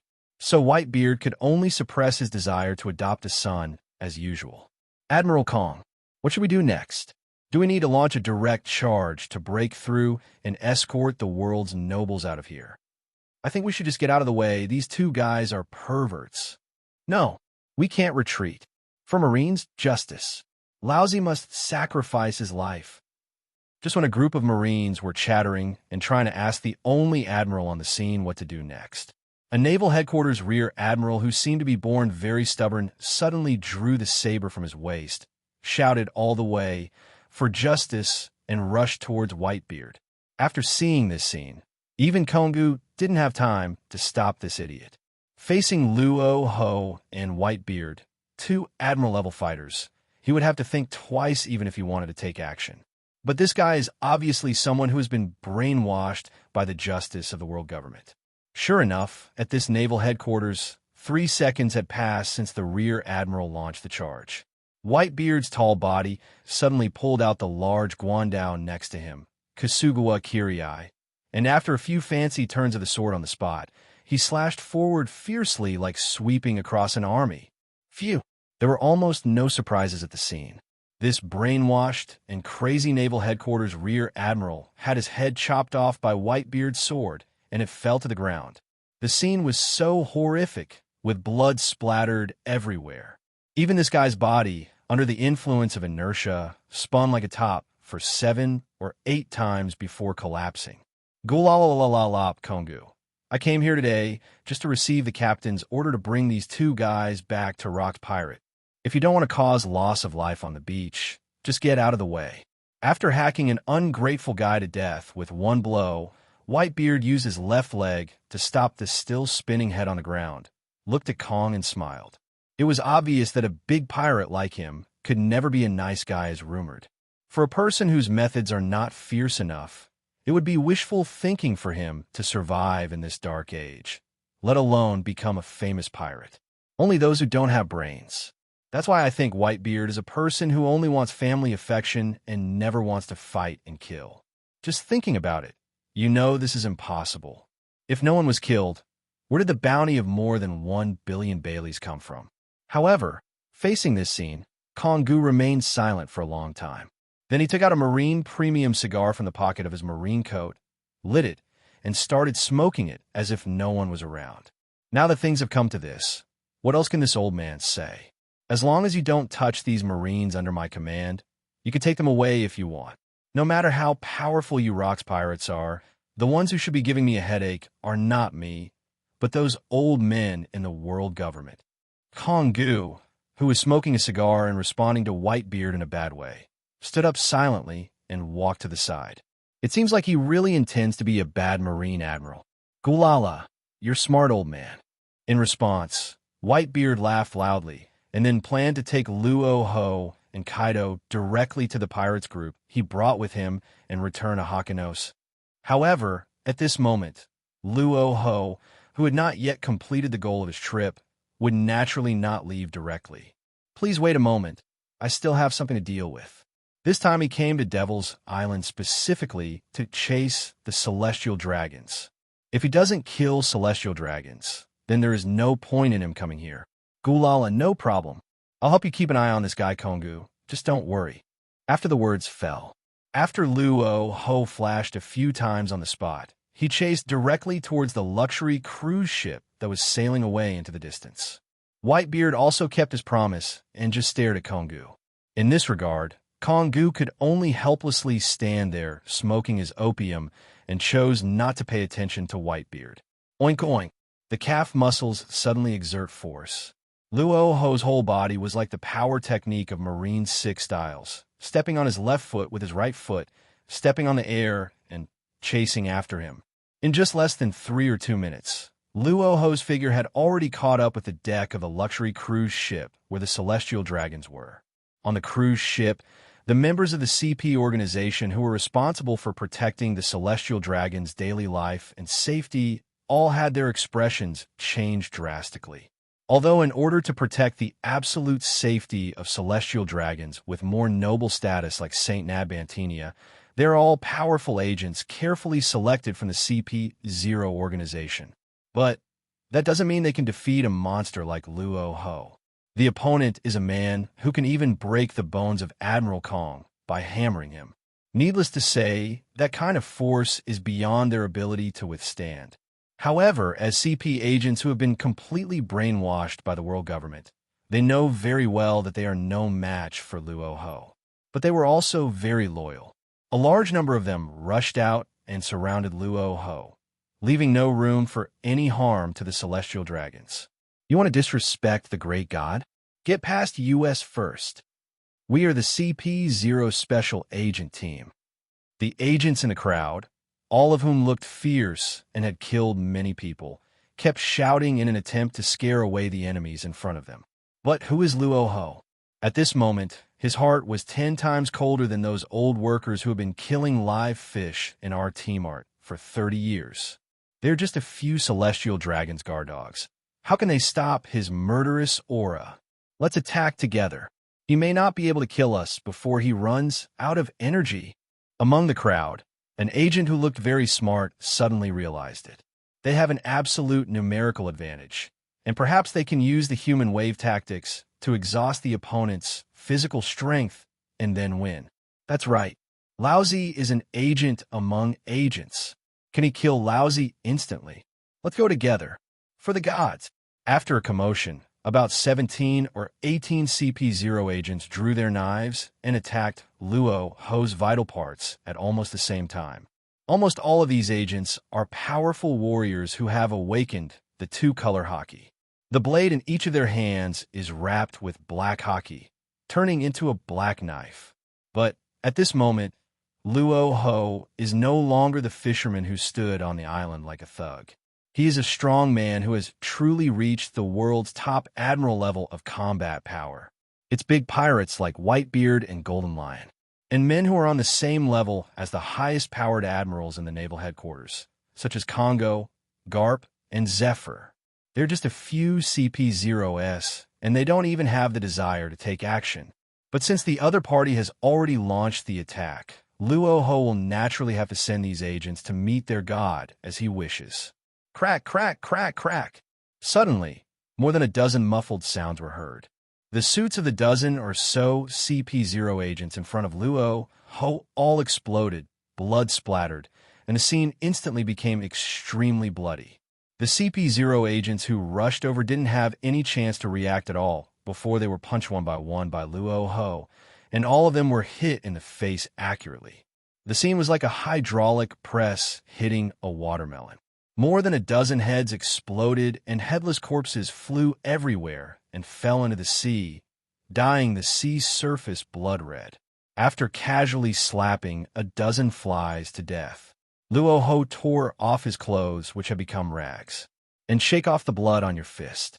Finally, with an extremely cold expression, he continued to walk towards the room inside the cruise ship. After such a bloody battle, even the CP0 agents nearby wanted to step forward to stop it, but no one dared to move. However, just as Luo Hu was about to push the door open and look for traces of the celestial dragons, a man wearing a ghost mask on his head suddenly opened the door and walked out. Behind him, there were about 7 or 8 men and women wearing different masks. Luo Hu narrowed his eyes slightly. This CP agent wears a mask on his face. It is obvious that he is a CP0 captain-level strongman, like the so-called 800 years rare genius Rob Lucci in later generations. Generally speaking, agents of this level will wear specially made ghost masks on their faces to conceal their identities. They are very strong. Even a Haki level is basically at a high level.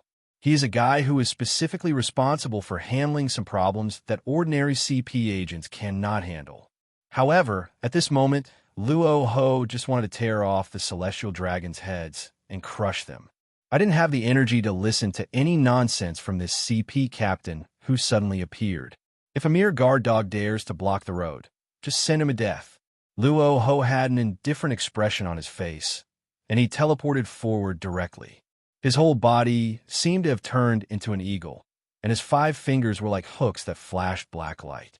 As fast as lightning, he directly grabbed the throat of the CP0 captain who was walking in front and was the most pretentious, armed eagle claw fist.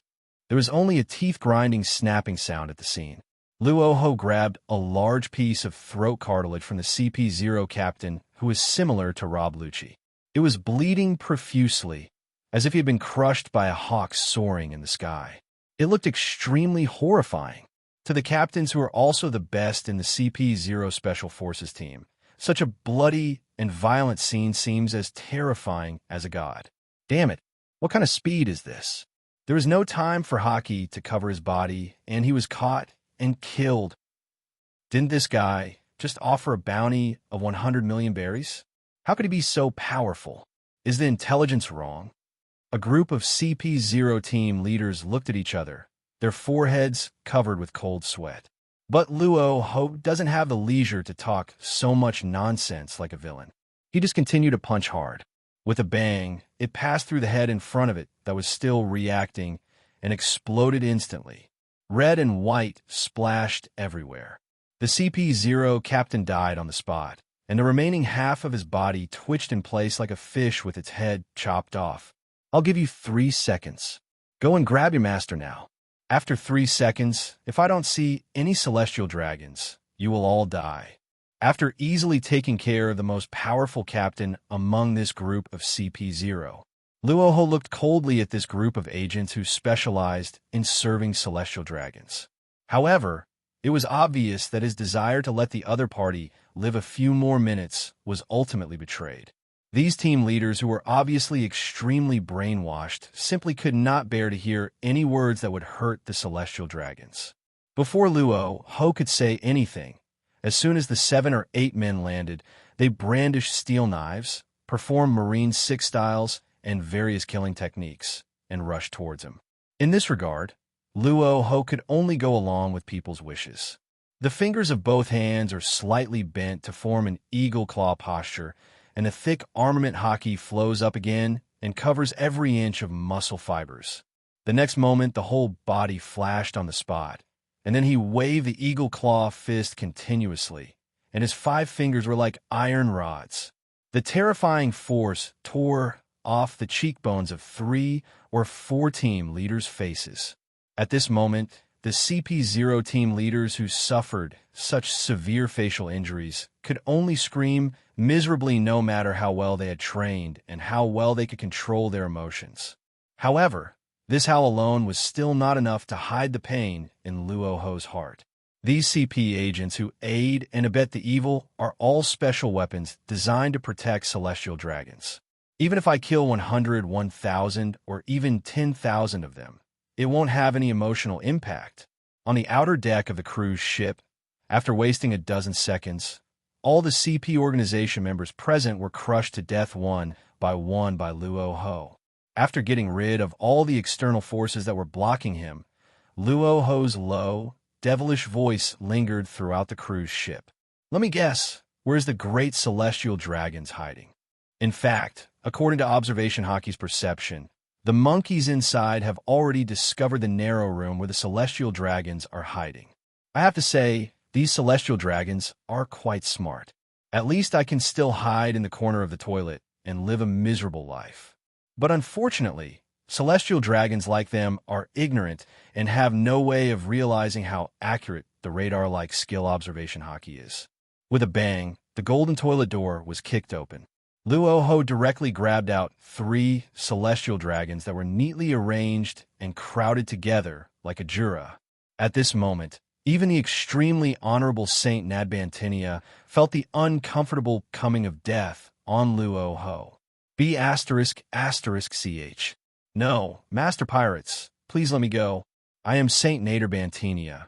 As long as you let me go, our Nader family will definitely treat you as the most distinguished guest. Please, I don't want to die yet. It seems that it is inherently different from other celestial dragons with abnormal intelligence. When it feels the threat of death on Tania, Nadu. However, he was still able to give up his dignity in an instant and kneel on the ground to beg Luo Hu to spare his life. But compared to Nadbantania, the 2 celestial dragons next to him did not have such awareness.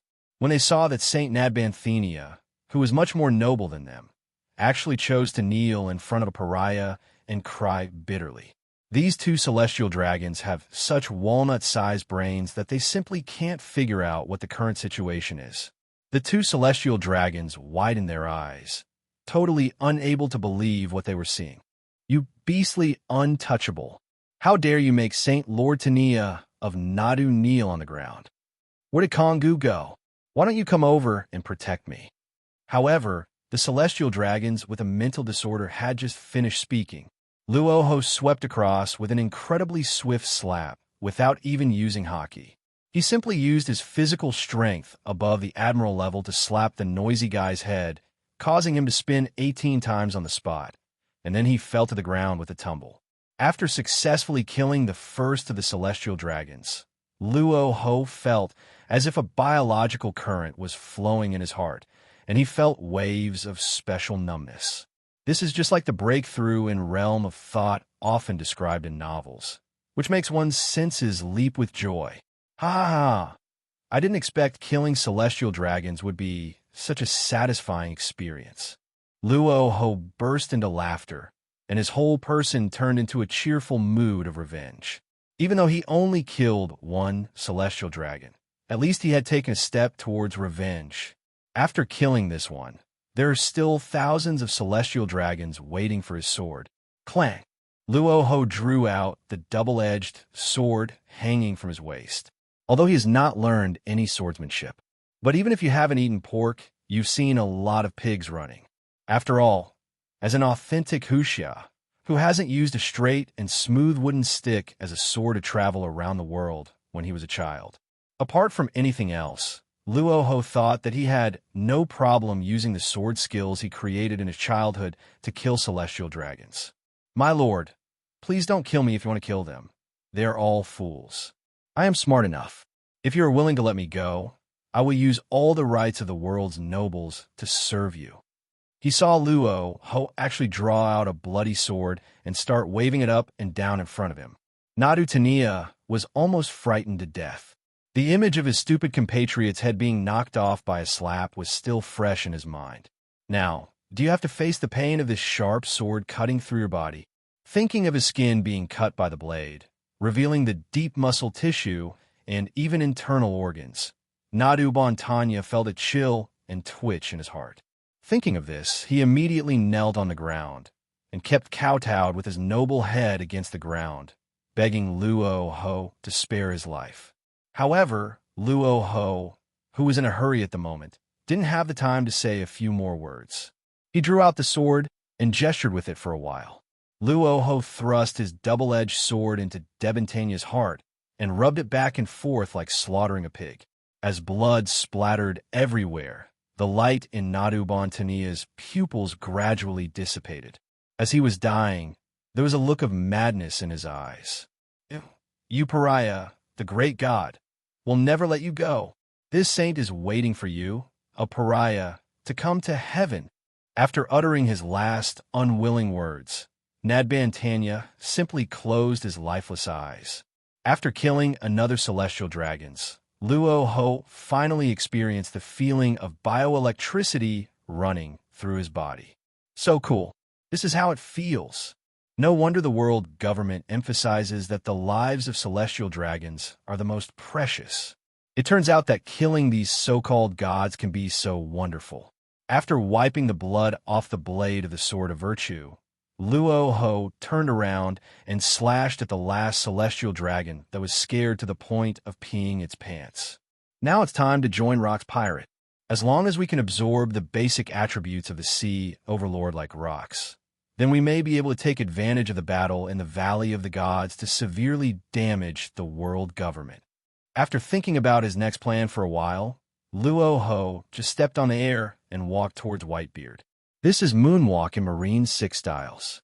It is a special force-generating technique. The reaction force transmitted through continuous stepping can make the human body float and walk in the air. This superb physical skill is a special ability that Luo Hu absorbed and upgraded to an advanced level after killing countless CP organization agents.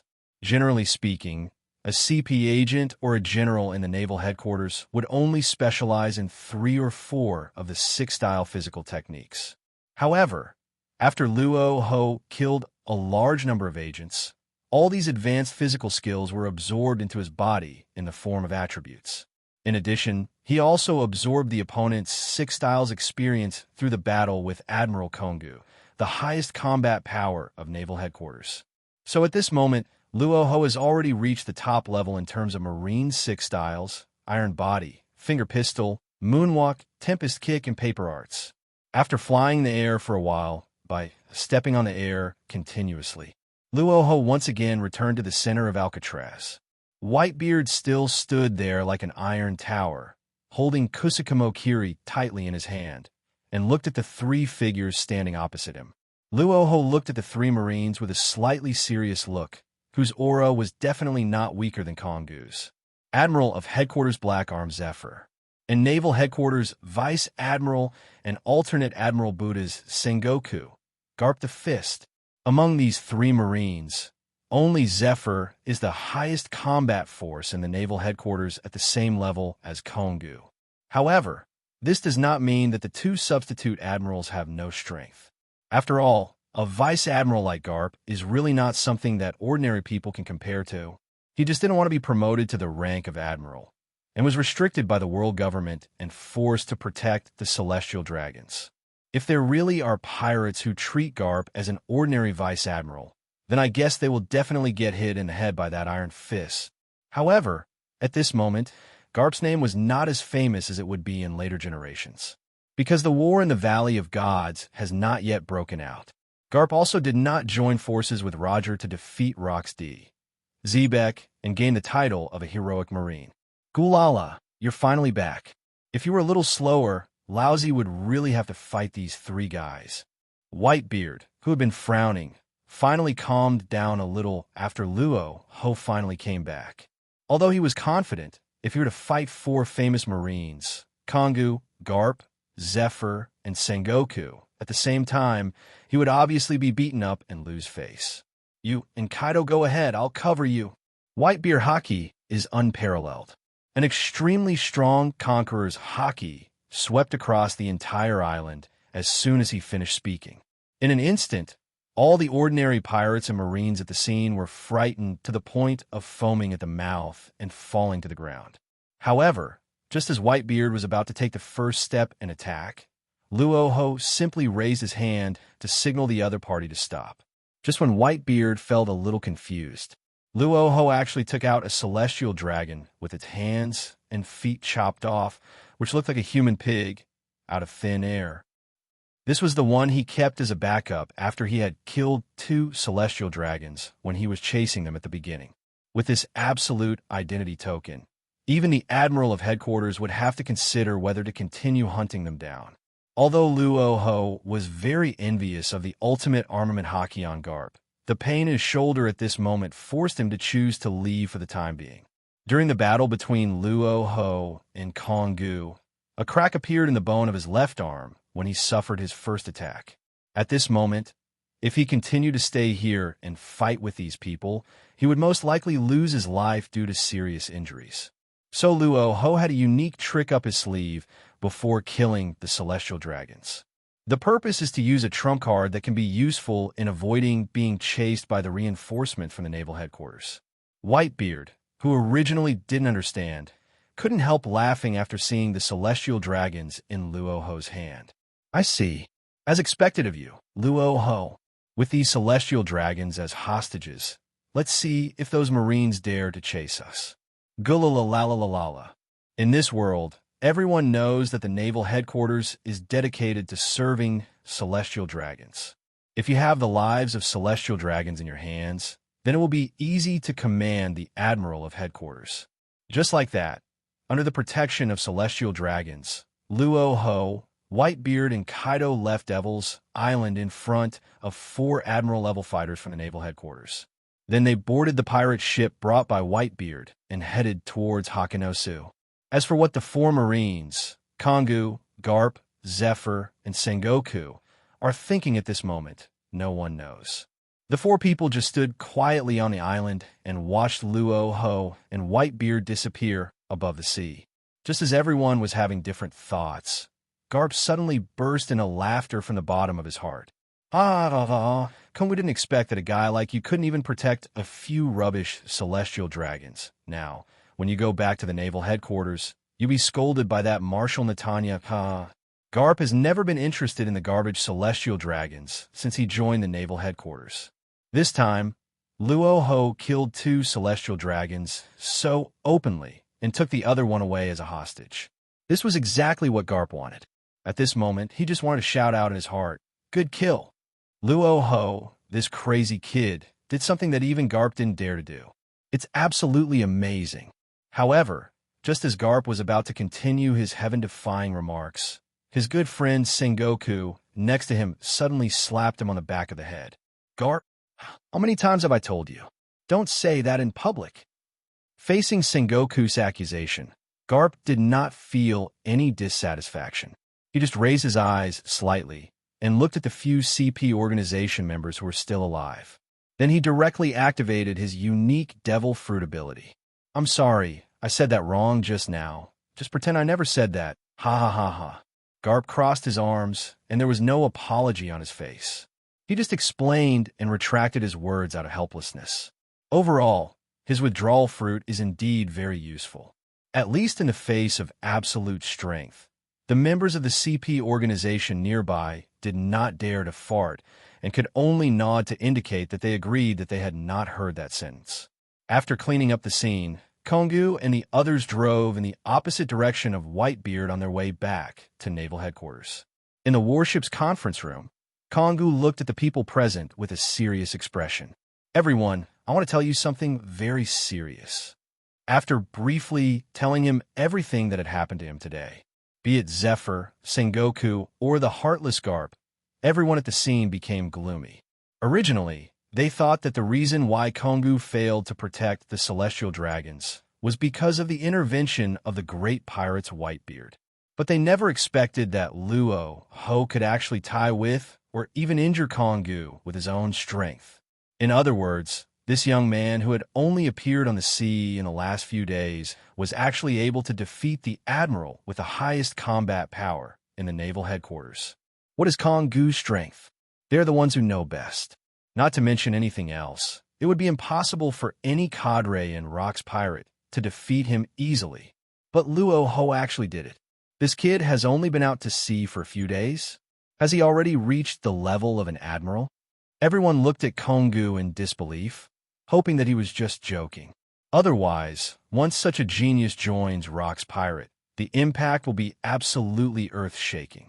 In other words, there's a high possibility that a real vice captain will appear in Rock's Pirate. Luo Hu's talent is definitely not inferior to Rock's, and is even obviously stronger than that monster Rock's. This is absolutely disadvantageous to their marine. That kid is very weird. He seems to have an ability that can quickly increase his strength, speed, and even physical strength during a battle.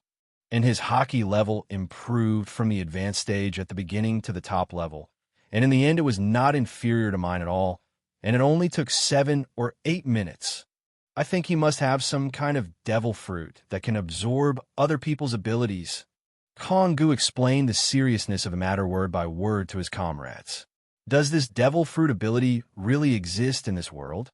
Rapidly increasing strength while being able to absorb the Haki level of others. Sengoku looked at Kongu in shock. This kind of thing is really unbelievable. Even though he had lived for decades, he had never heard of such an outrageous thing. Even the Devil Fruit Encyclopedia of Naval Headquarters has never recorded such a powerful devil fruit ability. It's true. I watched that little devil grow stronger every second. Rock's Pirate is really going to appoint a real vice captain this time. How can our Marines resist such terrorist organizations in the future? Kongu's tone was somewhat solemn. Luo Hu's extremely strange ability really made him a little anxious. But deep down, Kongu never thought that Luo Hu had done anything wrong, because just now Zephyr and Sengoku had handed him an investigation report on Luo Hu. After seeing clearly Luo Hu's life experience before becoming a pirate, even Kongu could not hide his inner anger. It's those damn celestial dragons again. If it weren't for the celestial dragons, perhaps this talented young man should have joined their naval headquarters and contributed to the cause of justice. But unfortunately, it is too late to say anything now. Such people have been completely offended by those pigs of the world government. Ha ha ha, don't be so sad. No matter how powerful the Rock's Pirates are, they're still the 5 elders' headaches, right? Don't we Marines just need to do our own thing? Facing the gloomy mood of the crowd, Garp smiled disapprovingly. Everyone was speechless. After all, they simply could not have the same heartless attitude towards life as Garp. Let's go back to the headquarters first. We must inform the Holy Land, Mariehua, first. All 3 celestial dragons are dead, and the Nader family's Nader Bontania Saint also died at the hands of Luo Hu. This is too serious. Kongu sighed with a headache. He didn't know how to explain to the Netanya marshal from the government that 3 distinguished celestial dragons died at once under his effective protection. He is the main person in charge of this matter. Garp and others can only be regarded as inadequate follow-up support, and their responsibility is not serious. That's it. Inside the Marine warship, only Garp's cheerful laughter and the sighs of other Marine high-ranking officials were left. The front half of the Grand Line, at the Naval Headquarters in Marineford. At this time, the Office of Naval Headquarters Marshal Netanya once again gathered the top personnel of Naval Headquarters, including Kongu, Zephyr, Sengoku, Garp, and Tsuru's staff. In addition to these high-level Marines, there were also 30 or 40 Vice Admiral Marines, the backbone of the Naval Headquarters, gathered here, large and small. Currently, Most Marines have expressions of tension and fear on their faces because they are about to welcome the 5 elders from the world government, who are known as the world's highest authority and are also the direct leaders of all their top Marines. The reason was that their naval headquarters and CP organization failed to provide adequate protection, resulting in the death of 3 honorable celestial dragons outside the Holy Land. Brew, brew, brew. Brew, brew, brew. The depressing space at the scene even made the sound of the den mushy sound a bit dull. After a few minutes passed, the video phone placed in the center of the conference room, which was specially used for screen projection, was connected. The content projected on the phone was still the extremely luxuriously decorated World Power Hall on the other side of the Holy Land of Mariewa. 4 old men with frizzy hair, including Whitebeard who had been frozen, and another 5 elders who still looked middle-aged, appeared in front of everyone. As this scene appeared, an aura as if of an absolute king was directed towards everyone through the phone. This, the oppressive feeling from the highest power in the world? I can no longer feel my own breathing. Isn't this too majestic? There's no expression on his face at all. The sounds of difficult swallowing and heavy breathing filled the entire conference room. Due to the power of the 5 elders, most of the Marines in the naval headquarters are not qualified to meet them. So this also led to more than 90% of the Marines and vice admirals currently in the conference room have never experienced such pressure from the world's highest power. The 5 elders who hold the highest power in the world, the true immortals. Except for the admirals and marine marshals, the rest of the Marines present did not have the courage to face the gazes from the 5 elders. Marshal Netanya, Saint Naduban Tenya, and 2 other celestial dragons are dead. You, the naval headquarters, bear the highest responsibility for this matter. Tell me your reasons. I'll only give you 3 minutes to argue. The 5 elders, who were transmitting the image through the camera phone, seemed to look through the den mushy and directly fix their gaze on Netanya's face. Although the naval headquarters marshal was appointed by the Marines after being selected from the government by their 5 elders. But this does not mean that they have recognized this naval headquarters marshal as their man. In this world, except for the celestial dragons inside Mariewa, the 5 elders view any individual or even a race as nothing more than lowly objects. There is no other reason. This is the confidence that comes from strength and background. Dear 5 elders, we at the naval headquarters have done our best to deal with the killing of celestial dragons. And in this incident, Rock's pirate officers were involved. This is why our Marines and the CP organization were careless for a moment. Netanya humbly explained to the 5 elders the reasons why their Marine guards were ineffective. However, the 5 elders ignored the involvement of the Rock's pirate cadres, mentioned by Netanya, and directly asked about the key points. Carelessness? The celestial dragons are so noble. Can you excuse it just because you, the Marine, were careless? The person in charge of personal protection this time is Kong from your naval headquarters, right? Where is he? The 5 elders had not yet finished their words. Sitting quietly in the corner, Kongu, whose chest was already covered with bandages, stood up and responded. Lord 5 elders, this is what happened this time. After briefly expressing his respect for the 5 elders and others, Kongu began to tell them everything that happened on Devil Island. The 5 elders listened to Kongu's report calmly with a calm expression, and no emotion could be seen from their faces. However, when Kongu told Luo Hu that he could quickly increase his strength and Haki intensity in battle, and could also learn various combat skills at an extremely fast speed, a look of suspicion immediately appeared on the 5 elders' faces. Can he absorb power and Haki directly during battle, and even learn other people's fighting skills directly? This kind of rhetoric sounds like it's trying to fool people. However, it happened that the one who reported the mission this time was Kongu, a Marine admiral who was considered to be very honest by the 5 elders. If the person who reported this time was Garp, the 5 elders with the cannon, he might have started cursing on the spot. If this is indeed true, then the situation is too serious. This kind of talent, even Roxd Zebek, the genius that hasn't been seen in 800 years, can't do it. The 5 elders looked at each other, and the originally calm expressions on their faces had turned into a livid state as if they were constipated. The last time they looked so unhappy were the news that others.A Zebek had just formed Rock's Pirate and then openly killed 18 celestial dragons in Sabeti Archipelago and then left. And now, in this sea battle, a talented monster has appeared again, who is not weaker than Rocks and is even slightly stronger. I have the Paramecia Power Fruit as my base. Ability to quickly boost strength, agility, and even Haki strength in battle. You can also directly learn combat skills that others have spent years to learn through combat. Currently, his strength has reached the Admiral level, the highest combat power in the naval headquarters. How can all these information conditions converge on one person? 5 elders had a headache and pressed his temples. Although they were also distressed, they could not show weakness in front of the naval headquarters subordinates, because their performance will greatly affect the military prestige. Marines are often unwilling to obey the government because of the word justice. Once these people know that the world government is powerless to fight against the Rocks pirates, it would be strange if the Marines did not rebel. Especially Monkey D. Garp, who had the audacity to eat donuts in the conference room while the meeting was taking place in front of them. This kind of Marine who can possess Conqueror's Haki in the naval headquarters is definitely the most difficult person to deal with. And the most important thing is, Garp's son Monkey D. Dragon may be young, but he is still a very talented owner of Conqueror's Haki. If nothing unexpected happens, once the world government makes a mistake or reveals a weakness, these father and son are definitely the biggest cancer.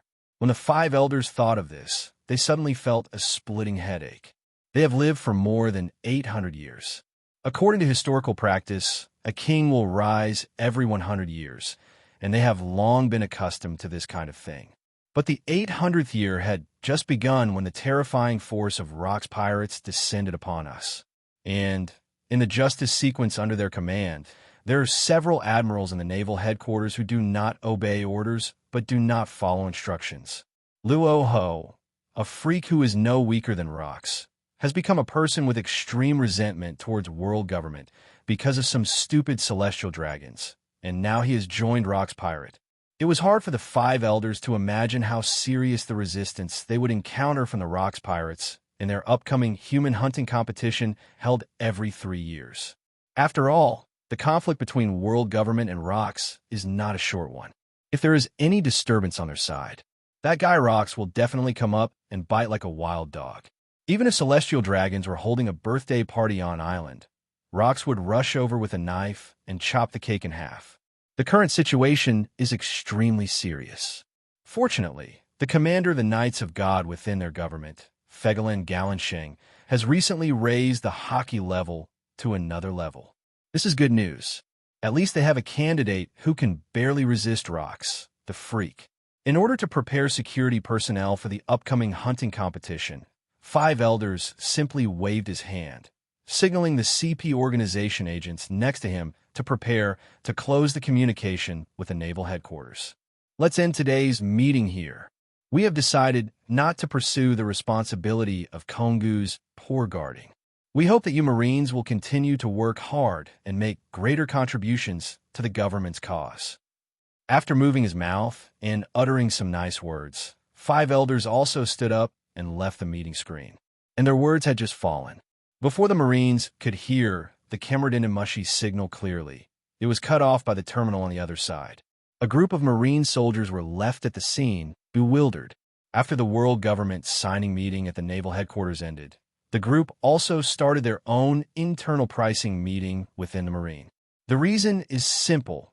Extremely dangerous terrorists like Luo Hu have completely switched to the Rocks Pirate side. As the justice sequence in the world, the naval headquarters still needs to issue a justice reward to it, at least on the surface. In addition to being able to show the people of the world government member countries the Marines' determination and courage in hunting down serious criminals. More importantly, it can let everyone know the level of danger that this young newcomer pirate possesses. After a few days, Because the last bad incident led by Luo Hu had caused extremely serious reputational impact on the world government. The naval headquarters, under the order of the government, carried out a wave of cleanup operations against a large number of pirates in the four seas of Southeast, Northwest, and Northeast. This will prove to the kings of the many member countries of the world government that the power of the government is still sufficient to maintain world peace. However, pirates around the world did not buy into the series of actions of the world government and the naval headquarters. At this time, a series of rumors were already bustling among the major pirates franchise teams affiliated with Rock's Pirate within the Grand Line. Hey, brothers, have you heard? We at Rock's Group are going to have a new COD race soon. I heard that guy killed 3 celestial dragons on the island a while ago. The bounty that the naval headquarters has set for him seems to be 1.98 billion Baileys, right? Even his nickname is named after the devil. What a scary newcomer. Even those well-known officers may not have such a bounty. By the way, did the Celestial Dragon's naval headquarters not send the naval headquarters top admiral after they killed him? Did they go over there to cause trouble? Or is this new officer already able to directly confront the Marine Admiral one-on-one? The Celestial Dragons were killed. This kind of heinous thing must have been caused by the Admiral of Headquarters. My second aunt's sister-in-law, his brother's sister, and his husband were watching at the scene. There were a total of 4 Admiral-level guys from the Naval Headquarters. How was this possible? If Marine really sent 4 admirals, how could the Celestial Dragons be killed? If this were true, I would eat this den mushy right now. Tisk, people's physiques are different, right? There were indeed 4 Admiral-level warriors from the Naval Headquarters, but they arrived quite late. They arrived only after all the Celestial Dragons had been killed. What a terrifying newcomer. The first bounty was as high as 100 million Baileys, and now, after only 2 or 3 days, it has soared tenfold to 1 billion Baileys. How can we compare the differences between people? The difference between people and dogs is so much bigger. In the countless islands and bars in the second half of the Grand Line, wherever there are pirates, everyone is discussing the legendary deeds of Luo Hu, the new pirates member. No matter it is the old pirates who have been addicted for a long time or the newcomers who have just become pirates, they're all deeply shocked by what Luo Hu has done. Just 3 days after appearing in public, 2 major incidents occurred. First, they snatched the Sky Gold transport ship handed over by the world government member states.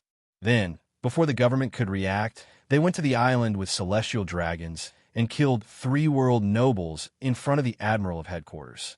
This kind of terrifying courage is something that all the pirates can be proud of, compared to the discussions between these ordinary pirates.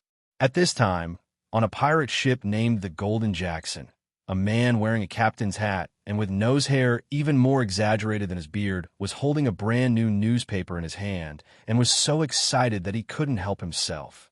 Hey Rayleigh, did you see that? These are interesting times.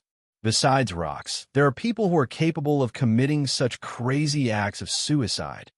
How about we go meet this new guy together?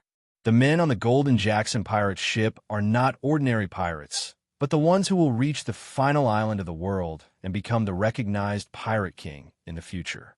Gold Roger. However, at this moment, they have not yet completed their voyage. They are still on an adventure tour and are just looking for historical tech signposts. Of course, even if Roger finds the 4 signposts now, he still cannot become the king of pirates according to the historical text. After all, above him stands Rox D. Zebek, known as the Overlord of the Sea. As long as Rox is alive, Gold Roger will never become the king of pirates. Don't talk nonsense, Roger. Luo Hu, who is called the Devil by Marine, is now a member of Rox Pirates.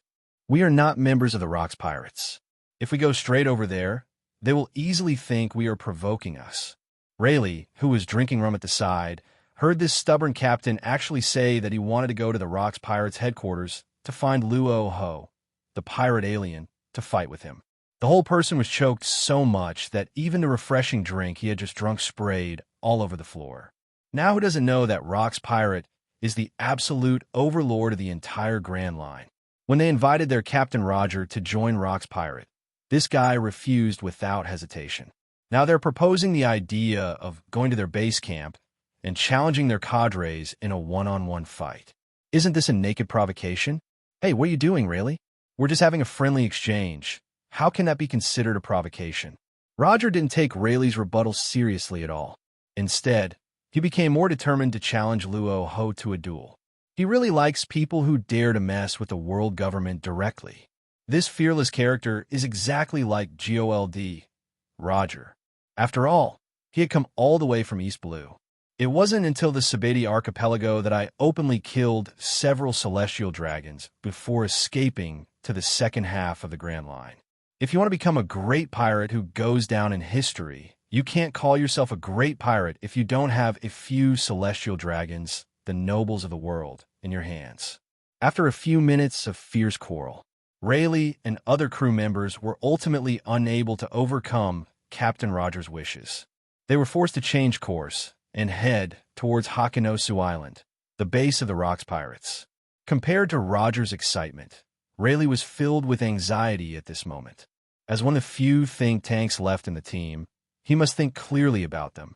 What kind of trouble will the Roger Pirates cause after arriving at the Rocks Pirates base? After all, when the Rocks Pirates came to invite Roger, this guy simply cut off their arms. What a despicable guy.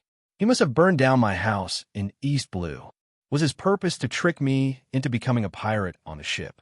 Rayleigh looked at Roger, who had snatched all his wine bottles, and muttered with an unhappy look on his face.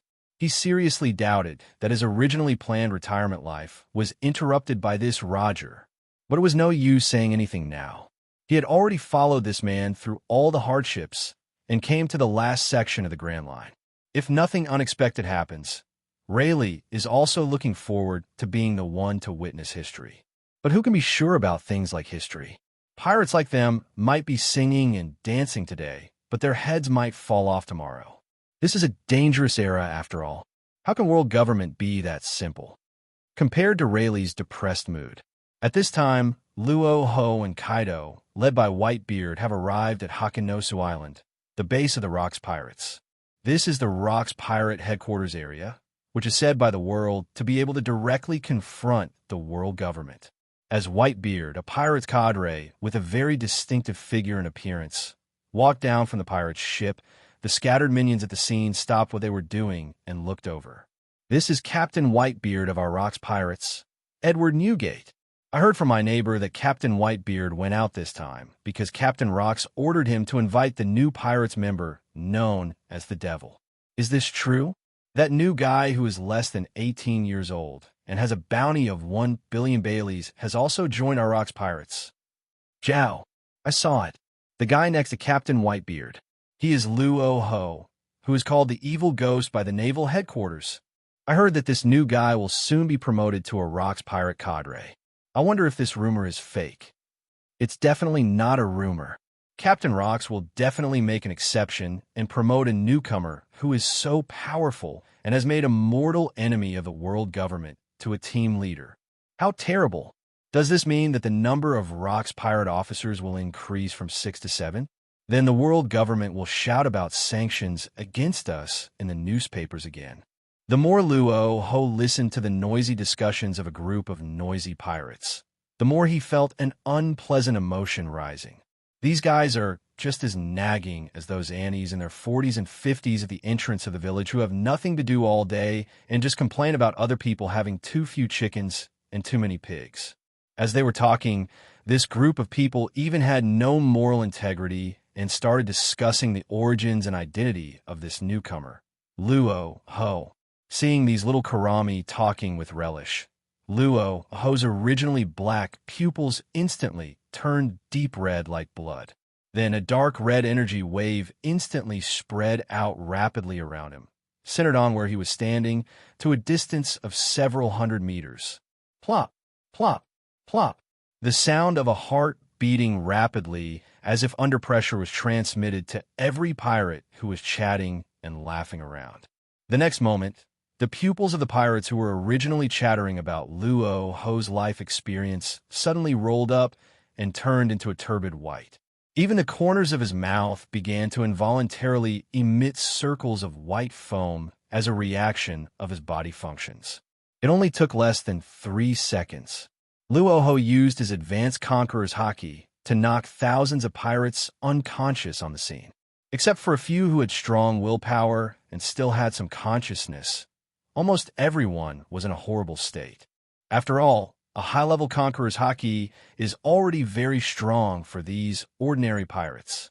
If the conquerors have reached the top level, it is even possible that their consciousness will be shattered directly, turning them into a state of dementia.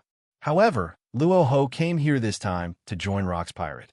As a lesson to these ignorant little pirates, there's no problem. If there are large-scale casualties, the impact will be very bad. After all, he hasn't been approved to join the team yet. Gulala, it will be good to teach these little brats a lesson. After all, newcomers need to establish their authority.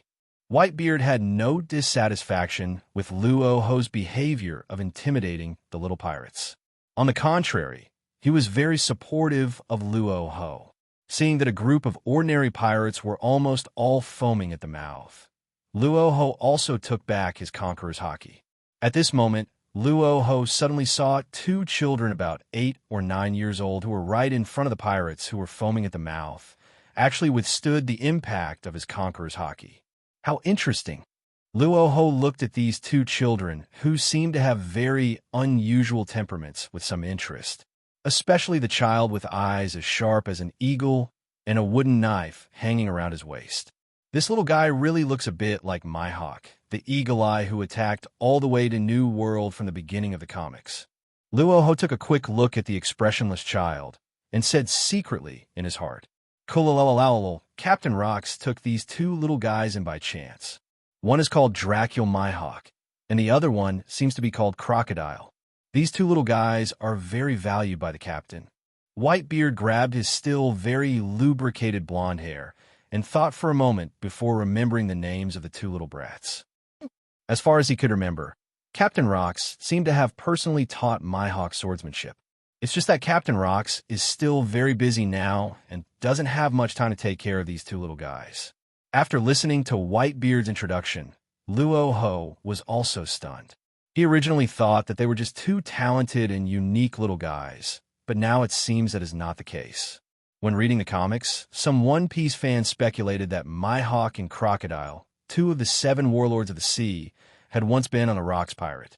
It's just that not long after they joined the group, when they were just little kids, Rocks pirate was defeated by the naval headquarters and the world government, so the 2 of them never mentioned this matter in detail.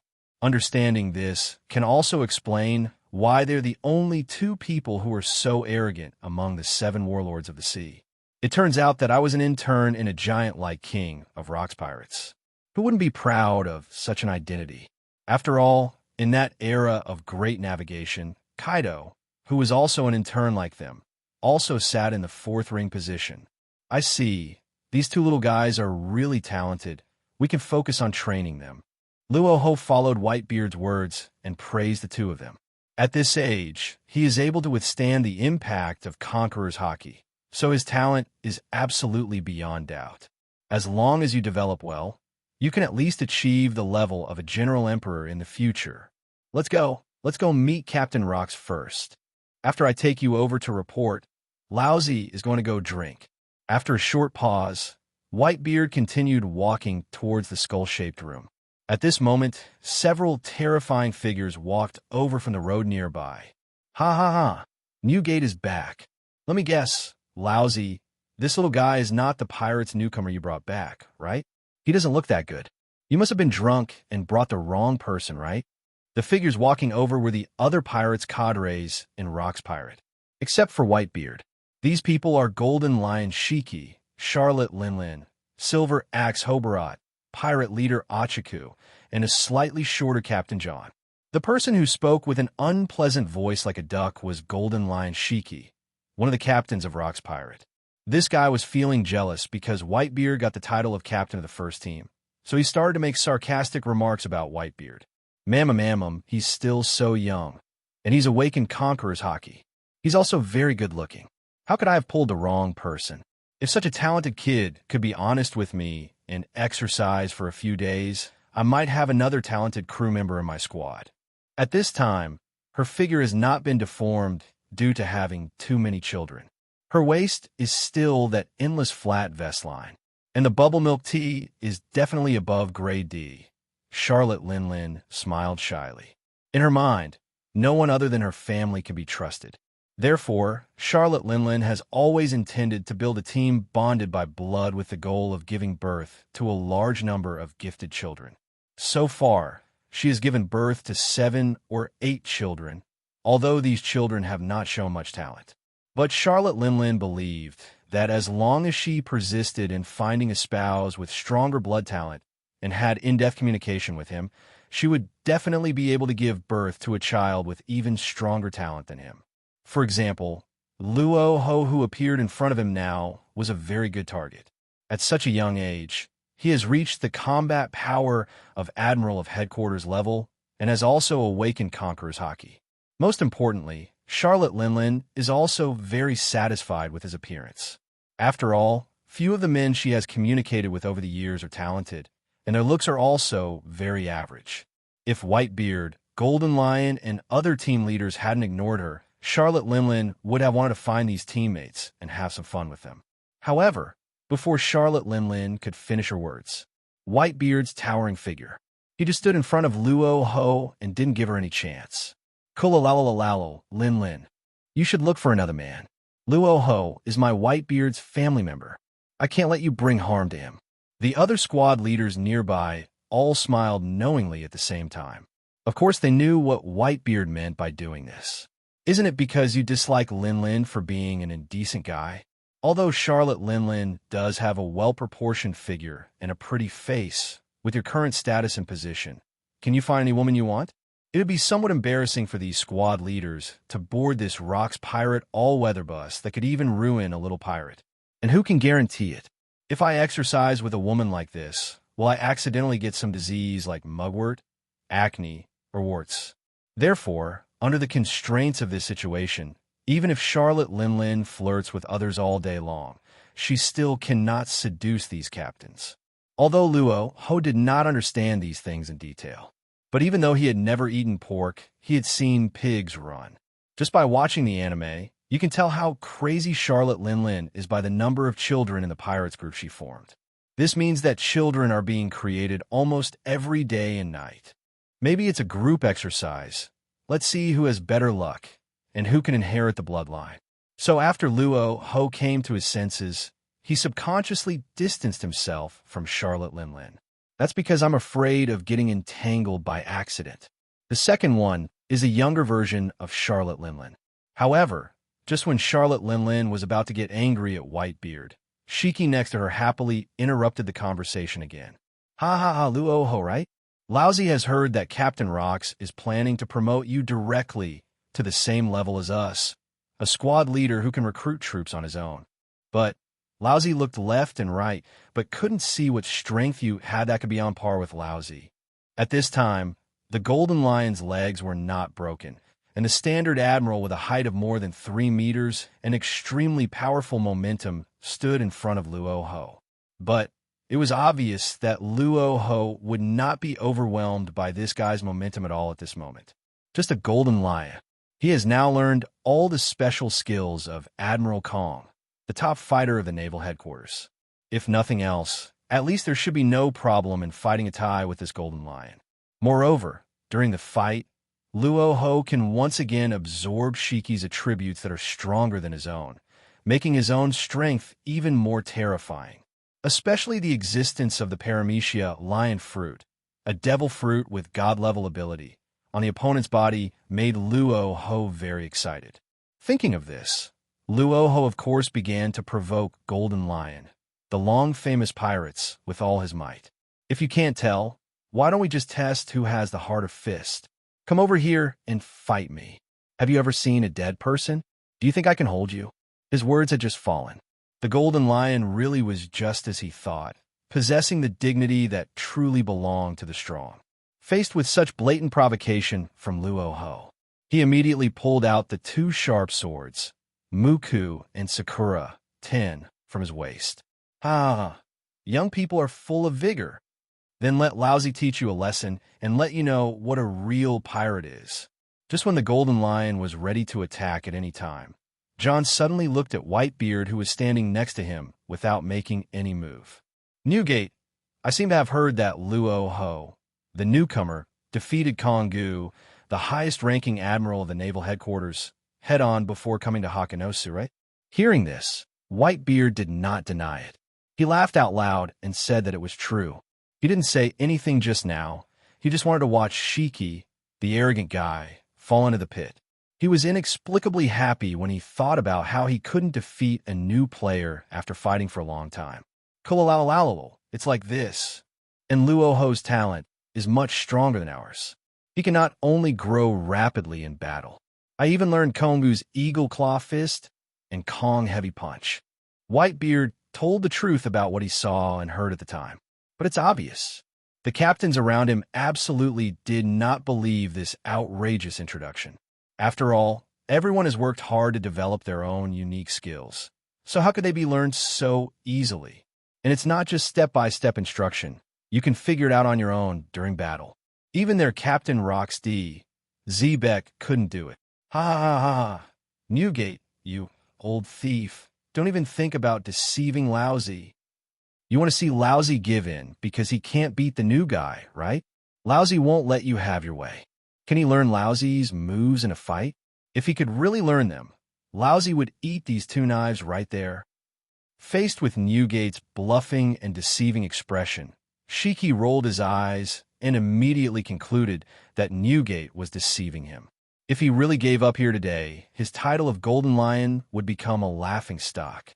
Moreover, how could such a thing as being able to learn the enemy's special skills directly in battle be possible? Impossible, absolutely impossible. Boy, don't accuse Lousy of bullying the weak. As long as you can hold out for 100 rounds under my double swordsmanship, then I, Golden Lion, will acknowledge that you have an equal status with us. If not, you should just start as an intern. Faced with Golden Lion's serious words, Luo Hu naturally had no intention of retreating. What he is lacking right now is swordsmanship, an attack method with a high attack range and a large attack range. Although the Eagle Claw Fist and Kong Heavy Punch that were taken from Kongu were extremely powerful, they were ultimately just single-target attack methods. Luo Hu's only current move that can cause ranged attacks is to release Conqueror's Haki to cause dizziness. Although Conqueror's Haki is very effective, it is not enough to deal with opponents with slightly stronger strength. If you want to fight, just come at me.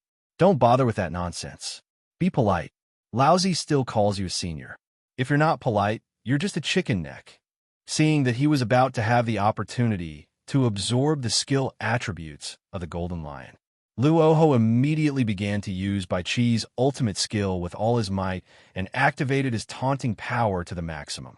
The best way to deal with such an opponent who has the dignity of a strong man is to rub his dignity to the ground. Only in this way can he better absorb all the attribute balls from the opponent to strengthen himself. As expected, as soon as Luo Hu finished speaking, Golden Lion's originally cheerful face suddenly turned dark. Even two thick blue veins appeared out of nowhere on his originally smooth forehead. All these behaviors show that this lion, who's been proud for half his life, is really about to get angry. You are looking for death. In the decades since he went to sea, Golden Lion has almost always been respected by everyone, and no one has ever dared to disobey him. Until today, he still thought that he was just a brat who had the guts to lose face in front of so many colleagues. Shiki's body slowly floated up uncontrollably, with an unbridled sneer on his face. The wild sea breeze blew on his cheeks and golden hair, and the two large knives in his hands, Muku and Sakura, burst out with a dazzling cold light. His eyes were fixed on Luo Hu in front of him, and a hint of madness appeared in his eyes. Whitebeard raised his brows and uttered a slight sound of confusion. Based on his understanding of this crazy guy, Golden Lion, it seems that this guy really got angry because of one sentence. After looking at the other person for a while, Whitebeard coughed twice to signal Luo Hu to be careful. After all, Golden Lion is one of the most powerful pirates in this ocean. Although Luo Hu himself has a record of directly repelling the admiral, the highest-powered admiral in the naval headquarters, he still needs to be cautious and not take it lightly. But overall, Whitebeard doesn't have too much to worry about. He was watching the entire battle between Luo Hu and Kongu. The mere ability to quickly adapt and increase one's strength in battle is enough to make one invincible. Plus, you can learn other people's top skills while fighting. That is definitely a freak-level talent. So even though Golden Lion looked like he was about to get angry, Whitebeard still didn't take it seriously. He had even begun to prepare himself, wanting to see the stunned look on Golden Lion's face after learning all his special moves. Ha ha ha ha. Then let Lousy see what kind of strength you have that allows you to be so arrogant at this age. The Golden Lion sneered, and his aura suddenly surged. Then the fingers moved. A small island about the size of 10 football fields was directly pulled over by it through the Devil Fruit ability. After determining the venue for the duel, Golden Lion flipped his palms, and then his whole body seemed to lose gravity in an instant and flew rapidly to the island in the air. Luo Hu was naturally unwilling to retreat, although he won't fly up directly like Golden Lion. But he learned the Marine 6 styles of taking off with 1 foot from the naval headquarters and the CP organization. Although the flying posture is a bit ugly, at least it can get up. Following the 2 figures, they ran to the Sky Island. The remaining Whitebeard, Charlotte Linlin, Silver Axe, Achiku, and others naturally jumped onto the island and chose to watch the battle. Because except for Whitebeard, no one at the scene had ever seen Luo Hu's terrifying talent. At this moment, they all wanted to see the world and see if this talent of being able to instantly learn other people's special moves really existed. If Luo Hu really has this ability, then it is time for them to consider what kind of benefits they should use to make friends with this young, strong man. People will eventually grow old, and their era is almost half over. The future is destined to belong to new people. A moment later, under the watchful eyes of a group of top players on the ocean, Luo Hu and Shiki stood facing each other on a relatively flat island and immediately started the eye-to-eye fight that is the beginning of a battle between 2 strong men. Oh no, or rather, it's a contest of quality and strength between conquerors Haki. Buzz! After a slight sound passed, the originally black pupils of Luo Hu and Shiki instantly turned blood red. Frenzied Haki also began to be released from the 2 people's bodies, and then suddenly it was like 2 powerful convection currents collided, generating a dense black Haki lightning. The scene was almost like 2 newly formed typhoons confronting each other, madly tilting towards each other. The aura is constantly strengthening. The output strength of the 2 conquerors Haki was also constantly increasing. The scene was almost like 2 huge storms descending, neither of them giving in.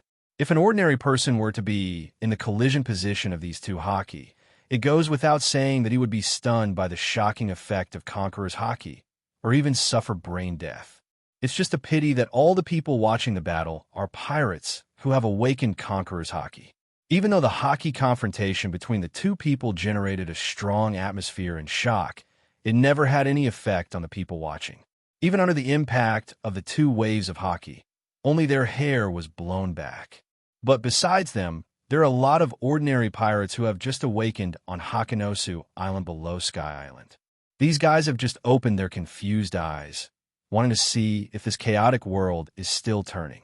The next moment, his awakened mind was shattered by 2 streams of Haki that washed down from above, and he fell back asleep.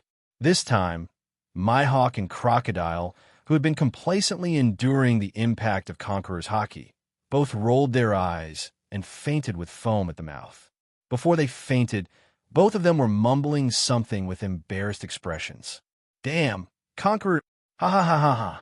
Boy, your Conqueror's Haki isn't thick enough, and your spirit isn't strong enough.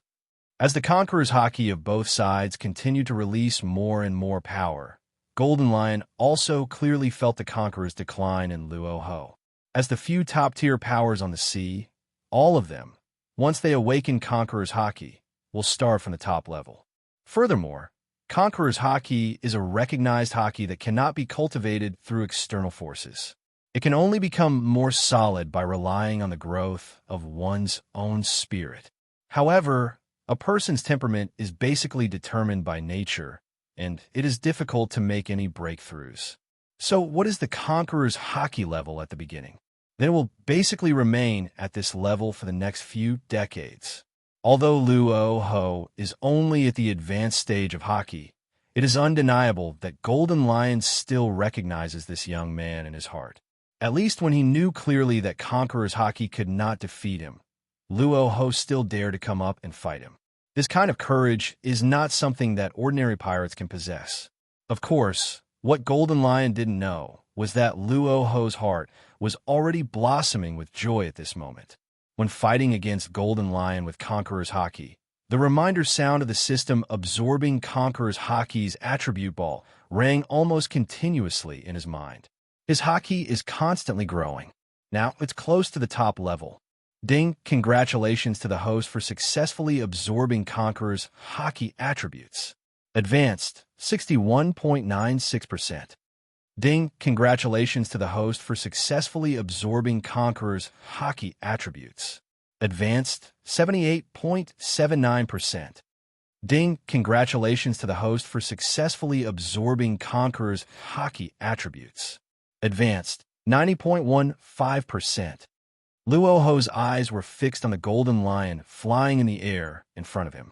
There was a gleam of excitement in his eyes that was crazier than his own and even perverted.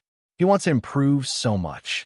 This Golden Lion is simply the perfect nutrient. Moreover, the opponent possesses the ability of Paramecia Lion Fruit, an excellent God-level fruit. There is no way he will get away today. Luo Hu planned secretly in his heart. Ding! Congratulations to the host for successfully absorbing Conqueror's Haki attributes. Advanced 100%. Ding! Congratulations to the host for successfully absorbing the Conqueror's Haki attribute. Top level, 11.33%. Just when Luo Hu's plan was finalized, the system's prompt for absorbing Conqueror's Haki sounded again. At this moment, Luo Hu's whole body suddenly shook, and a cool feeling appeared in his head. His Conqueror's Haki directly reached the top level under the generous gift of Golden Lion. And since Golden Lion's Conqueror's Haki still needs to improve a little bit at the top level, Luo Hu's Conqueror's is still in a stage of slow growth. At this point, Luo Hu, who was originally being suppressed by the Golden Lion and was about to be pushed back into the Conqueror's body, suddenly exerted force. In a flash, they started competing with Golden Lion's Conquerors for a position.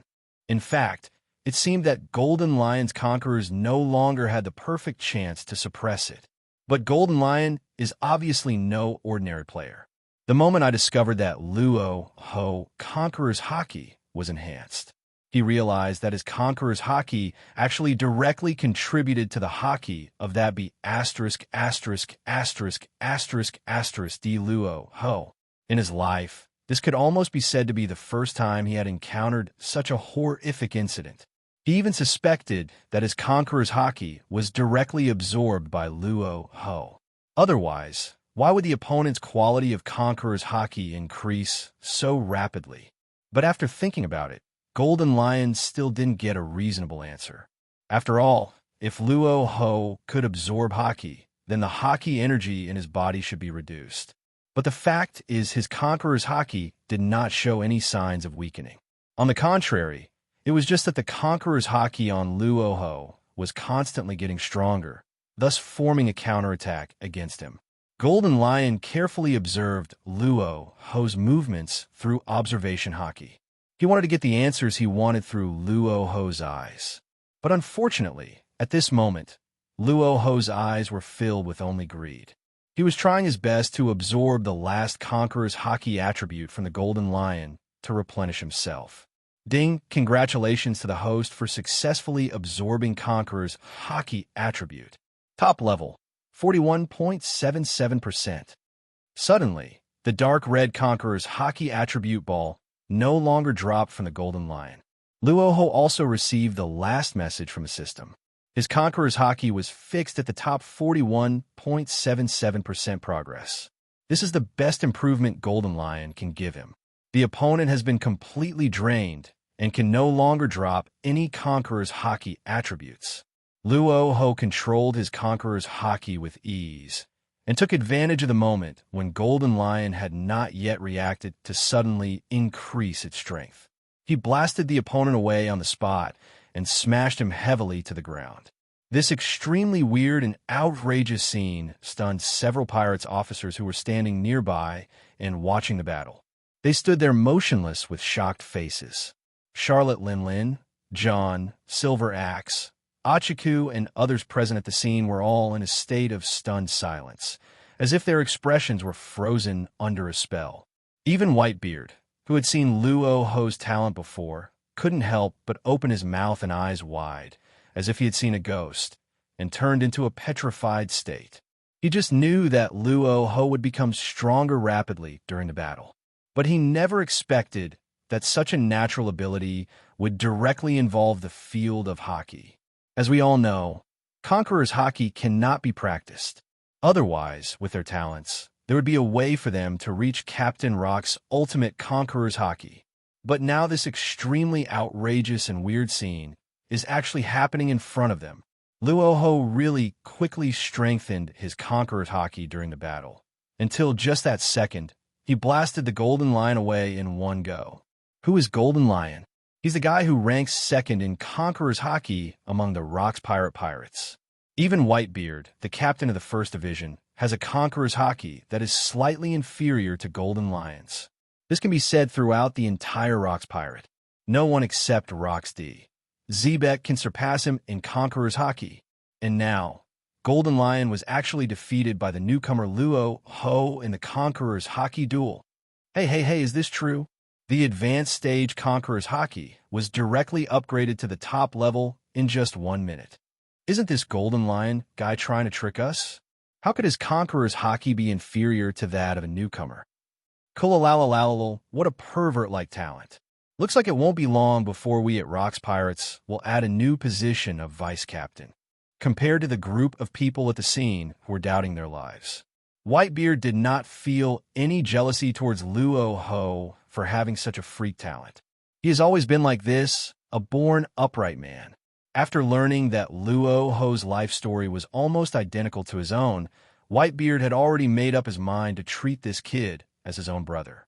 Now seeing that his own brother had actually defeated the arrogant Golden Lion in front of him all day long in the Conqueror's Haki, Whitebeard almost wanted to open champagne on the spot to celebrate this wonderful scene.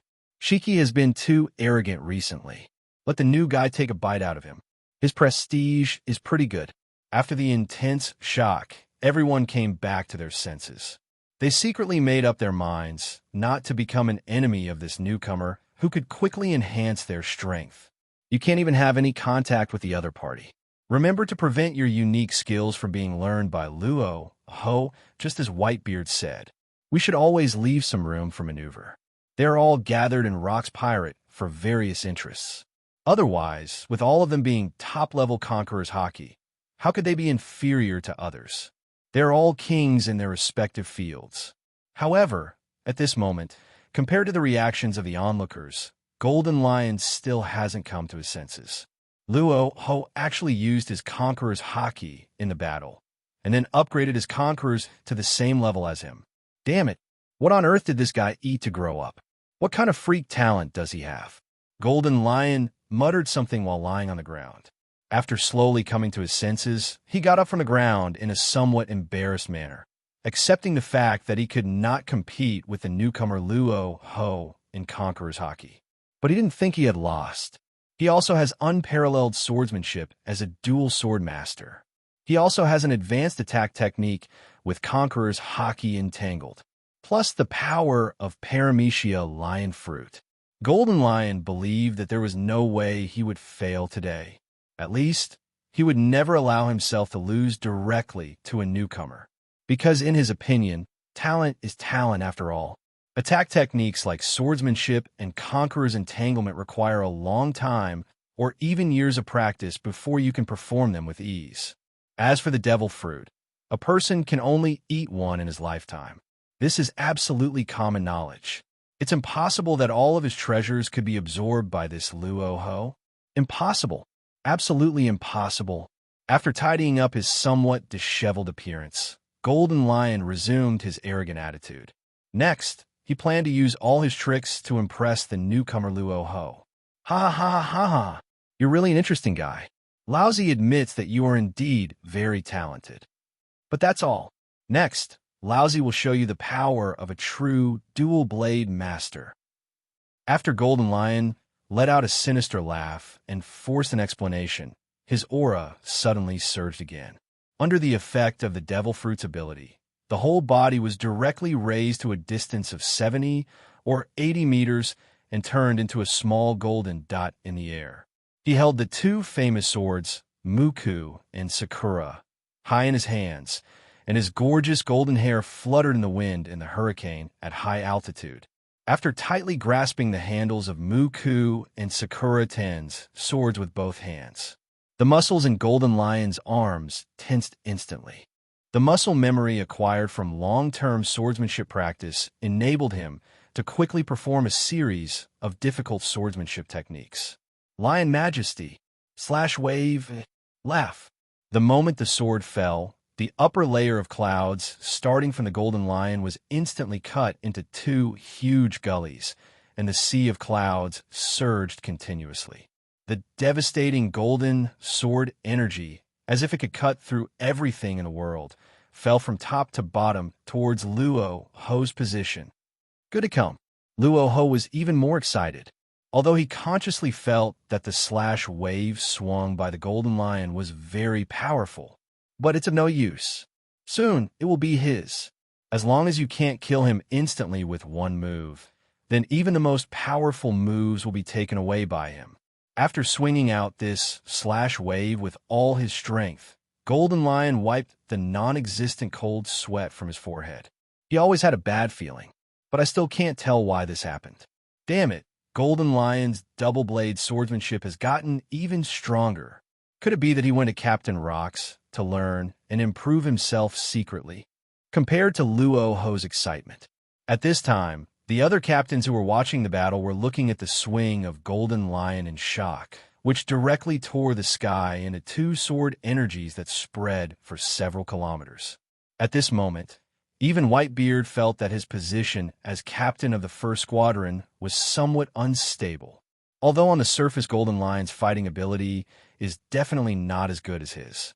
The difference in combat power between the two is just like the difference between Aokiji and Akainu when they competed for the position of marshal after the Summit War. Very close, but not by much. But this be D. Golden Lion has the power of Devil Fruit. Just like Akainu's Lava Fruit is naturally able to counter Aokiji's Ice Fruit. Just relying on the ability to fly, Whitebeard has no way to deal with the opponent. The Golden Lion flying in the air is as scary as a green-headed fly wandering around in the toilet. Imagine an enemy who is not much weaker than you. It can also attack you with sword energy from a position you can't attack. Just thinking about such an enemy is terrifying. He ignored the shock of the crowd. Luo Hu stared greedily at the golden sword energy that was getting closer and closer to him. As long as his body can come into contact with this sword energy, he will directly become an absolute dual-sword swordsman. Even in terms of swordsmanship, he will be no weaker than Golden Lion. Luo Hu's figure stepped out of a spider web on the spot, and then suddenly jumped up, and the whole person rushed towards the golden sword energy as quickly as a cannonball with an ignited primer. This was because he had previously fought a series of fierce battles with Admiral Kongu, the highest combat power in the naval headquarters, and absorbed a high amount of strength attributes. Therefore, Luo Hu's body has reached an astonishing height of more than 3 meters at this time. In addition, now that he is in the middle of a battle, his muscles are completely stretched and expanded, with thick blue veins twisted, winding, and bulging out. His muscles are all bulging and piled together, looking indescribably hideous and terrifying. A thick black light gathered in his palm and then spread directly to his 2 arms. Top armament Haki. Kong heavy punch. Boom! Before everyone could react, Luo Hu suddenly unleashed Kong, Gu's most proud special move, the heavy punch. The terrifying fist, as big as a sandbag and completely black, as if made of steel, instantly hit the center of the golden sword energy shot by the golden lion. The fist and sword collided, consuming each other and bursting into a dense flame. The black Haki in the palm of his hand kept flowing and constantly eroding into the interior of the sword energy, erupting into pieces of terrifying waves. Ziz! The jet-black armament Haki flowed into the sword energy and began to wreak havoc. However, the slash wave released by the Golden Lion only lasted for a few seconds due to lack of follow-up power. Luo Hu turned his fist into a claw, and with the sharp movements of the eagle claw fist given by Kong Gu, he directly grabbed it and shattered it into a piece of golden light. At the moment when the golden light shattered, Luo Hu's mind immediately emerged with the various experiences that Golden Lion had accumulated from practicing double sword swordsmanship for decades. And the sword technique, Lion Majesty slash wave, which is in the same class as Eagle Claw and Kong Heavy Punch. Ding, congratulations to the host for successfully absorbing the dual blade swordsmanship attributes. The current progress is top level, 56.91%. Ding, congratulations to the host for successfully absorbing the special sword fighting technique, Lion Majesty slash wave. Top level, 100%. The process of absorbing this special skill attribute may seem complicated, but it is actually relatively simple. As long as the body comes into physical contact with the opponent's attack, it is possible to directly decompose the opponent's most skilled combat experience and replicate such a unique move. After Luo Hu absorbed the swordsmanship attributes of the dual sword master from Golden Lion, the Golden Lion, who was floating in the air, clearly felt something extremely wrong. His sensitive observation, Haki, had already sensed a scent from Luo Hu that was exactly the same as his own. That is a unique feeling that only exists between swordsmen. This guy, isn't this true? How is this possible?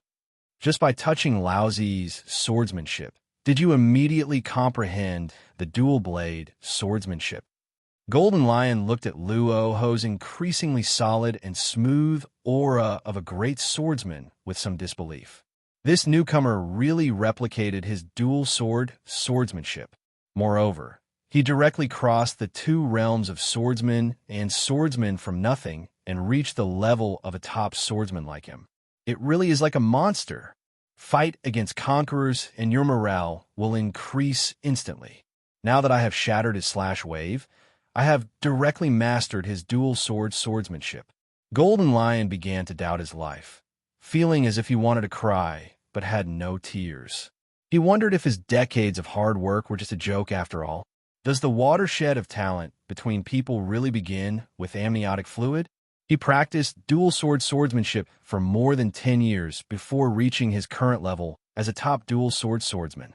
Now that be asterisk asterisk asterisk asterisk asterisk D Luo Hu has learned it in one go.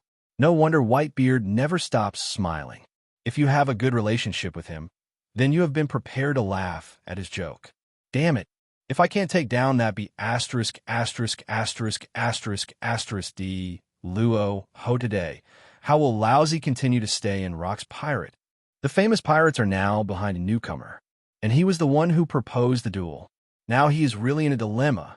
Keep fighting, and all your unique sword skills will be learned. If he surrendered directly, he would lose all his face. Let's not talk about the jokes that Newgate and other captains make day and night. Just the chatter from those little pirates below was enough to make him very upset. But at this moment, I truly witnessed Luo Hu's talent, which was so terrifying that it could be called a pervert. He also had some thoughts of cooperating with Luo Hu. After all, the reason why several captain-level pirates joined Rock's pirate is not just because Rock's is so powerful. They rely more on operating independently within this terrifying force. If Rock's falls one day, these people will definitely scatter like birds and beasts and form their own forces. How could a king with conqueror's Haki be willing to be inferior to others? After all, there's an old saying. As the saying goes, a real man lives between heaven and earth. How can he be depressed and inferior to others for long? Ordinary people still have this thought. What's more, these people are born with kingly temperament. Now Luo Hu's terrifying talent has been directly recognized by Golden Lion. If such a person is willing to team up with him to form a new pirates group, it goes without saying that this will be a powerful force that is definitely not weaker than Rock's pirate. Thinking of this, Golden Lion no longer concealed his sword skills that he had been immersed in for decades, and decided on the spot to give these foreign objects to the monster Luo Hu. Just treat it as his initial investment. Ha ha ha ha ha ha. Your talent is truly unprecedentedly terrifying. You be ******************. I, the great pirate's Golden Lion Haki, am not a stingy person. Since you have the talent to learn special moves just by looking at them, then you can take everything that Lousy has. The Golden Lion floating in the sky gave what it thought was a very kind smile and smiled towards Luo Hu's position. On the other side, Luo Hu would naturally not refuse after hearing what the Golden Lion said, although he didn't understand why Golden Lion was so generous. However, as a spokesperson for contemporary college students, Luo Hu said that for this kind of thing, if the other party offers it, then you should take it. If the other party doesn't give it, then he should go and ask in person if he can give it. Then thank you for the gift, Mr. Haki. Since you are so generous, why not give me the Conqueror's entanglement technique as well? Luo Hu stepped on Moonwalk, one of the Marine 6 styles, and tried his best to float in the air and be on the same level as Golden Lion. After all, he hasn't absorbed the attributes of the Lion Fruit ability yet. If you want to fly in the air, you still need some skills. Ha ha ha ha! Conqueror's entanglement. You are such a greedy kid. Let Lousy see if you can hold on. After hearing Luo Hu's greedy words, Golden Lion grinned fiercely and swung the 2 large swords in his hands as fast as lightning, slashing at the air continuously. The force is getting heavier and heavier. The speed is getting faster and faster. As the Golden Lion swung his arm down, sword energy that was no less powerful than the golden slash wave just now emerged densely. After about 3 or 4 seconds, this small island was almost covered with sword energy shining with golden light. If anyone who is not capable enough is located in the center of this gap, then needless to say, he will be cut into a pulp by the sword energy. Lion Majesty, 1000 Slice Valley. Golden Lion's voice was very high-spirited, just like a lion in its prime.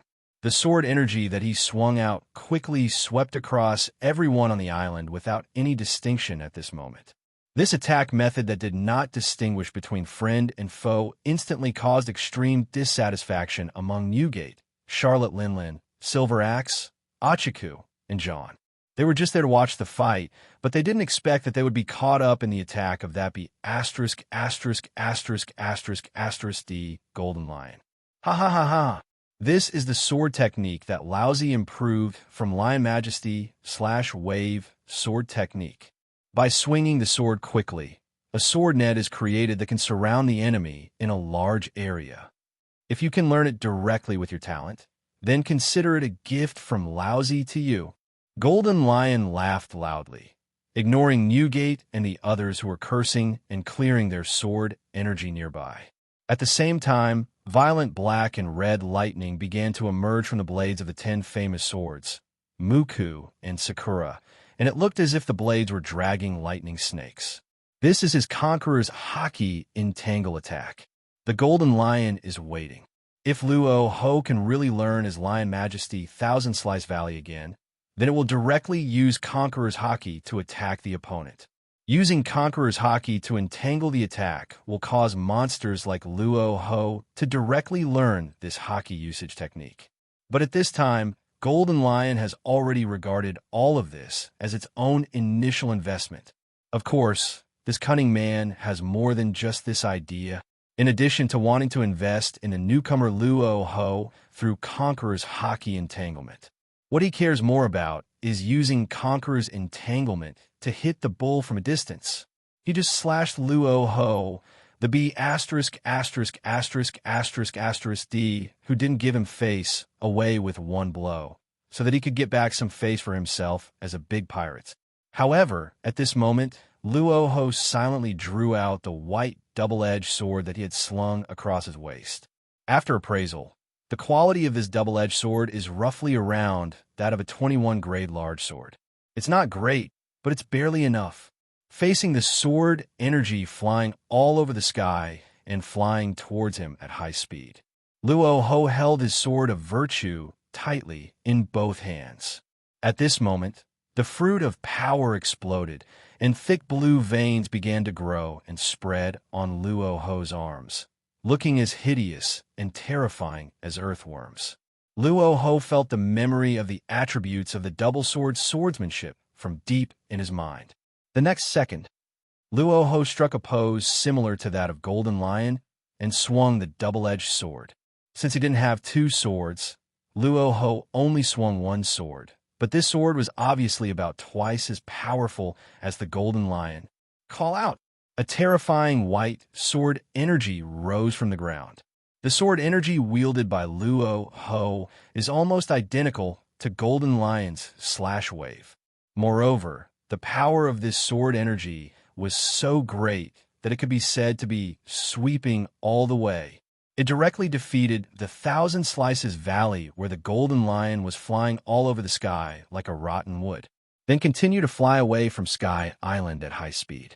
It directly split the white clouds in the sky in two. The range of the sword energy spread over more than 200 kilometers before it barely stopped. Damn it. He actually learned Laozi's slash wave, and he performed it even more powerfully than Laozi.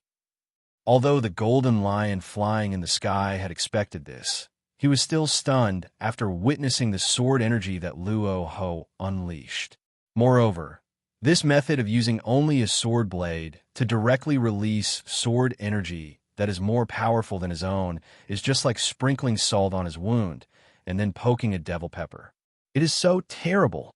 As for the scene, apart from the stunned look of Golden Lion, the other captain-level pirates were also in deep shock. Originally, during the battle against Conqueror's Haki, the talent that could quickly increase its level was enough to surprise them. Now the newcomer Luo Hu has directly replicated the trick that Golden Lion is so proud of. Mama, Newgate, please don't stop me. This kind of extremely talented guy is simply my standard match. If you really can't make it, just pick one. Do you want money or a person? Give me some conditions. I really can't bear it anymore.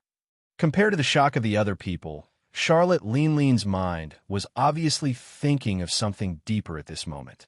Whitebeard, who had been standing quietly, just glanced and didn't bother to pay attention to Charlotte Lin, who was just like a pig. What the hell? He just had several twins a while ago, and he hasn't recovered yet. And now he's planning to find someone to give birth to his kids. Moreover, this stupid guy even targeted Luo Hu, whom Whitebeard regarded as a family member. Thinking of this, Whitebeard couldn't help but spit heavily. Even if he was beaten to death on the road, he would never let Charlotte Lin bring harm to his family. In this world, as long as you have enough military force, you can find any beautiful woman you want. Besides, who knows if this Charlotte Lin is carrying some special virus like my yaya. Kulalalalalalalal. Lin, if you don't have a mirror with you, just take a P***S and use it as a mirror. What kind of woman can't Luo Hu find with his talent and strength? If you hadn't given birth to so many sons and said such things, Laozi might have considered it for him. But now your status is not worthy of Luo Hu's talent. Whitebeard didn't hesitate to launch into a fiery verbal attack. Judging from his tough character over the years, he would never give any face to anyone he dislikes.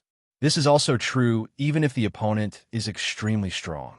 After all, although Whitebeard's sword does not cut the elderly, the weak, women and children, it does not include Charlotte Lin, the steel balloon.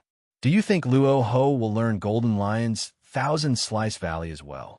No matter how terrifying the talent is, it can't be so perverted, right?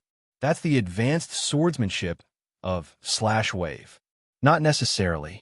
It's only been less than a few minutes since this newcomer quickly improved from Conqueror's Haki at the beginning to slash wave directly now. I think it's very likely that he has already mastered all of Golden Lion's swordsmanship. Apart from Charlotte Linlin, who had been sulking because of Whitebeard, several squad leaders at the scene were still discussing with great curiosity the terrifying talent of Luo Hu, who could instantly learn the Golden Lion's special moves. Although every one of them who can become a pirate's cadre and Rock's pirate is a top-notch penultimate, but family members know their own business. Compared to their talents, Luo Hu is the real monster-level guy. After all, everyone who can become a great pirate will have his own set or two of special fighting skills or unique tricks. But Luo Hu's talent of being able to directly learn the unique skills that others have spent decades to figure out is truly too powerful. If this new guy learns all the special skills of the captains, then you can imagine what kind of monster will appear in Rock's Pirate. Everyone is selfish. They will never have any conflict with Luo Hu before they have gained enough benefits, in order to prevent your unique skills from being exposed and learned by others. However, Whitebeard among them was thinking about what unique skills he had that he could pass on to Luo Hu. But no matter how much he thought about it, he could not get any answer. Whitebeard suddenly found that he didn't seem to have any special tricks. He was able to reach such a great pirate status entirely by relying on his innate talent for super strength, and with the supreme sword Kuzukome Kiri as a weapon, he was able to defeat a group of pirates and become a cadre of Rock's pirates. After a brainstorming session, Whitebeard began to wonder if he also needed to develop a special trick for himself. After all, everyone has it, but it's really embarrassing that he doesn't. Besides, if he keeps relying on his extraordinary strength to kill people, it would not be like a great pirate's. On the other hand, Luo Hu, who had just received a system prompt and absorbed the attributes of the ultimate move, did not hide the fact that he could already use Lion Majesty Thousand Slice Valley. His current target is the Conqueror's Haki wrapped around the two famous swords of the Golden Lion. As long as Golden Lion can use Conqueror's Haki to chop him, he will be able to directly absorb this advanced Haki usage technique. By then, he will be able to truly step into the level of real great pirates. Although he could also find Whitebeard and learn Conqueror's entanglement from him. But now that Golden Lion has come to his door, Luo Hu just didn't hold back. Anyway, he has gained enough benefits from Golden Lion. Now, one more Conqueror's entanglement wouldn't be too much. After a brief recollection, the specific operating techniques of Lion Majesty Thousand Slice Valley were already engraved deep in his mind. Luo Hu quickly drew the Sword of Virtue from his waist. Then, without saying anything, he swung his sword rapidly in front of everyone's gazes, and then a dense white sword energy burst out. As expected, Luo Hu really learned Golden Lion's Lion Majesty Thousand Slice Valley. Moreover, it was obvious that the sword energy he wielded this time was still faster and more powerful than Golden Lion's Thousand Slice Valley. This dense white sword energy flew quickly into the sky and directly tore the white cloud, which had been broken into two halves into a messy fish-scale shape. The Golden Lion flying high in the sky was the one who saw Luo Hu using the Thousand Slice Valley swordsmanship most directly. Although he appeared calm on the surface at this moment, his heart was actually already surging with shock. This be asterisk asterisk asterisk asterisk asterisk D. Luo Hu not only learned his swordsmanship, but his sword energy was also faster and stronger than his. He is simply not a human being. However, as a true great pirate recognized by the world, Golden Lion still possesses a certain courage. Although he felt a little envious, Golden Lion finally chose to let Luo Hu learn all his special skills. After a moment of silence, sizzle, the black and red lightning, like boiling liquid, took on a web-like shape and instantly covered the Golden Lion's body. This is a special state that occurs when Conqueror's Haki is blown to ultimate. Golden Lion wanted to regain all the face he had lost before through this move. Even though there was a high possibility that Luo Hu would learn all of his Conqueror's Haki skills, he didn't mind doing it. He looked towards Luo Hu's position. Ha ha ha ha ha ha ha. Damn Luo Hu. This is Conqueror's Haki. As long as you can hold on, Laozi will admit that you are qualified to be the captain of Rock's pirate. The Golden Lion laughed. Then, without further ado, he raised the double swords covered with Conqueror's Haki in his hands and slashed towards Luo Hu viciously. Luo Hu was naturally happy to accept the gift from the Golden Lion. With his current strength, there is absolutely no way that he could be killed instantly by anyone, and those who fail to kill him will become nutrients for his growth, making him even more extremely powerful. Facing the Conqueror's entanglement attack of the Golden Lion, Luo Hu was excited but not careless. After all, this is an attack skill that must be learned if you want to gain a foothold in the sea. With his current physical condition, it is possible that he would be seriously injured if he was not careful. Luo Hu's eyes were dignified, his 5 fingers clenched into a fist, and the fruit of power began to activate. Thick blue veins began to emerge on the body, and the muscles all over the body became extremely tense, while the thick armament Haki in the body climbed up even more. Kong heavy punch. After a loud shout, Luo Hu punched out. Boom! The fists and swords collided, but because of the entanglement of Golden Lion Conqueror's Haki, the two sides did not touch each other, but were just wrestling in the air. The stalemate lasted less than 3 seconds before Luo Hu was dizzy and flew backwards due to the Conqueror's Haki that was wrapped around Muku and Sakura by the Golden Lion. At this moment, Luo Hu only felt a sweet taste in his mouth. After quickly spitting out a mouthful of bright blood, his figure flew backwards like a cannonball, directly blowing the entire small sky island into pieces. Only now did he fully understand how big the gap was between being able to entangle Conqueror's Haki and not being able to entangle Conqueror's Haki. It was no joke that the famous pirate's King Luffy was smashed into pieces by Teacher Kaido and became King Ming. However, Luo Hu did not regret confronting Golden Lion's sword head-on, because at this moment he has clearly felt that he has the control over the Conqueror's Haki deep in his mind, as if he is controlling it with his own arms. And a new power of devil fruit began to spread and flow throughout his body. After being entangled by the Golden Lion's sword, Conqueror's was directly blasted into the soil at a depth of more than 10 meters, and even the small sky island was almost smashed into pieces on the spot.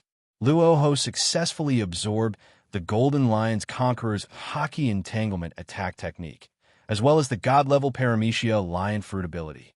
Conqueror's entanglement is an advanced attack technique that is essential for the top warriors above the sea. Basically, if you don't have Conqueror's entanglement attack, you can't be considered a top-notch expert. Needless to say, Paramecia's lion fruit is a very strong fruit.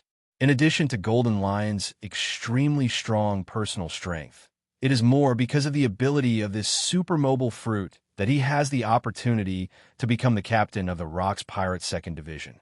After all, there are actually quite a few big pirates like Golden Lion. Whether it is John, Achiku, or Charlotte Linlin, they're all people who can compete with him head-on. But after possessing this lion fruit, Golden Lion is invincible, to say the least.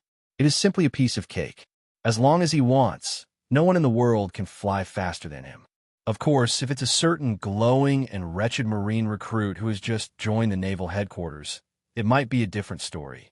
After quietly waiting for the pain in his body to gradually subside, Luo Hu's body slowly floated out of the huge pit created by the explosion.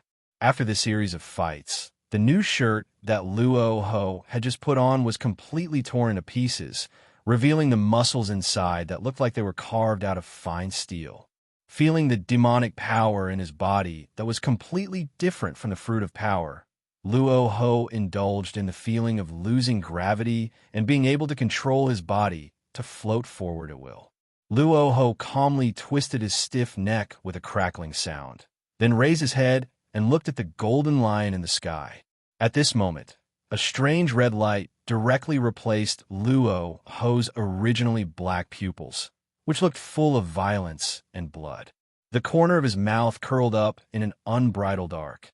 This is a special performance that only occurs when Conqueror's Haki entangles. From today on, Luo Hu has officially entered the realm where he could be called a great pirate in the era of rocks. As expected, even Conqueror's entanglement can be understood directly. Golden Lion stared in amazement at Luo Hu, whose pupils had turned completely crimson, and a storm began to surge in his heart. At this moment, the squad leaders nearby had not yet noticed that Luo Hu and Golden Lion were floating in the same posture. They were still immersed in the shock of Luo Hu instantly mastering the Conqueror's Haki and the entanglement attack. With this Conqueror's Haki wrapped around his heavy punch, even the admiral with the highest combat power in the naval headquarters would not be able to withstand a single punch from him. Luo Hu clenched his right fist tightly and instantly burst out with a terrifying force. The veins on his arm muscles kept wriggling, as scary as a black and blue earthworm that had just crawled out of the mud after the rain. This is the highest muscle strength that can be displayed when the fruit of power is pushed to ultimate. But this is not over yet. After all the muscles in his body were running to ultimate, Luo Hu's red pupils began to become brighter, and long black Conqueror's lightning began to bombard the soil in all directions.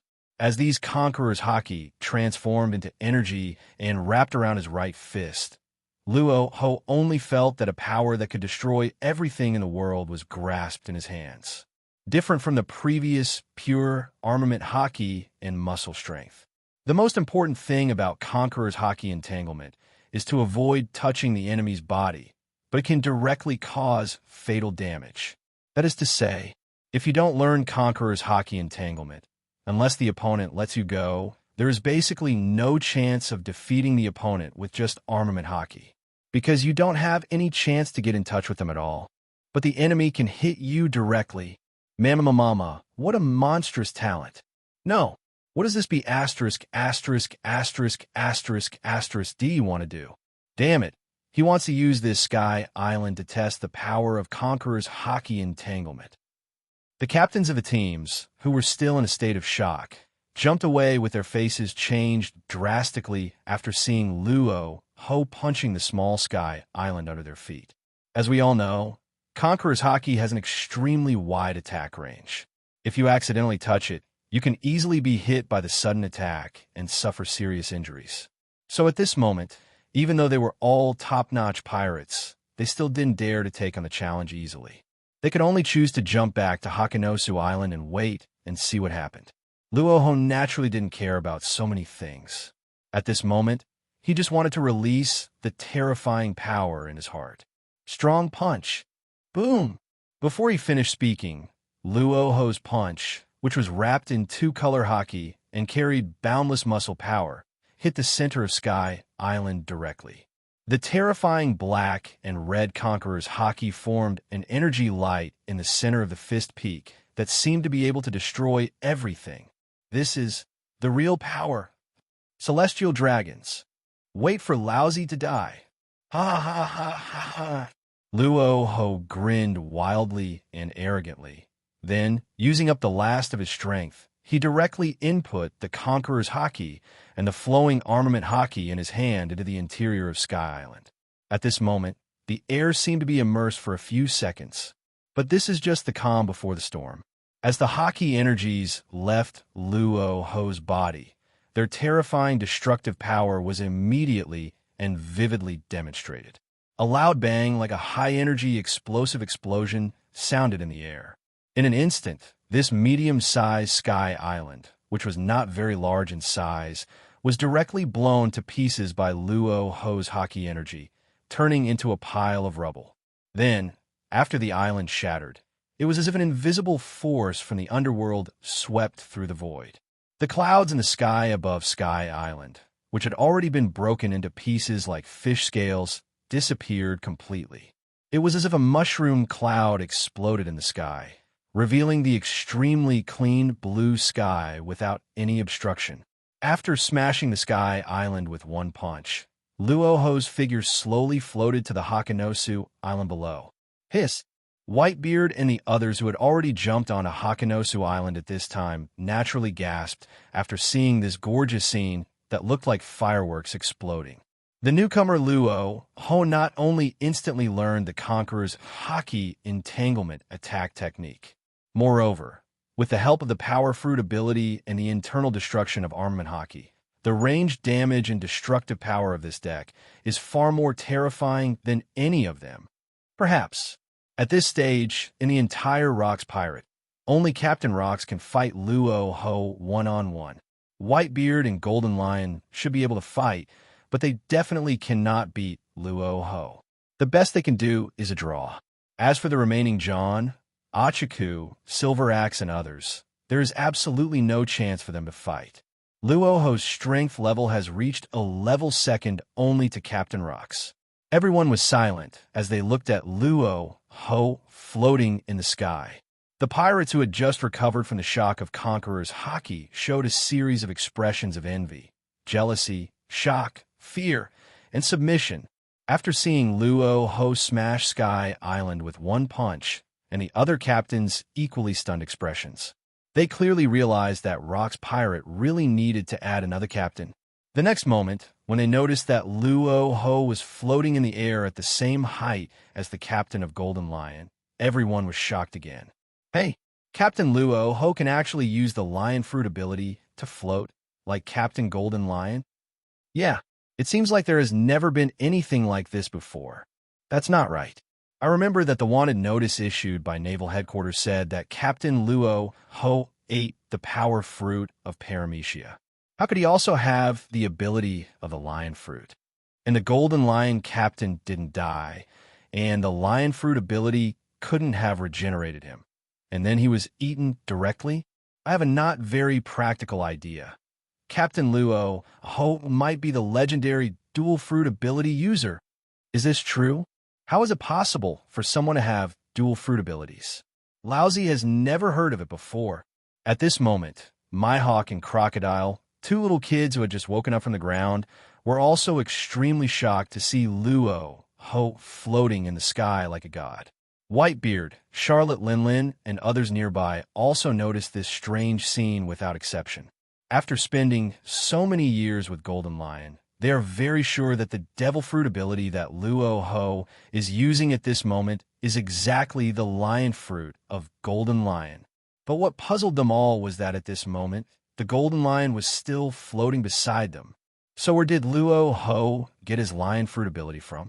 Could it be that in addition to learning their special skills, Luo Hu can also learn other people's Devil Fruit abilities? In that case, this kind of talent is more than just terrifying. It's so scary. It's really so scary. This is simply like aliens coming to their world and killing people indiscriminately. Kulalalalalalal, you are worthy of being a family member recognized by Whitebeard. Such a terrifying talent is really enviable. Whitebeard was only shocked for less than 3 seconds about Luo Hu's talent for possessing the ability of the Armor Fruit, and then he laughed heartily. Compared to his friends who were so envious and jealous that they were about to go to heaven, he was truly happy for Luo Hu's talent. Facing the continuous exclamations from the pirates' minions, Luo Hu had no intention of paying any attention. At this point, his personal strength had basically reached the top level, and he only wanted to be able to participate in the God's Valley battle, which was like a feast for the gluttons, as soon as possible. As one of the few super battles in the pirates' world, the Battle of God Valley will definitely gather countless celestial dragons. As long as I can find an opportunity in the Battle of God Valley, then Luo Hu could hold the Sword of Virtue in his hand and slaughter those worse-than pigs to the ground, completely venting the hatred that had been pinned up in his heart for a long time. Although he had killed 3 celestial dragons on Devil's Island before joining the Rocks Pirates. But this is just an appetizer. The lives of just 3 stupid celestial dragons are not enough to repay the debt. Luo Hu just wants to go completely crazy in a big battle, lose his humanity, and kill all the bastards who stand in his way. Open the data panel. Host Luo Hu. Age, 18. Power, 119777. Peak Emperor level. Agility, 108810, peak Emperor level. Physical strength, 159900, peak Emperor level. Haki, Conqueror's Haki, top 56.11%. Armament Haki, top 62.33%. Observation Haki, top 73.96%. Physical skills, Lion Majesty Thousand Slice Valley, Lion Majesty / Wave, Eagle Claw Fist, Kong Punch, Thunderous 8 trigrams, descending the third world to induce Naraku. Fruit ability, Paramecia Power Fruit, Paramecia Lion Fruit. Finally, I am no longer the fisherman standing like a minion in front of the village. Looking at his currently extremely luxurious data panel, Luo Hu couldn't help but feel deeply moved. It has been less than a month since he went to sea, but he has already transformed from an ordinary person's body into a real pirate. A top-level powerhouse who is equal to the peak Four Emperors level, and even surpasses the Four Emperors in some aspects. But at this moment, Luo Hu did not lose his mind just because of his sudden increase in strength. Before officially declaring war on the world government, Luo Hu plans to continue to strengthen his weaknesses. He doesn't ask for a breakthrough to become too strong. Just practice to the Rock's level. After all, according to the more than 1,000 episodes of anime that Luo Hu has read, even a ruthless person like Rox was directly crushed to death in the Valley of the Gods by the world government. For the sake of his own safety, Luo Hu felt that he needed to continue to strengthen his strength. If there is currently no one strong enough to obtain the attribute balls in terms of strength, agility, and stamina, then just look to the Devil Fruit. As for the very necessary attribute of Conqueror's Haki, we can only wait and see if there is a chance to challenge Captain Rox in a one-on-one duel. After all, judging from the current Haki levels of Whitebeard and Golden Lion, the two captains of the first and second squads, the two of them now definitely don't have any extra Haki attributes that can be dropped for him to absorb. Where can I find the right Devil Fruit ability to absorb? After controlling his body through Lion Fruit and slowly descending to the ground, Luo Hu walked towards the location of Whitebeard and Kaido while thinking about the Devil Fruit ability that best suits him. At this moment, when Kaido looked at Luo Hu, his eyes were almost full of stars. Originally, he admired Luo Hu's strong talent very much. Now, seeing that Luo Hu dared to confront the big pirates like Golden Lion head-on and was not at all inferior to him, he was even more full of admiration. Maybe I can take some time to go to Sky Island to take a look at that Devil Fruit that is considered to be of God level or even higher level. After walking together with several captains, Luo Hu had a flash of inspiration in his mind and suddenly remembered the strongest moment in Logia Devil Fruit. Thunder Fruit. This Devil Fruit not only has the fastest speed in the world, but also has the most damaging and violent lightning in terms of attack power. In the original story, Thunder Fruit was eaten by a long-eared thief named Enel. And that guy also developed a series of very powerful attacks based on Thunder Fruit. But in the end, due to Oda's classic plot, even if Enel ate the Logia Devil Fruit, he still fell to Luffy's powerful opponent. However, this does not mean that Thunder Fruit is doomed. If you can find such a Devil Fruit on Sky Island, it will definitely greatly improve your strength. After all, Luo Hu's current single attack is already very powerful. If he can add the lightning effect of the Thunder Fruit ability, that's just like the effect of Juujweizi's Super Paralysis Ring.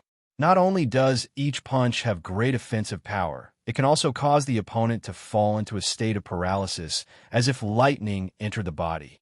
The improvement in strength is absolutely significant. In addition to speed and attack, the more important thing about Thunder Fruit is that it can greatly enhance the sensing range of Observation Haki. In the original story, Enel's Sword Soul Haki is not outstanding. However, relying on the electromagnetic induction stimulated by the Thunder Fruit, it is possible to directly cover dozens of Sky Islands. Luo Hu couldn't even imagine how large the range of monitoring would be if a top-level Observation Haki like himself was enhanced by the power of Thunder Fruit. By then, even if he stood in East Blue and turned on Observation Haki, he would probably be able to directly monitor the color of the panties of pirates Queen Boa Hancock in the calm belt today.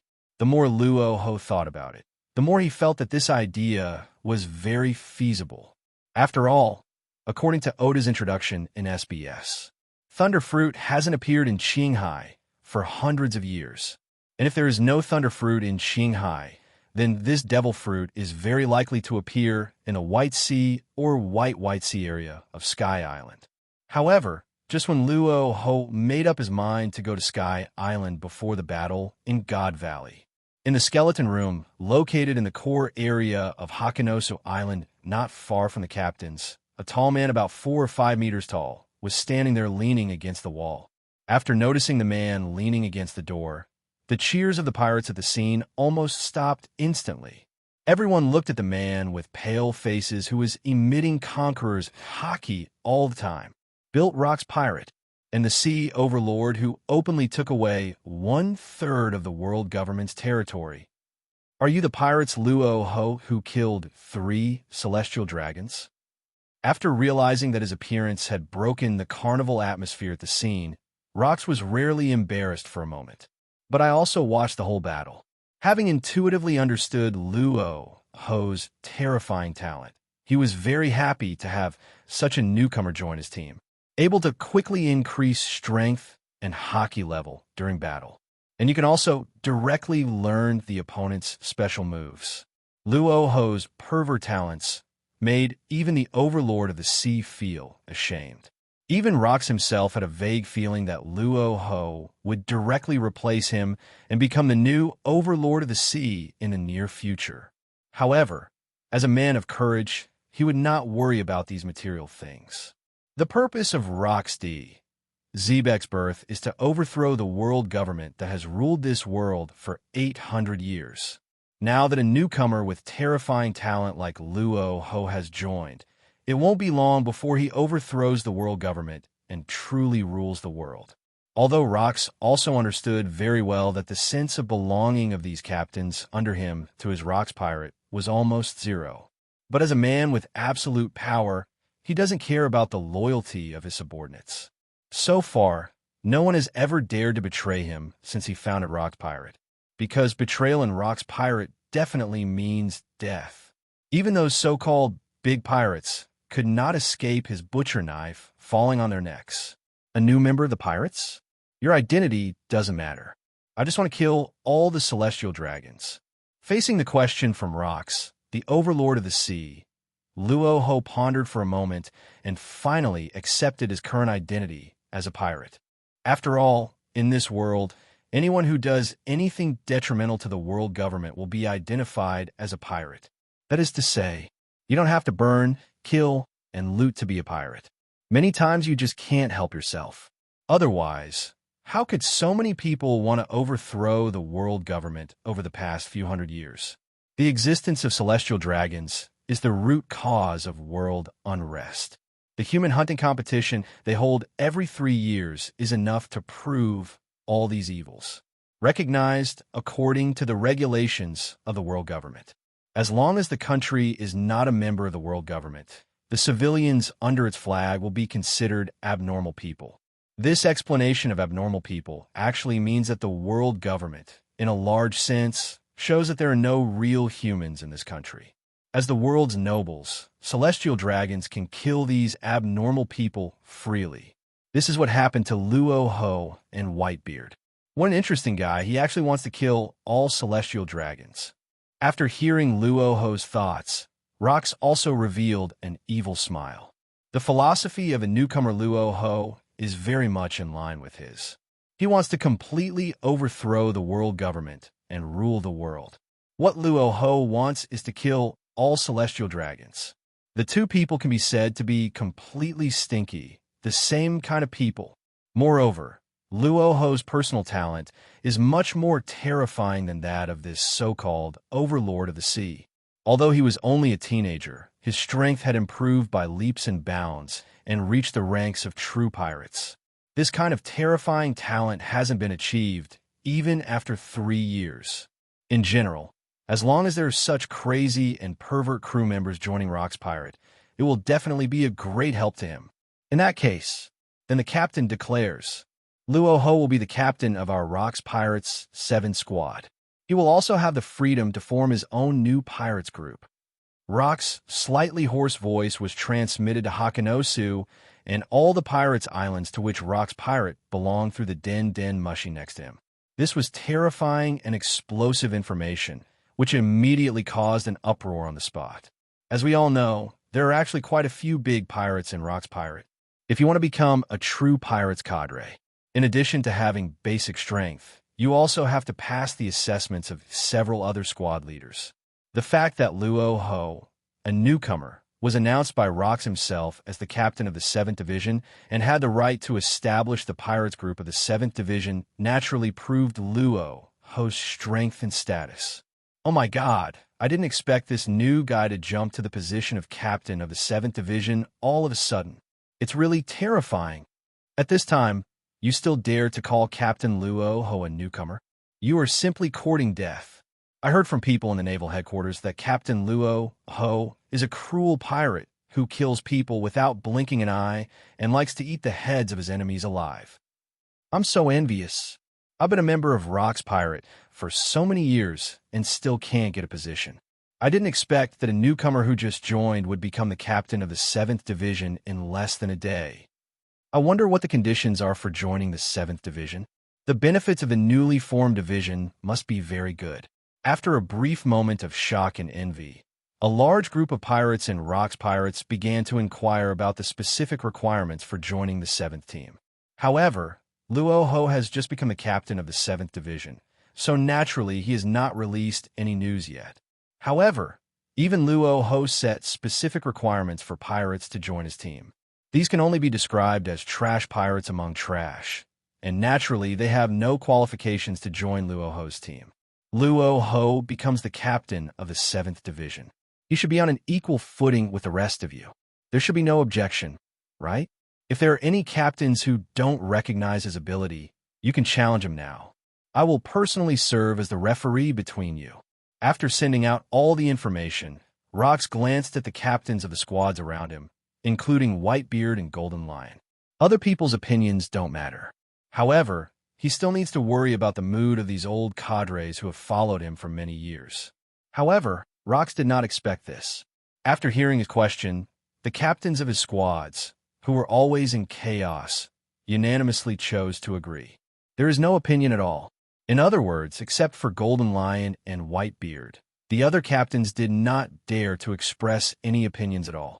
After all, the scene of Luo Hu just punching Conqueror's entanglement and directly smashing a small or medium-sized sky island was still imprinted in front of their eyes. Who would dare to cause trouble for a guy with such a terrifying learning talent? It's already good enough that John and others can beg Luo Hu not to come and pick a fight with them. Kulalalalalal. I have no objection to Luo Hu becoming the captain of the 7th Division. Captain Rox. Ha ha ha ha ha ha. Lousy has no objection, but this kid even managed to copy Lousy's lion fruit. This is simply unreasonable. Mamam, although it's a bit regrettable that I can't have a proper exchange with Luo Hu for the time being, I don't have any objections. We have no objection. We are proud that Luo Hu can become the captain of the 7th Division. Yes, Captain Luo Hu, please take care of us colleagues and brothers in the future. Seeing that the two captains of the 1st and 2nd Divisions, Golden Lion and Whitebeard, had no objections, the remaining John, Silver Axe, Achiku, and others naturally did not dare to say anything. Even after realizing that Luo Hu's talent would sooner or later surpass that of Captain Rox, everyone still had some thoughts of winning him over. Especially now that Charlotte Linlin has a slim figure and a very pure and beautiful face. She frequently casts seductive glances and reveals her private parts to Luo Hu.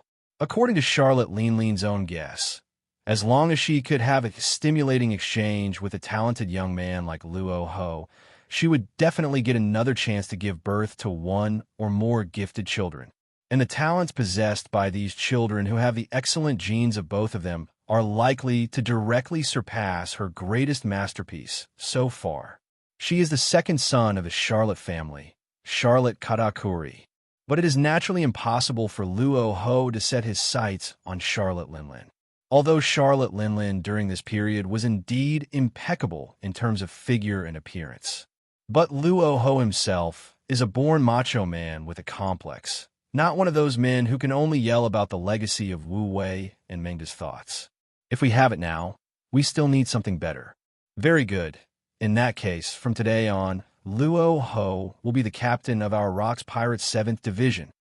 Seeing that these captains who used to fight with each other every day actually spoke in unison today and made the same choice without any objections, Rocks was very satisfied. He looked at Luo Hu and began to introduce the rules of Rocks Pirate, which he established. Luo Hu naturally perked up and listened a little. So-called rules are actually mostly just about the distribution of rights. As the captain of Rocks Pirate, Luo Hu has the right to form his own pirates team. You can also select the crew members you like from all the pirates under Rocks Pirate. You can even directly select crew members from the fleets of other captains. Of course, if you want to take people from other captains, you naturally have to talk about strength or interests. For example, as long as you can defeat Golden Lion, there will be no problem in directly picking people from his flying fleet. Or you can devote your body to have an in-depth discussion with Charlotte Linlin until she becomes pregnant, or you can choose someone from her team. As for John, Achaku, and others, it is even simpler. One just needs to throw money at the other party until he opens his mouth, while the other can just beat him up until he gives in. The remaining Whitebeard did not form his own pirates group due to personal reasons. The reason is that Whitebeard is still struggling with whether he should adopt his son or not. Should he form the pirates group as a father? That's the specific situation of Rocks Pirate. You can learn the rest slowly by yourself. Don't move too far recently. We Rocks Pirates are going to have a big operation near West Blue. After quickly introducing the basic rules of Rocks Pirate, Rock's figure flashed and disappeared from the spot before everyone could react. Luo Hu was completely stunned when he saw this scene. He originally thought that since he had absorbed the basic attributes of so many powerful men and possessed such high agility, he should at least be able to see Rock's body movements clearly. But that doesn't seem to be the case. It is obvious that Rock's strength is no longer comparable to that of the Emperor level. He is at least a stronger person at a higher level. Kulalalal, you still haven't understood Captain Rock's abilities, have you? Captain Rocks ate the Paramecia teleportation fruit recently, and now he is a teleporter with a very fast burst speed. His speed is absolutely impossible for ordinary people to keep up with. Whitebeard laughed at the confused Luo Hu and then carefully explained the reason why Rocks suddenly disappeared. Teleportation fruit. Luo Hu looked at Whitebeard in surprise. He really didn't understand this aspect of things. According to Luo Hu's own experience of watching anime, Rocks should have obtained the Dark Fruit ability at the end, during the battle in God Valley. But the fact seems not to be the case, or in other words, Rocks is a monster exactly like Blackbeard, who can absorb the power of two fruits. It is no wonder that the other party did not show any strange look when seeing that he possessed both the power fruit and the lion fruit. It seems that people can also possess double or even multiple fruit abilities. Kulalalalalalalal.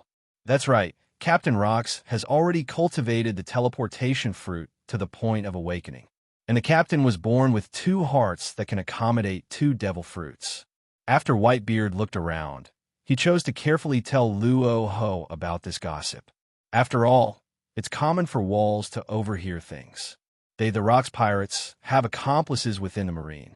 Naval headquarters and CP hosts are naturally capable of infiltrating Rocks Pirate. If you accidentally reveal your cards, you may easily suffer losses in the next actions. I see. Thank you, Newgate. After listening to the gossip shared by Whitebeard, Luo Hu thanked him very politely. The still very young Whitebeard naturally patted Luo Hu's shoulder happily, saying something like, "You're all gay, buddy. Next, you should form your own team. If you need anything, you can always come to me for help." Seeing that there was nothing that needed his help at the moment, Whitebeard walked towards his own Leopard Girl SBA club, while reminding Luo Hu that it was time to set up his own pirates group. As soon as Whitebeard's tall figure left, a group of young pirates who had been eager to make a move quickly gathered around him, wanting to be the first to join the Rocks Pirates' newly added 7th team. They had already obtained all the information clearly. Luo Hu, the captain of Rock's Pirates' 7th Division, is a tough guy who stole a golden transport ship from the world government. In addition to the captain's strength, joining such a team must be full of benefits, and there is no shortage of money to spend. Of course, in most cases, it is because other captains look down on these little Karami pirates, so they rush to join Luo Hu's team to get points. Captain Luo Hu, please let me join your team. I have been wandering for half my life and have never met a wise leader. Captain, I am the user of Zoan, the dog fruit, the normal type, the gray wolf form. With my joining, the 7th Division will surely develop rapidly and brilliantly. Captain Luo Hu, I am Zoan, the human fruit, a normal type, a formless ability user. I can control my body with absolute precision, and I promise I won't hold back the 7th Division captain. Luo Hu looked at the ordinary pirates who surrounded him with some numbness. All of them, except for a few members who are still acceptable. Most of the remaining guys are parallel import members. Otherwise, they would have been snatched away by other captains long ago. So how could it be his turn? Especially that guy in the Zoan, human fruit, ordinary man form. What is the use of this devil fruit ability? What's the use of eating it other than turning into an ordinary person? Of course, if this devil fruit can be eaten by a sea king, perhaps it can really create a sea king level crew member. After all, after this devil fruit was eaten by Tony Chopper, a raccoon with an annual bounty of 50 Baileys, he was able to fight against the 4 emperors. Although I do look down on these ordinary little pirates. But after careful consideration, Luo Hu decided to select 30 or 40 strong and capable pirates, as well as a dozen beautiful female pirates who could cook and were pleasing to the eye, to join his fleet. After all, even if these people don't have any real ability, they can still be used to do odd jobs in your team. It's impossible that he has become a pirate's cadre in Rock's Pirates and has to do things like sweeping the floor and cooking by himself, right? Then you must recruit people aggressively, give yourself some free time, and become a hands-off boss.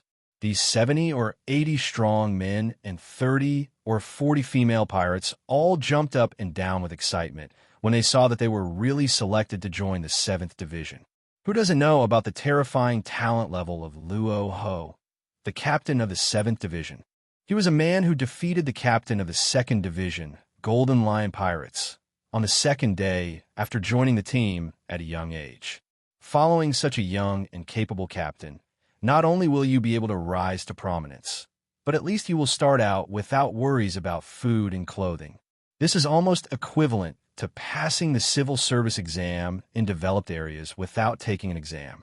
It can really be said that there is a promising future ahead, and those pirates who didn't have the chance to join in were beating their chests and sighing. They originally thought that the 7th team would be just like the previous teams and would be very difficult to enter, so they had no hope of participating. They never expected that dozens of people would join the 7th Division so easily. Besides, except for the good-looking female pirates, these pirates basically have no real strength at all. But now that things have come to this, these pirates can only shed tears of envy and jealousy. Because Luo Hu's 7th team really only recruited 100 people and then stopped recruiting. I have to say that sometimes luck is much more important than choice.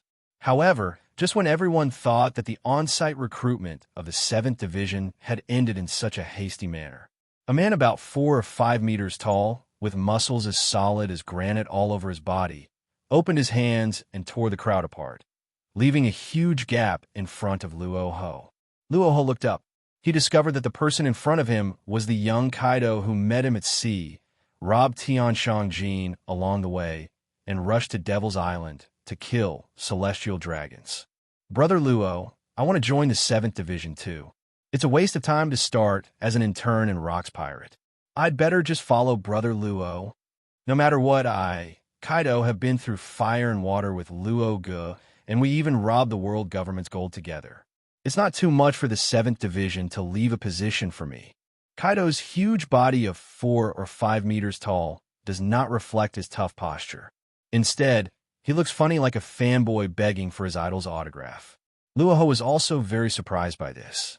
He originally thought that after Kaido boarded Hakanosu with him, he would directly become a Rocks pirate trainee, according to the original plot.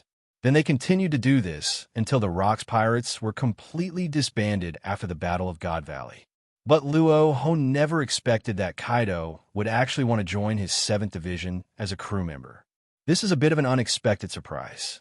After all, Kaido is a special race with excellent talents.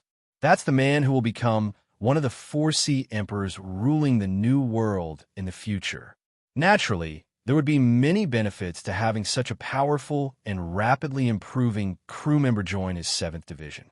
Of course, no problem. Since you don't want to start as an intern, why don't you just come to my ship and be a fighter? Luo Hu did not reject Kaido's idea, but directly pulled him into his team and joined the team as a fighter. Golden Lion, Charlotte Lin, Achiku, John, and others who had not walked far nearby were drooling with envy after seeing this scene. Although they don't know that Kaido will become the king of the sea in the subsequent plot. But as big pirates, they naturally have a very sharp vision. It can be seen that Kaido's talent is by no means comparable to that of ordinary people. After all, how could a guy who has already mastered Conqueror's Haki to an advanced level at such a young age be simple? In other words, isn't the current Kaido a weakened version of Luo Hu? As soon as they saw Kaido for the first time, several of them took turns to invite this young man from the Demon Clan and wanted to forcibly recruit him into their team for training. But unfortunately, each of them was rejected mercilessly by Kaido. Even when Captain Rocks personally invited Kaido to become a trainee of Rocks Pirate, Kaido did not agree. Originally, everyone thought that Kaido was an ambitious guy who wanted to form a team like them in the future, but they didn't expect that this guy now looked so familiar with Luo Hu. They even have to force themselves to join the other team as fighters. But it's not their fault that they don't understand the situation. After all, Whitebeard is only responsible for bringing people back to Hakanosu. Whitebeard was definitely too lazy to explain the details of the relationship between Luo Hu and Kaido to these guys who were always fighting and making trouble. A newly established team has joined such a high-quality crew with Conqueror's Haki. This kind of wealth that came right to one's doorstep even made Golden Lion and others shed tears of envy. After recruiting Kaido, just as Luo Hu was about to go to the Rocks Pirates' special shipyard to pick up a pirate ship of his own, suddenly a few young figures rushed in front of him again. "Captain Luo Hu, please allow me to join the 7th Division. I want to learn swordsmanship from you." "Add me. I want to join the 7th Division too." The figures who rushed over with Kaido were Dracule, Mihawk, and Crocodile, whom Luo Hu had seen at the beginning. Although these 2 young men are not very old, it can be seen from the determined look in each other's eyes that they are definitely 2 talented kids. Luo Hu naturally did not choose to reject these 2 little devils who would become very arrogant in the future. Instead, he directly incorporated them both into his team. After all, these 2 people will become the world's #1 swordsman and Summit War MVP in the future. If Luo Hu wants to have more stable and continuous output and kill celestial dragons, he naturally needs a group of younger brothers to attract away those small marines and CP organizations. Although these 2 kids are indeed a little too young at the moment. However, the age of people in the pirates' world cannot be viewed as that of ordinary people. Wasn't Bullet, who is only 8 years old, also invincible on the battlefield and killing people as easily as butchering a dog? Bullet, 8 years old. It's really abominable. Why do all these young brats choose to join Luo Hu's 7th Division? Is it because the reputations of us veteran captains are not big enough? Seeing 2 young men praised by Captain Rocks being accepted into the 7th Division, Golden Lion, Silver Axe, Achiku, and others were almost autistic due to envy. There are indeed many famous pirates in their team, and there are even quite a few with bounties exceeding 100 million. But if we really talk about talent, there are really few who can fight. Before, they were very far-sighted and acted in unison to invite Kaido and Mihawk, 2 little kids, to train them well. But Kaido was not willing to join their team as an intern. Mihawk and Crocodile declined the captain's invitations, saying they were still considering it. After officially forming his seventh squad, Luo Hu took the crew to attend a banquet specially organized by Rock's Pirate for their seventh squad. This banquet includes almost all the delicacies found in the world. Even the specialties of the Fishmen Island under the sea can be brought directly to the table for a feast. Those crew members who successfully joined the 7th Division opened their bloody mouths wide and wolfed down the delicious food they had never eaten before. While eating, they loudly praised it as a gift from the captain. This is a special party that has been going on for many years in Rock's Pirate. Every time a new captain successfully forms a pirates group, he will directly use the massive amount of funds accumulated by Rock's Pirates over the years to hold a grand banquet to entertain everyone. And during this banquet, while Luo Hu was tasting the rare tribute wine of the nobility, Charlotte Linlin, who has a beautiful figure and a prominent waistline, took this opportunity to walk directly to Luo Hu and tried to continue to seduce the young pirates to change his mind. However, even though Luo Hu was attracted by the other party's perfect figure, he still rejected Charlotte Linlin, the powerful female pirates with a strong willpower. It was not for any other reason. Luo Hu just didn't want such a good young man like herself to be abandoned by the world. He now has the ability and good looks, and he is also the captain of the Rock's Pirate 7th Division. What could be missing under such conditions? His identity is placed in the countries protected by Rock's Pirate. I don't know how many princesses turned into fans and pursued him crazily. Who has the time to take care of a mere Charlotte? After forcibly driving Charlotte Linlin away, Luo Hu turned to look at Kaido, who was drinking from more than a dozen bottles of rum, and warned the boy meaningfully not to be seduced by the female thief Charlotte Linlin. Although according to the information revealed in the comics, Kaido definitely had no involvement with Charlotte Linlin. But Luo Hu has tried many methods. But I still can't get that bad anime out of my mind. He never expected it. Kaido, Charlotte Linlin, and Luffy can actually have their own comics. In order to prevent such vulgar things from happening in his own team, Luo Hu could only righteously warn Kaido and the other kids not to get involved with Charlotte Linlin. After all, in this pirate's world, it's hard to find a Charlotte with 2 legs. But there are still many beauties with long legs. After warning all the crew members, the banquet on the scene fell into a carnival atmosphere again, and it did not end until 3 days and 3 nights had passed. The next morning, Luo Hu stood in front of a medium-sized pirate ship and gathered his crew of about 100 people to prepare to set off to Sky Island. In this era, countless pirates naturally yearn for and are even willing to believe in the existence of Sky Island. In other words, everyone in this Rocks era is a pirate with dreams. After hearing the order from Captain Luo Hu to head to Sky Island, the crew members naturally cheered and started to get busy. Among this group of people, each person's professional division of labor is very clear, and many of them are very experienced veteran sailors. However, since Luo Hu already had the power of the Paramecia lion fruit as his driving energy, he naturally didn't need to navigate by ocean currents and wind direction like ordinary pirates. After ordering all the crew members to get ready, Luo Hu stretched out his hand and lightly placed it on the brand new pirate's ship. The moment the palm touched the deck, the strange devil fruit energy began to quickly transmit to the entire hull. Then, a special anti-gravity force began to appear. Under the control of Luo Hu's thoughts and gestures, the pirate ship began to fly rapidly into the sky. In just less than 3 or 2 minutes, it had already flown to an altitude of 3,000 or 4,000 meters. Look at the location on the sea chart and make sure to head towards Gaia Island. After becoming more and more proficient in controlling the flying pirate ship with the power of the devil fruit, Luo Hu directly ordered the female pirate, who was responsible for acting as the navigator.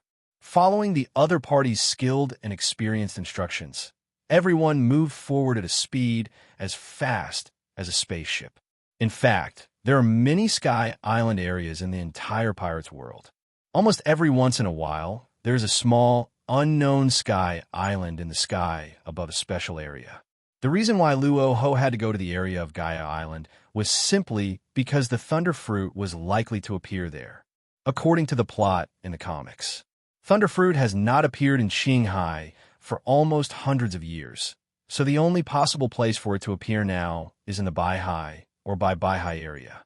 Enel, who was lucky enough to eat the thunderfruit at that time, was originally just a little kid who was brought to Sky Island from Qinghai. In the Sky Island area, after suffering humiliation and abuse, he was lucky enough to steal a thunderfruit from the altar offerings on a small sky island called Burka. After obtaining this godlike power, the darkness in your heart was completely aroused. Having been tortured and abused, he directly listed all the people of Sky Island as targets for revenge. After destroying all the people of Sky Island in his hometown, Enel, whose hatred had mostly disappeared, went to Arpeado and used the power of the Logia Thunderfruit to act as a charlatan disguised as a god. But none of this matters anymore because this Thunderfruit will definitely fall into Luo Hu's hands in the end. As for whether he will put the Devil Fruit back to its original place after absorbing the properties of this Thunderfruit, it depends on his mood. Instead of leaving the Devil Fruit to others, it is better to pack it up and take it away and give it directly to your talented crew members. Although doing so would certainly make Enel suffer and make him suffer for a few more years. Luo Hu is not a saint, so how could he care so much? If it really doesn't work, he can send someone over to take over Enel in Qinghai and train Haki. But after all, this is all about the future. Who can say for sure? Maybe in the next battle of God Valley, Luo Hu will be drowned in the ocean along with Rox, the son of the era, and disappear completely. After all, the dangers in the Battle of God Valley are indeed unknown. Luo Hu wasn't even sure whether the 5 elders, who represented world power, had participated in the battle, and whether the so-called leader of the Knights of God was the one who caused fatal damage to Rox.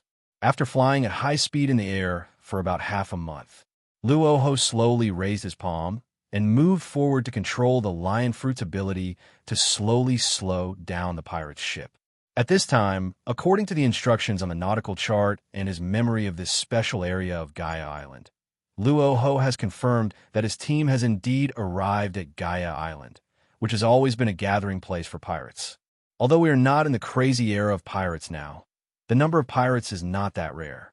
After controlling the pirate's ship to slowly descend in altitude until it docked at the port area of Gaia Island, Luo Hu took the crew off the ship to carry out the necessary supplies to Sky Island.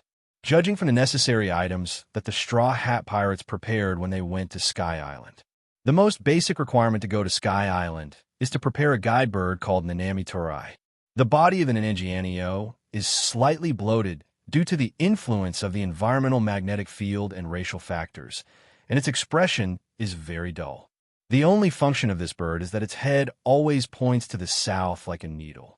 Although Luo Hu has tried his best to keep a low profile and avoid attracting the attention of the naval headquarters and the world government and causing trouble, but he ultimately underestimated how much influence the Rox Pirates flag had on pirates in ordinary areas.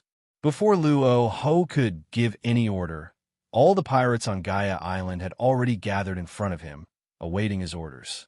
Although these pirates do not belong to the Rox Pirates, it is obvious that the Rox Pirates, as the terrorist force that commands this era, are still very much supported by a group of pirates. With the help of these ordinary pirates, Luo Hu quickly gathered all the necessities needed to go to Sky Island. These include the most important Nanami Tori and the various drinks and barbecues that Kaido will drink along the way. Because he possessed the Lion Fruit's ability to float and fly, Luo Hu did not need to wait for the so-called surging ocean current and could set off directly. After the supplies were completed, Luo Hu immediately led the fleet to fly rapidly in an almost vertical direction towards the sky. With abundant physical output, Luo Hu took less than half an hour to control the pirates to fly to an area composed of dense white clouds and many small sky islands. This is the Baihai area, which is known as the closest to Qinghai.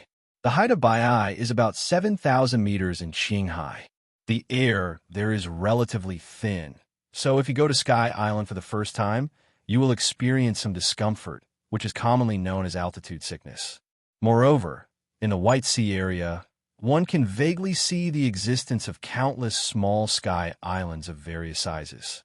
The White Sea can usually be entered from the top of the western sky or the rushing ocean current and returned from the end of the eastern clouds. On the upper level of the White Sea is the White Sea that Luffy and others later arrived at. There is a country called the Sanctuary, which is the kingdom of God where Enel lives. The height of the Bye-Bye Sea from the Grand Line is about 10,000 meters. There are Angel Island, God's Island, Arpeado, and other small islands scattered on it. After continuing to control the pirate's ship and suddenly exerting upward force, Luo Hu and others directly broke through a sea of white clouds and officially arrived at the White Sea area, although I have already known about it in the comics. However, when Luo Hu first came into contact with this amazing area of the White Sea, he was still shocked. When the pirate's ship breaks through the ocean like clouds, it will also create waves like the sea area of the Grand Line. What a surprising trip. It turns out that the sky island mentioned in Rolando's storybook really exists. The air here is obviously much thinner. If I practice swordsmanship in this place, I will definitely be able to experience more easily what Captain Rock said about the breathing of all things. Like Luo Hu, the crew members of his 7th Division were also visiting Sky Island, a place that only existed in storybooks for the first time.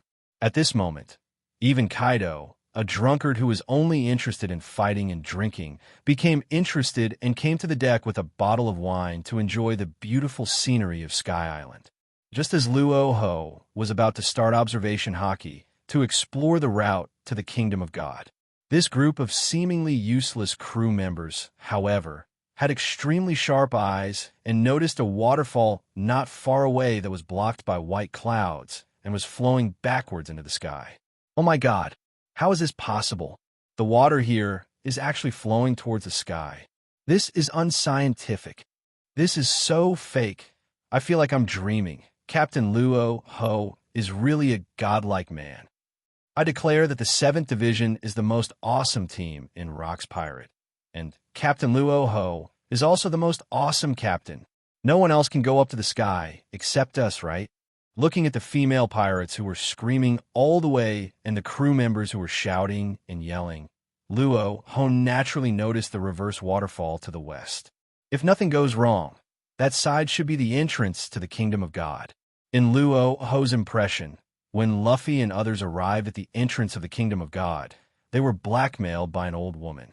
He pretended nothing had happened, and when the person turned around and left, he took out his walkie-talkie and started calling the police.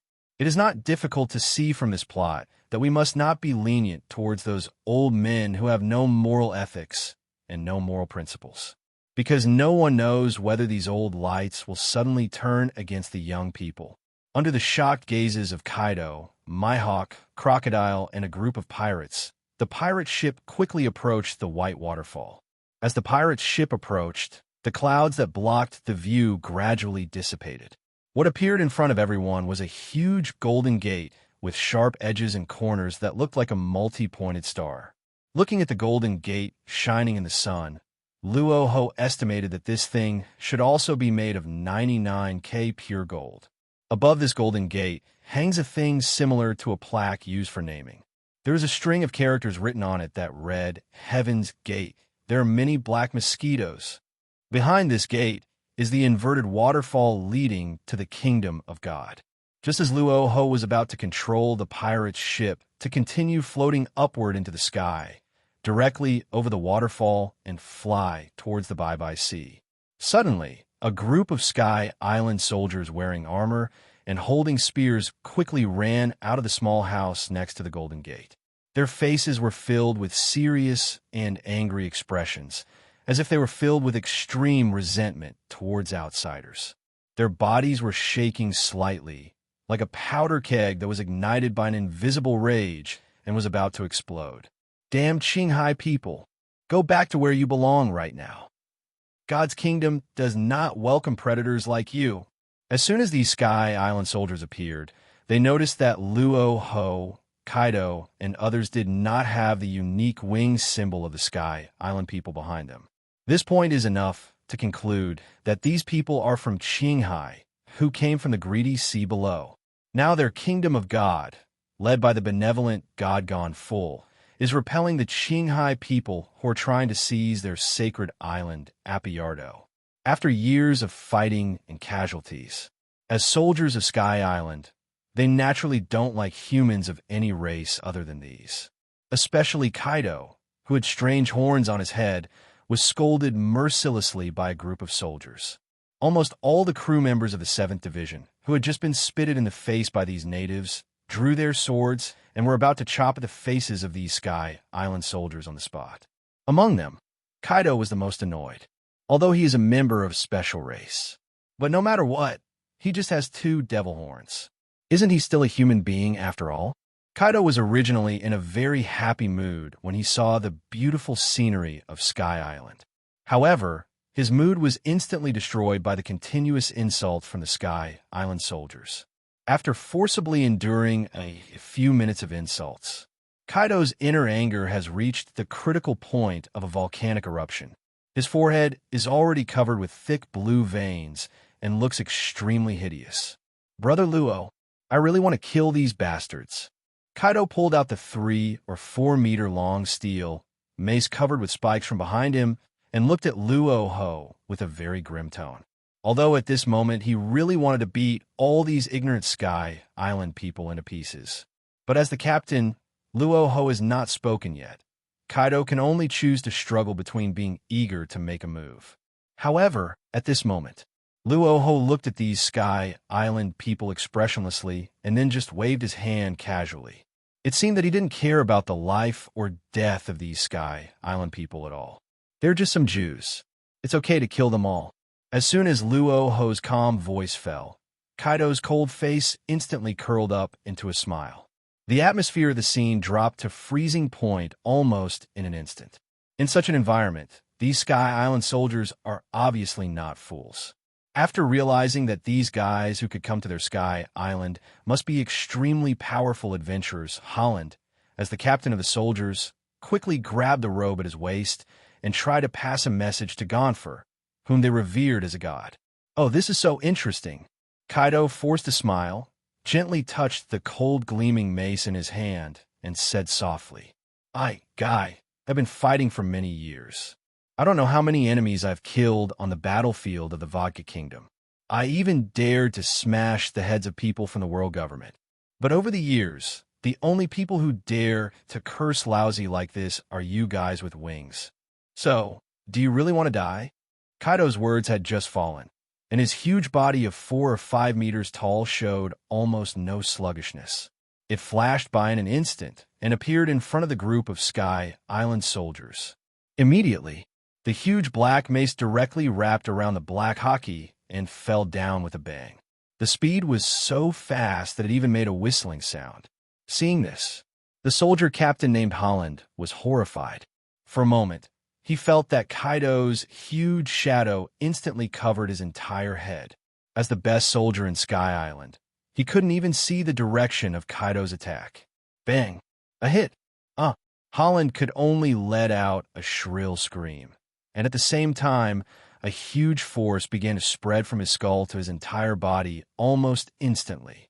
The next moment, Hollander's entire body exploded with a bang, like a red brick that could not withstand the pressure under a hydraulic press, turning into a bloody mist with bones and flesh splattered everywhere.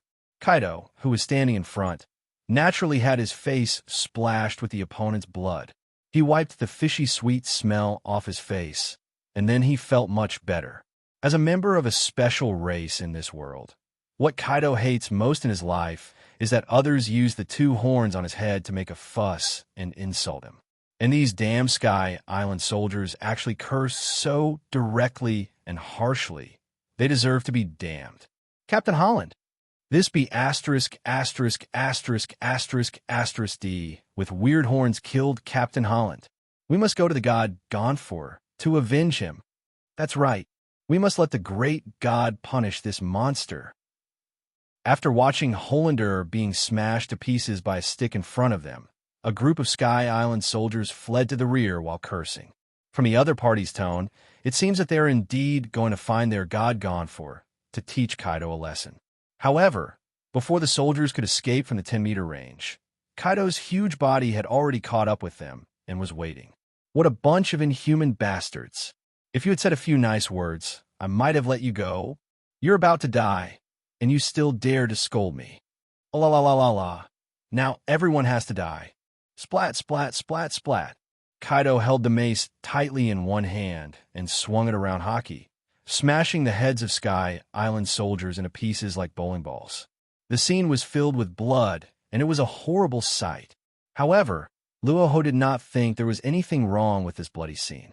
After all, these so-called Sky Island soldiers, they are really just some ungrateful squids. In the history of Sky Island for hundreds or even thousands of years, there has never been an island of gods called Arpeado. And this is why Luo Hu calls these Sky Island people Jewish. Arpaio was originally part of the island plate of Gaia Island in Qinghai. It was washed onto the Bai Sea under the influence of an unprecedented, huge, upwelling current hundreds of years ago. It became part of the Kingdom of God and was named Arpeado by the people of Sky Island. For the people of Sky Island who have lived their entire lives at over 10,000 meters in the sky, the most precious wealth has never been the glittering gold or various rare treasures. What the people of Sky Island value most is the soil beneath their feet, which can nourish all things and grow food. Soil is a very scarce resource on Sky Island, and the people of Sky Island call it precious bath. Only those with enough base Sky Island will have enough chances of survival. And in a storm about 400 years ago, the surging ocean current from Qinghai directly pushed a large part of the plate of Gaia Island from sea level to the Bai Sea 10,000 meters above the sea. Together with many small Sky Islands, they form the current Kingdom of God. The people of Sky Island have always lived in the air and have never seen much of the world.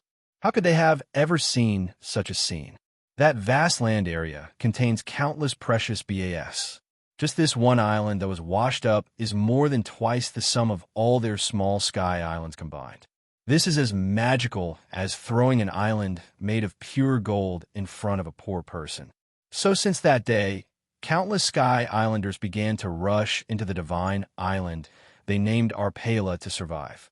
At the beginning, everyone was very happy and cheered on this land. But it was not until a few days later that the people of Sky Island discovered that there were other species on this land given by God. The Qinghai natives who had been living on Arpeado were also very happy to accept the Sky Islanders after seeing them actually living there. After all, in the eyes of Qinghai people, the so-called mud on Sky Island is nothing more than ordinary mud and is not valuable at all. After that, the Sky Island people and the Qinghai people, two groups of people with obviously different appearances, lived together directly, and a lot of hybrid bloodlines were produced due to intermarriage. Unfortunately, the good times didn't last long. This continued joy did not last long. After a long period of getting along, the people of Sky Island discovered that the Qinghai natives on Arpeado were not very strong. Even under the attack of various shellfish that are unique to their Sky Island, few people can withstand it. So the god of Sky Island at that time immediately changed his mind and ordered all the soldiers on Sky Island to expel the Qinghai natives. The natives of Qinghai naturally could not accept the hostility from Sky Island. As a result, the friendly and peaceful coexistence between the two sides, which lasted less than a few years, turned directly into a bloody war of killing. Almost all of the two races lost thousands of their compatriots in the struggle for land. However, the number of Sky Islanders is a nation composed of countless small Sky Islands of all sizes. Therefore, in terms of numbers, they have far surpassed the Qinghai people in Arpeado. So after nearly 400 years of bloody killing, the Qinghai people on Arpeado were almost killed to extinction by the Sky Island soldiers. The Qinghai people who now only exist in Arpeado have long since changed the name of their race to Shandya for historical reasons. In order to fight for the Arpeado that originally belonged to them, these Shandians basically launched guerrilla attacks on Sky Island soldiers every day. There are various fighting battles between the two sides almost every day. So this is why the group of Sky Island soldiers guarding the gate started cursing when they saw Luo Hu and Kaido, who were obviously from Qinghai. The reason why Luo Hu called these Sky Island people Jews was entirely because of the ungrateful behavior of the Sky Island gods of the past 400 years. In order to own more land, he chose to kill the benefactor who accepted him. If this behavior is not the same as the incident of the Kasaya destroying the country that is happening now, then what is it? Fortunately, after the death of the fourth-generation god on Sky Island, the more sensible Gonfor took over the position of god. Gonfor, who fully understands the hundreds of years of history of Sky Island, has devoted his life to resolving the hatred between the two peoples. But unfortunately, the two sides have been fighting for more than 400 years. This kind of blood feud is no longer something that he, the so-called god of Sky Island, can resolve. Come back after you've vented your anger. We are heading to the Bye-Bye Sea, 3,000 meters above the White Sea. That's where Sky Island is. After seeing that Kaido had killed all the foul-mouthed sprayers, Luo Hu slowly raised his hand and began to control the pirate's ship to continue flying high into the sky. I have to say that the lion fruit ability of Golden Lion is indeed a very useful god-level fruit. With this lion fruit, Luo Hu doesn't even need to take the express shrimp train to Bye-Bye Sea to reach the top floor of Sky Island. Of course, before setting off for Bye-Bye Sea, Luo Hu directly uprooted the huge Golden Gate of Heaven and put it into his own system space for backup. Although with his current strength, money is no longer important. But as a pure earthling, Luo Hu couldn't help but pack it up and take it away when he saw this glittering golden thing. As everyone boarded the floating pirate's ship and continued to head high into the sky, Appeared, the island of the gods, inside a snow-white palace with countless Sky Island's unique cultural Yunfu carvings carved all over it. On the throne in this palace sat a middle-aged man wearing steel armor and holding a spear. At this moment, he was watching the real-time images transmitted back by the surveillance shell in front of him that was used to monitor the entire Sky Island. He saw the Sky Island soldiers under him fighting against Kaido, and how they were all killed by Kaido in an instant. Another powerful adventurer has arrived at Sky Island. I really hope he's not here to cause trouble. After muttering a few words in a low voice, Gonfor walked out of his palace. Although he really wanted to end the hatred between the Sky Islanders and the Shandians completely in his generation. But after all, he himself is among the people of Sky Island. Chosen as a god by his people, he must put himself in their shoes and consider the interests of the people of Sky Island. In other words, Gonfor was personally very willing to reach a reconciliation with the Shandians and live together on Appeared. But unfortunately, after hundreds of years of fighting between the two sides, Gonfor really felt deeply powerless. However, just as Gonfor was about to set off to meet Luo Hu and others, a Sky Island soldier suddenly walked up to him and reported something. Why choose this time? Never mind, let's solve it nearby. After listening to the report from the Sky Island soldiers, Gonfor frowned, then hurried back to his palace, pulled out the sharp spear, and followed the soldiers out. As Gonfor went outside to provide support fully armed. On the other side, as the dazzling sunlight overhead became increasingly blazing, Luo Hu and his companions finally approached the real Sky Island area. Boom! With a loud bang. After it passed, the pirate ship rushed directly to the top of the white clouds under Luo Hu's control, and finally, it docked steadily above the sea of clouds. The first thing that catches your eye is still the huge vines in a shape similar to that in the anime, and many small islands made up of white clouds. On these small islands, there are houses with unique Sky Island style. However, the scene in the original anime plot where countless children on Sky Island were frolicking and having fun did not appear. Luo Hu observation Haki flashed slightly. Soon, they found where the crowd was gathering. Hey, Captain, they seem to be fighting. Should we, the 7th Division, go over to join the fun? Give them some help. Those with wings should be the Sky Island people mentioned in the storybook, right? Then why don't the people fighting them have wings? After receiving Luo Hu's order, almost all the crew members rushed to the side to watch the fierce battle. As members of Rock's Pirate, they're already accustomed to fighting. So, all of a sudden, everyone began to enthusiastically instruct both sides on fighting techniques. Due to time constraints and the urgency of finding thunder fruit, Luo Hu did not waste time on excessive communication. He took Kaido directly to the crowd. Next moment, there was a suffocating, heart-beating sound. Luo Hu directly released his Conqueror's Haki, which had reached the top level.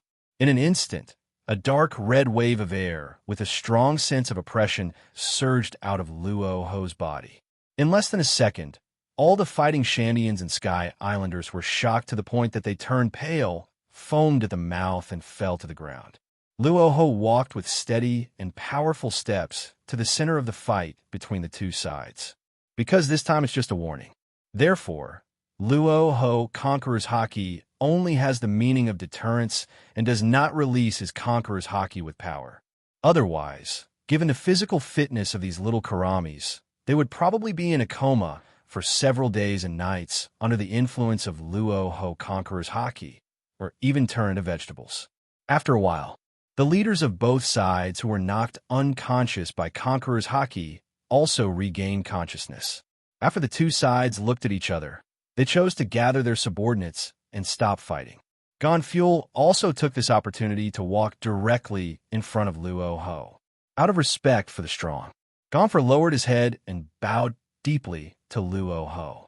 "Sir, my name is Gonfor, and I'm the god of this Sky Island. Please allow me to express my highest respect to you on behalf of all the people of Sky Island." After he finished speaking, Gonfort was slow to raise his body.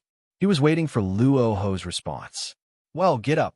Luo Hu said this with a calm expression and without any emotion, although he had no good feelings toward the people of Sky Island. But after all, he is the one in a high position now, so there is no need to show some low-level emotions.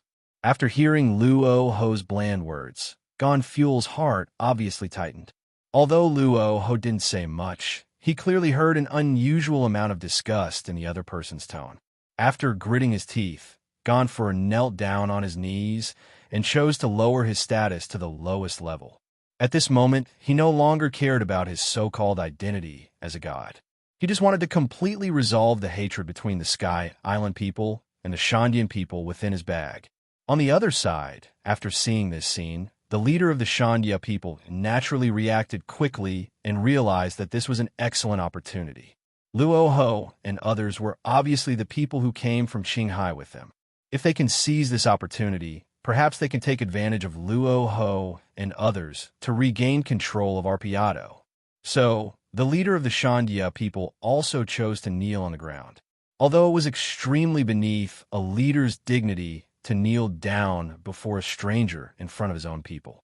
But now they can't care so much. Luo Hu and others were obviously much stronger than them, and any resistance at this time would be irrational. "Captain from Qinghai, please take some time to negotiate the hatred between us Sky Islanders and Shandia people. As the current god of Sky Island, I am willing to completely dissolve the hatred between the two ethnic groups in this generation." Gonfuel knelt down solemnly and looked at Luo Hu with pleading words. On the other side, the kneeling Shandian chieftain showed obvious disdain after hearing Gonfor's words. What is the reason why the hatred between their two ethnic groups continues and lasts for hundreds of years? Isn't it just because of that little bit of land? If these Sky Island people were really willing to return Arpeado, then why would they be so persistent in holding on to him? Didn't Gonfor just pretend to want peace between the two ethnic groups, but at the same time didn't want to return their land?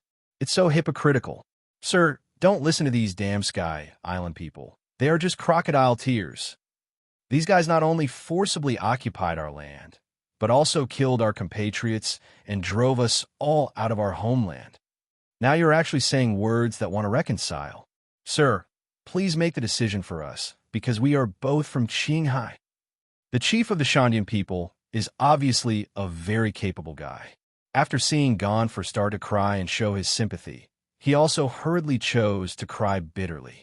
Luo Hu looked at the two people kneeling on the ground in front of him and rubbed his temples with a headache. What he hates most is dealing with this kind of thing. If you want to completely resolve the hundreds of years of hatred between the Shandians and the Sky Islanders, you can only do it by killing them. Even if he used force to force the two ethnic groups to live together, in the end, the two sides would fight again because of some fuse. Just when Luo Hu was having a headache. I don't know when this little devil crocodile suddenly jumped over.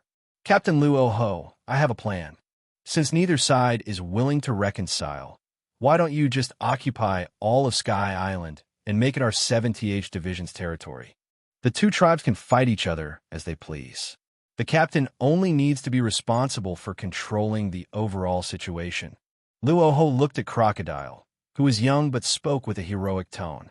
Only at this moment did he realize that this future Shichibukai sand crocodile, this unique big orange light, was actually cultivated from a young age. It is no wonder that Crocodile's subsequent Pluton plan would directly cover a desert country as large as Alabasta. You have a point. Luo Hu patted Crocodile, who was still just a little kid, and praised his theory. What this kid said does make some sense, although his strength is very strong. But it is extremely irrational to forcibly interfere with other people's racial hatred like this. Even though on the surface the two ethnic groups chose to coexist because they were afraid of his military power. But within these two ethnic groups, they would definitely curse him in secret.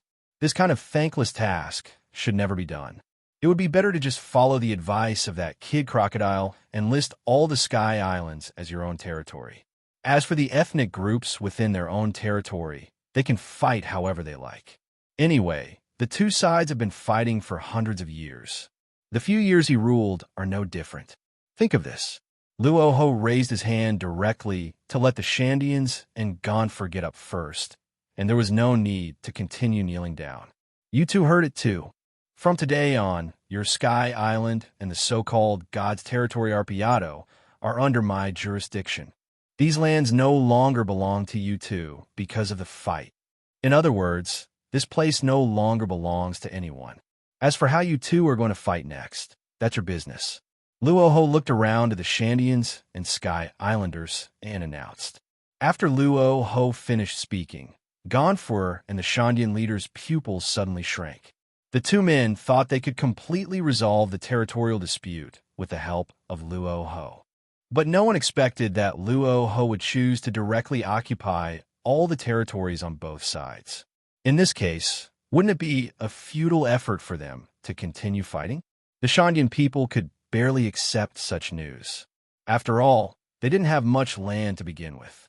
However, it was difficult for the soldiers and civilians on Sky Island to accept such a transfer. Isn't the reason why they want to drive out and kill all the Shandians so forcefully just to fight for Arpeado? Now not only will they lose Arpeado, but the Angel Island where they have lived for generations will also be occupied by Luo Hu, the hateful Qinghai man. The thought of the land that my ancestors had fought for with bloody battles being occupied like this made me feel sad. A group of young people from Sky Island started to yell and curse with unfriendly looks on their faces. Isolated from the world, they have no idea of the gap between people.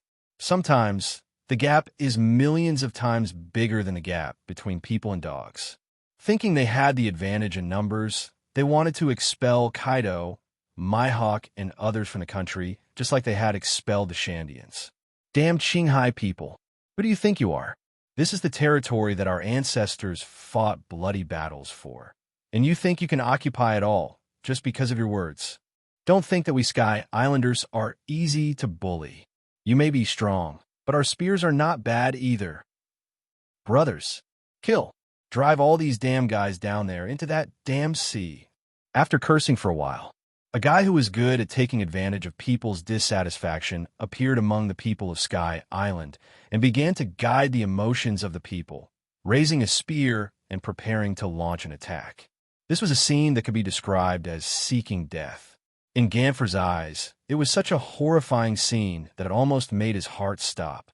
But he had no time to appease the people on his side.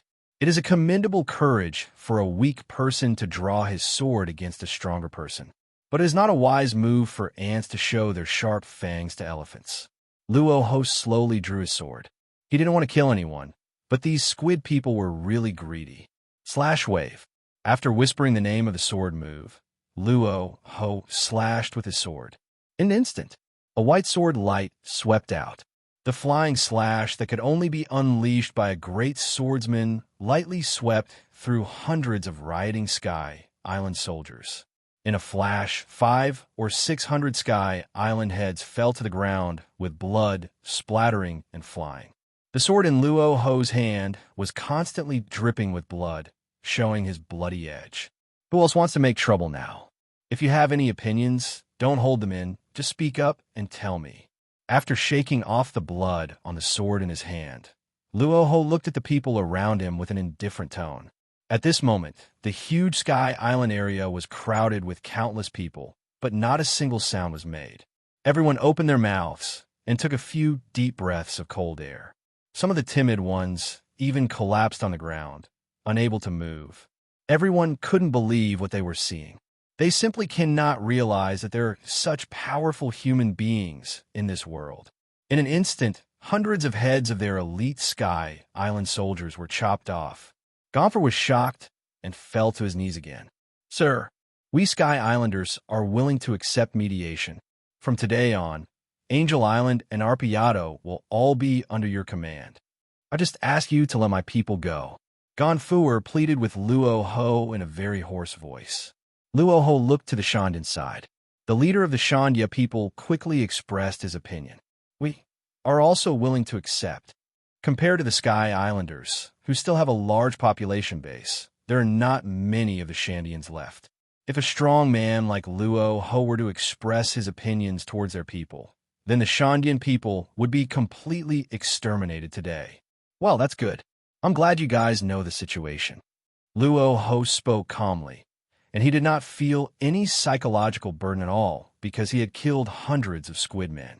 Then, Lord Chief, can we Shandians move back to our hometown of Appeared today? The golden bell of our hometown hasn't rung for many years.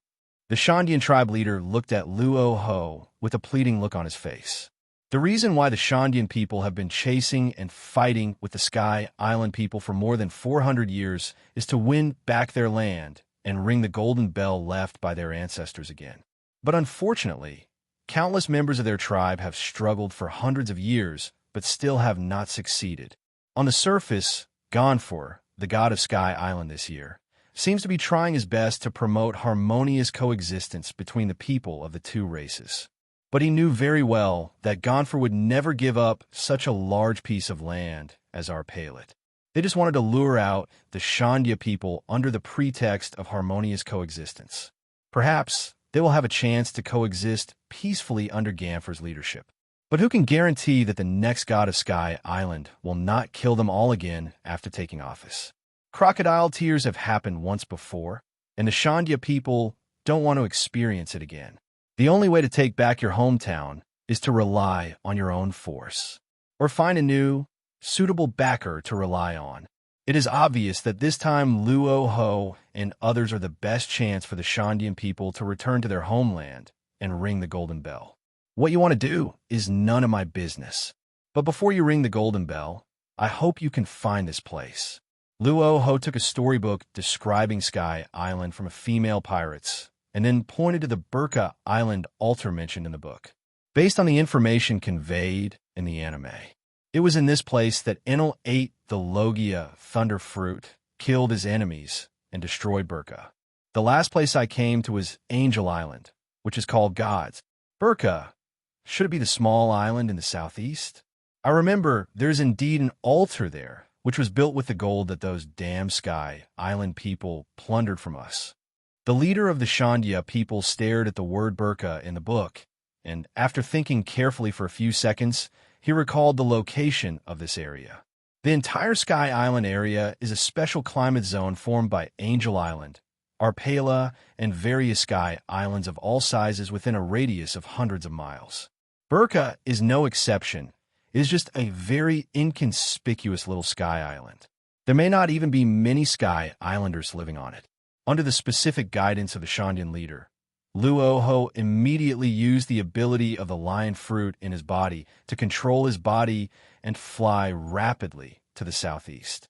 As for Kaido and others, after controlling the situation, they began to stroll around the unique liquor and specialties on Sky Island.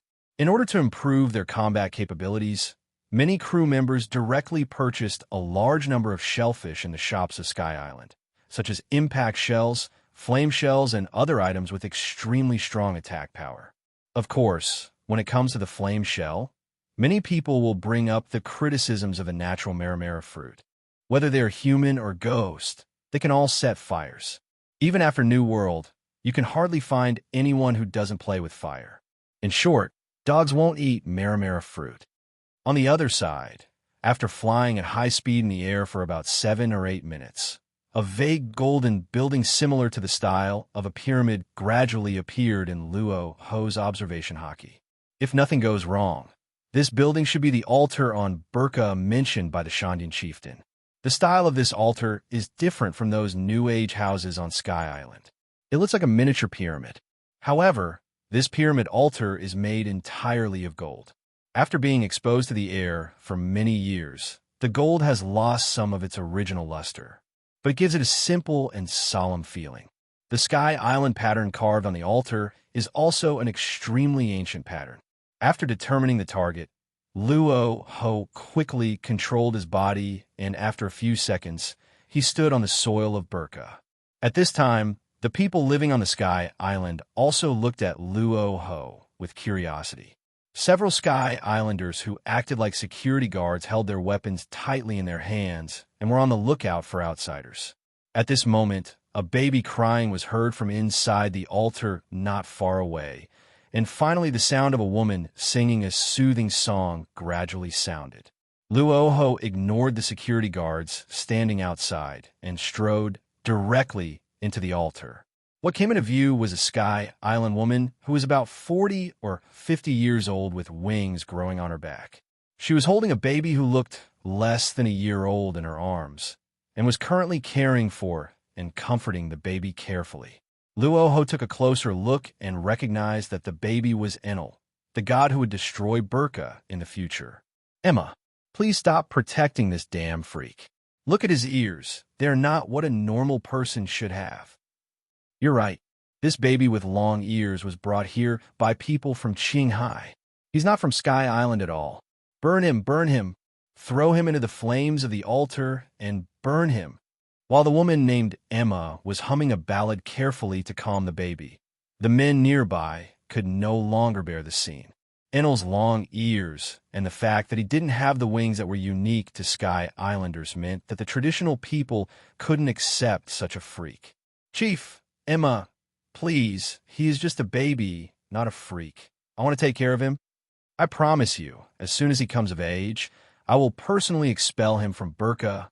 If I let go now, he will definitely die outside. After hearing the words from the chief of Burka Island and the surrounding people, who insisted that she abandon Enlil or throw him directly into the fire of the altar and burn him to death, Emma's fragile maternal love was instantly torn into pieces. She wanted to beg the clan leader and others, "Leave this child to me." Just as Emma was making her final effort, Luo Hu, who had appeared in front of the altar at some point, spoke. "He is from Qinghai, so I will take him back to Qinghai." Luo Hu looked at Emma, who was kneeling on the ground, and said slowly, "Although Enlil is just a baby now, Luo Hu values his talent very much. With Enlil's talent and the means to develop the power of his fruit, if such a person appeared in the later part of the plot, he would definitely be at the level of a general emperor. Who do you think you are? This guy is a freak. He must be thrown into the altar and burned to death. When will it be your turn as an outsider to interfere in the affairs of our Burka Island? Or do you also want to be thrown into the altar with this long-eared freak?" Hello, everyone. As we wrap up this video, I want to share a quick note. I have a Patreon account.